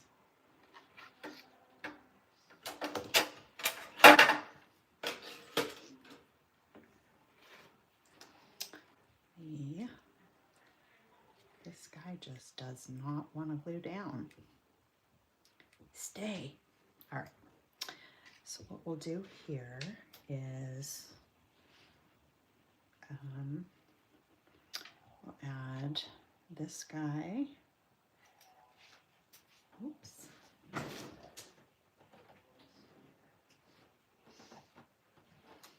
Okay. That guy, and then we're gonna pop one here as well. Okay, so let's lift this up. And this is gonna kind of sit right here. And then the little leaf, I'm going to trim the little stem off. And, there we go.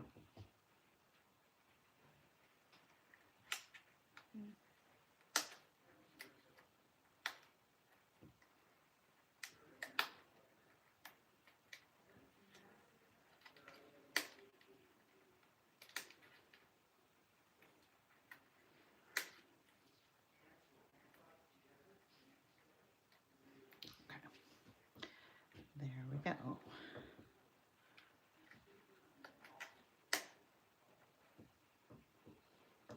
Okay.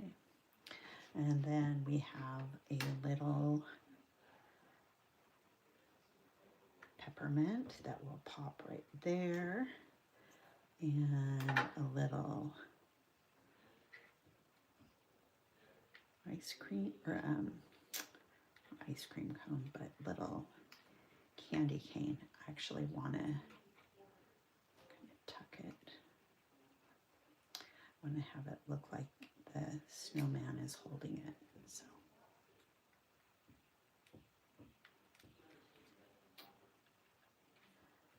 this flower is going to just drive me crazy. nice. Okay. And then we have a little white daisy.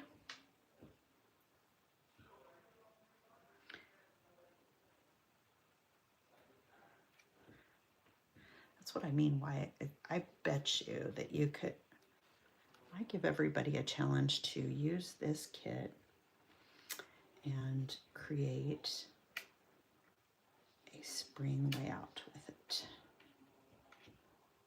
I don't think it would be that hard.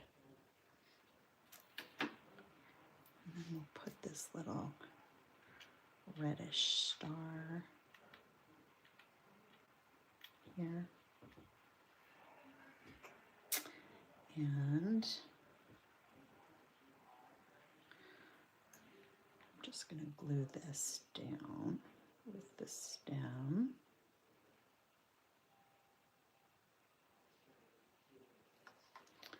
Under here. And then the little, actually think I don't need,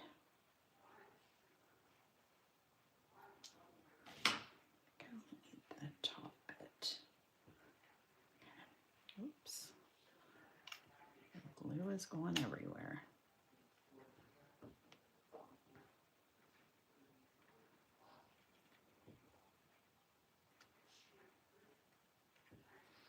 All right.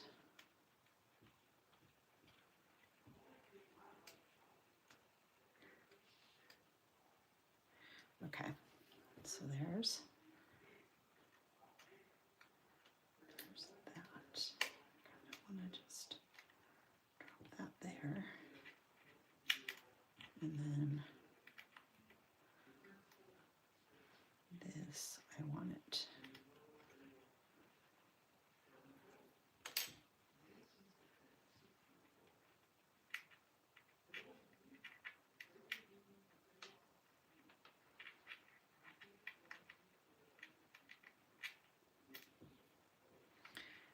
Where exactly I want that to sit.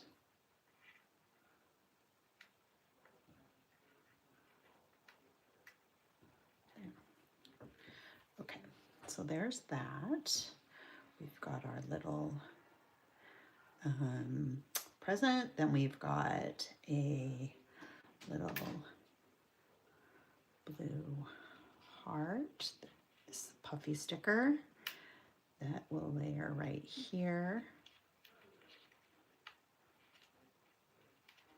So the key is to change and give use a variety of different sizes and shapes, so that, like, if we had everything floral, and I'll show you the difference because I did a layout similar to this one, but I redesigned this page for our project sheet because I felt like there were just too many flowers going on. So, and I like the way that this one turned out better. And I think that you'll see what I mean when I show it to you in a few minutes. So this one is going to sit about right here.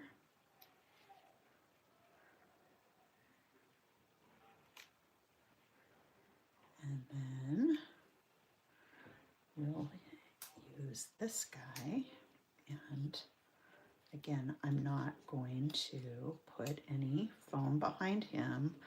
I'm just going to run a bead of glue down that, kind of where that stem is. And I'm also going to trim this bottom part off so that I can kind of tuck this in a little further.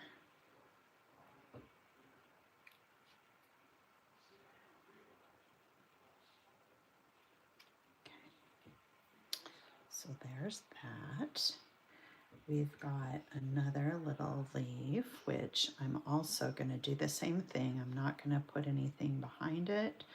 I'm just curving it, folding it just slightly, and going to put the bead of adhesive down the center of the leaf, and I'm going to put that about right there, and then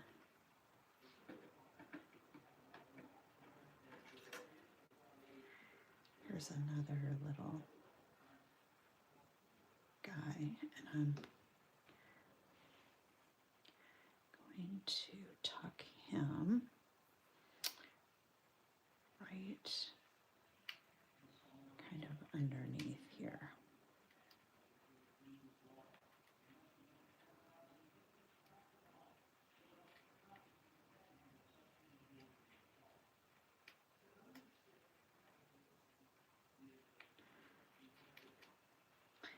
Good grief.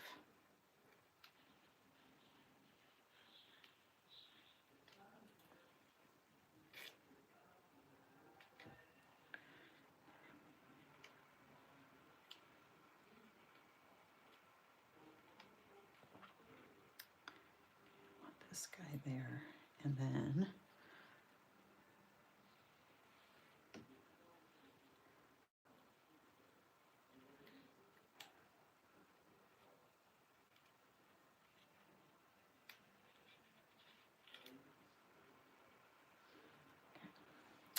this guy just needs a little bit more glue.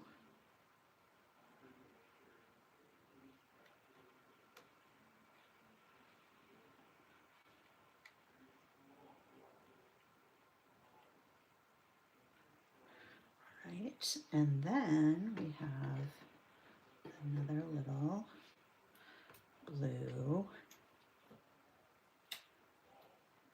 daisy, and he is going to tuck kind of up behind our little gingerbread man. Let's see. Oops. Hang on.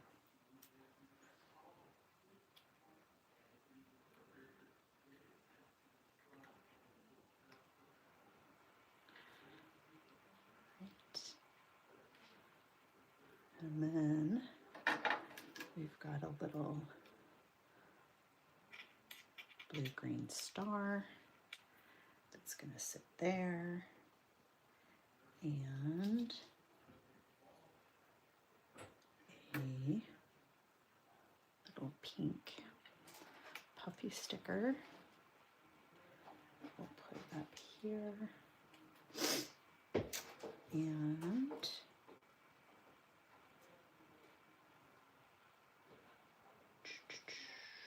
let's see. I've got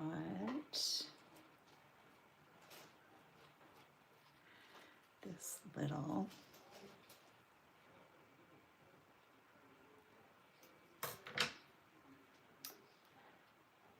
holly leaf that I want to tuck in back here, and I want him to have some foam. Oops. All right.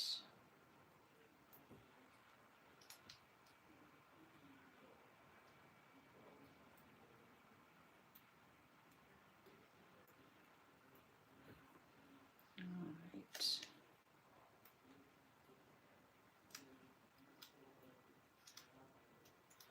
right. So this guy is going to tuck in behind the presents, and I want him actually behind the tree as well, so I think he might need to be trimmed a little bit more.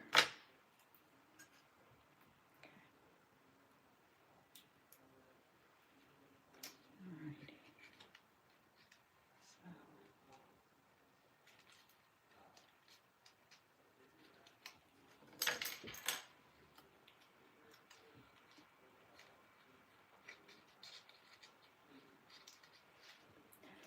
this guy.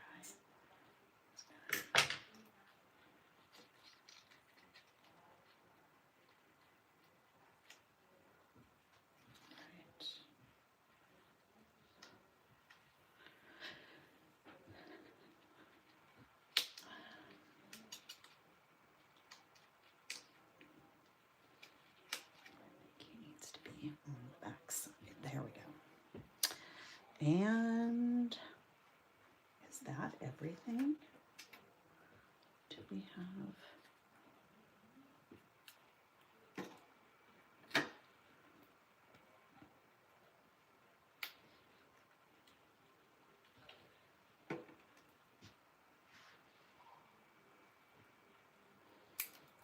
I think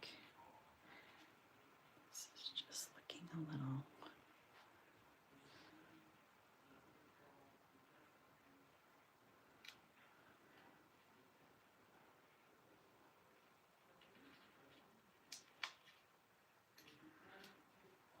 Feeling like they're just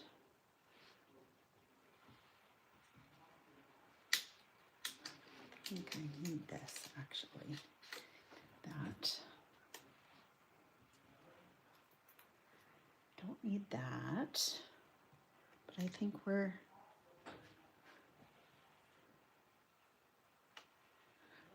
good. Unless I want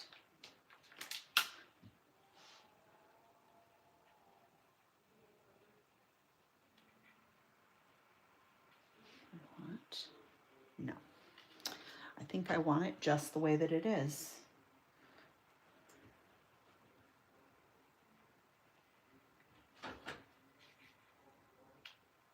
Oh, that's what I want, is that little guy right there.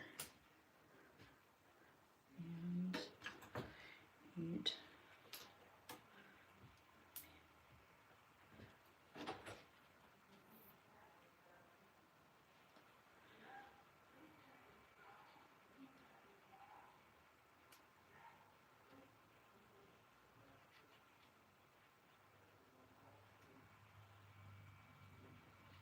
almost not wanting this guy there.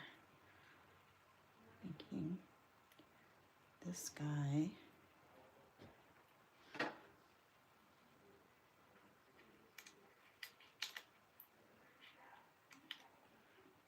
There. And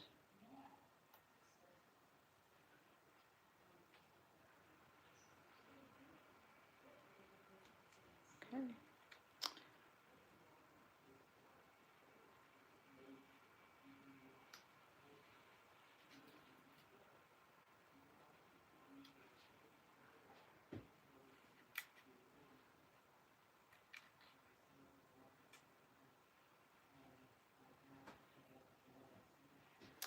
Right there.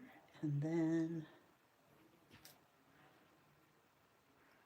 I wonder.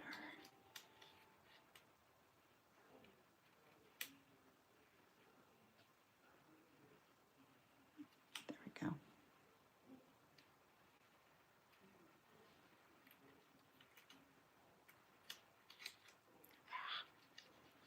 All right.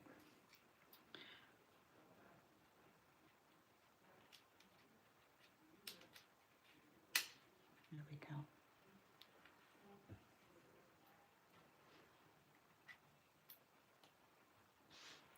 Nope, I don't want that.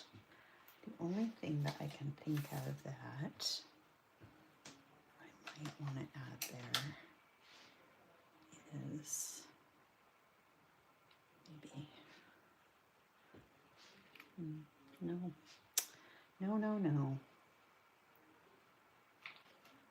We could put, just for the sake of cute, yep, I think the little mouse has a little home there.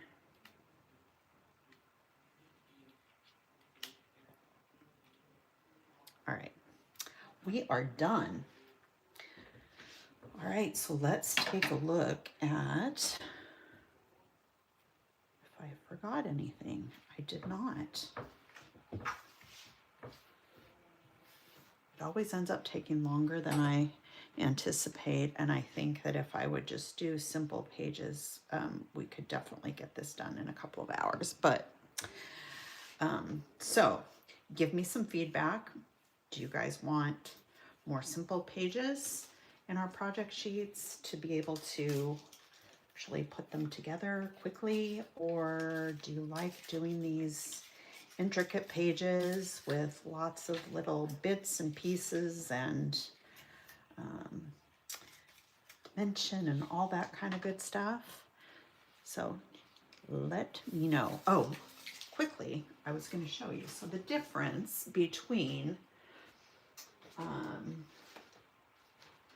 have it, is the question. Okay, yeah. So this was the original page that I did. And this is the new one.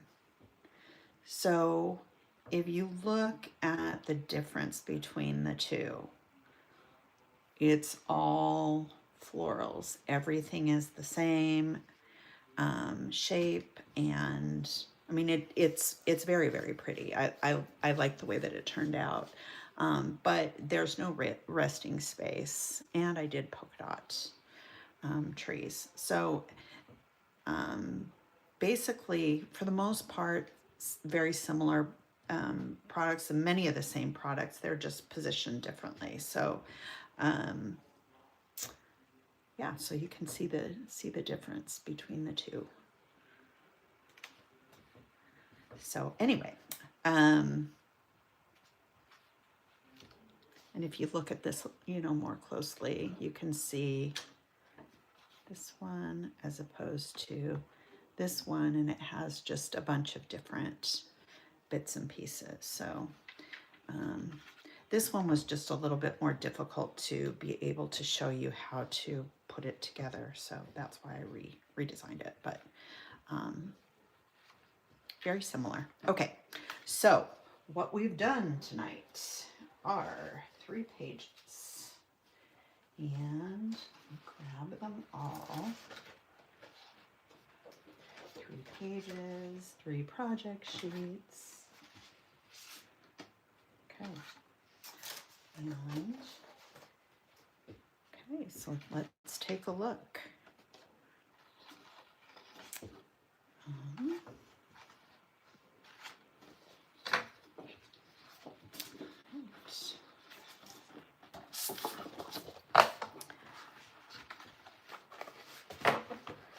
So the first page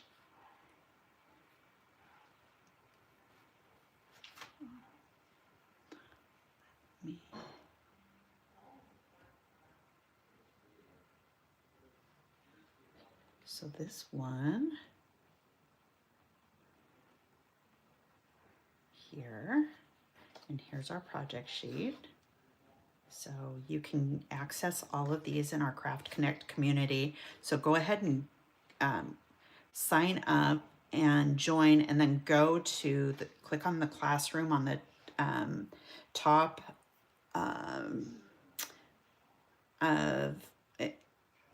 click on the classroom button at the top of the page and go to our digital downloads, and you'll find all of the project sheets there. So so anyway, here is the first one, and I'm going to go ahead and add some stitching to this off camera, but when it's done, I'll take pictures and share it with you. But I think that it turned out really, really cute. And then here is, well, this is technically layout number 1, but I love how this one turned out as well. And another thing that you could do with this one is you could cut a hole in the white cardstock and put your blue paper behind it. So you kind of create almost like a little shadow box. And your photos would be kind of nestled inside there. And then that's where the blue circle would be on kind of on the base layer. So very, very cute. Oops, let's see. Very cute. Very, very, very cute. Okay. And then this is layout number 3 with all of our trees.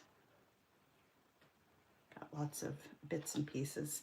And honestly, it just does not look nearly as cute on camera as it does in person, because you just want to touch everything on it. So there you go. So I want to thank you all for joining me tonight. It's been really, really, really, really, really fun. And I know it's been a long night, and for many of you, I'm sure that you may have had to nod off sign off before the end, but just remember that everything has been recorded and will be available on both YouTube and in our Craft and Connect community classroom. So you'll be able to watch and follow along and finish your pages when it's most convenient for you. I hope that there are some of you that will join our crop tomorrow. Great way to kind of finish up your pages. And if not tomorrow, maybe the following week. So if you guys have any questions about anything that we did, any of our kits, or any of the information that I've given you, leave them in the comments below and I will be sure to answer you. Also, if you are watching on YouTube and you enjoy the content that we are bringing to you every week, go ahead and make sure that you subscribe to our channel and hit that notification bell, because you'll get notified every time we add something new, and we add new stuff every single week throughout the week. So anyway, you guys have a great weekend. Thanks for joining me. Bye.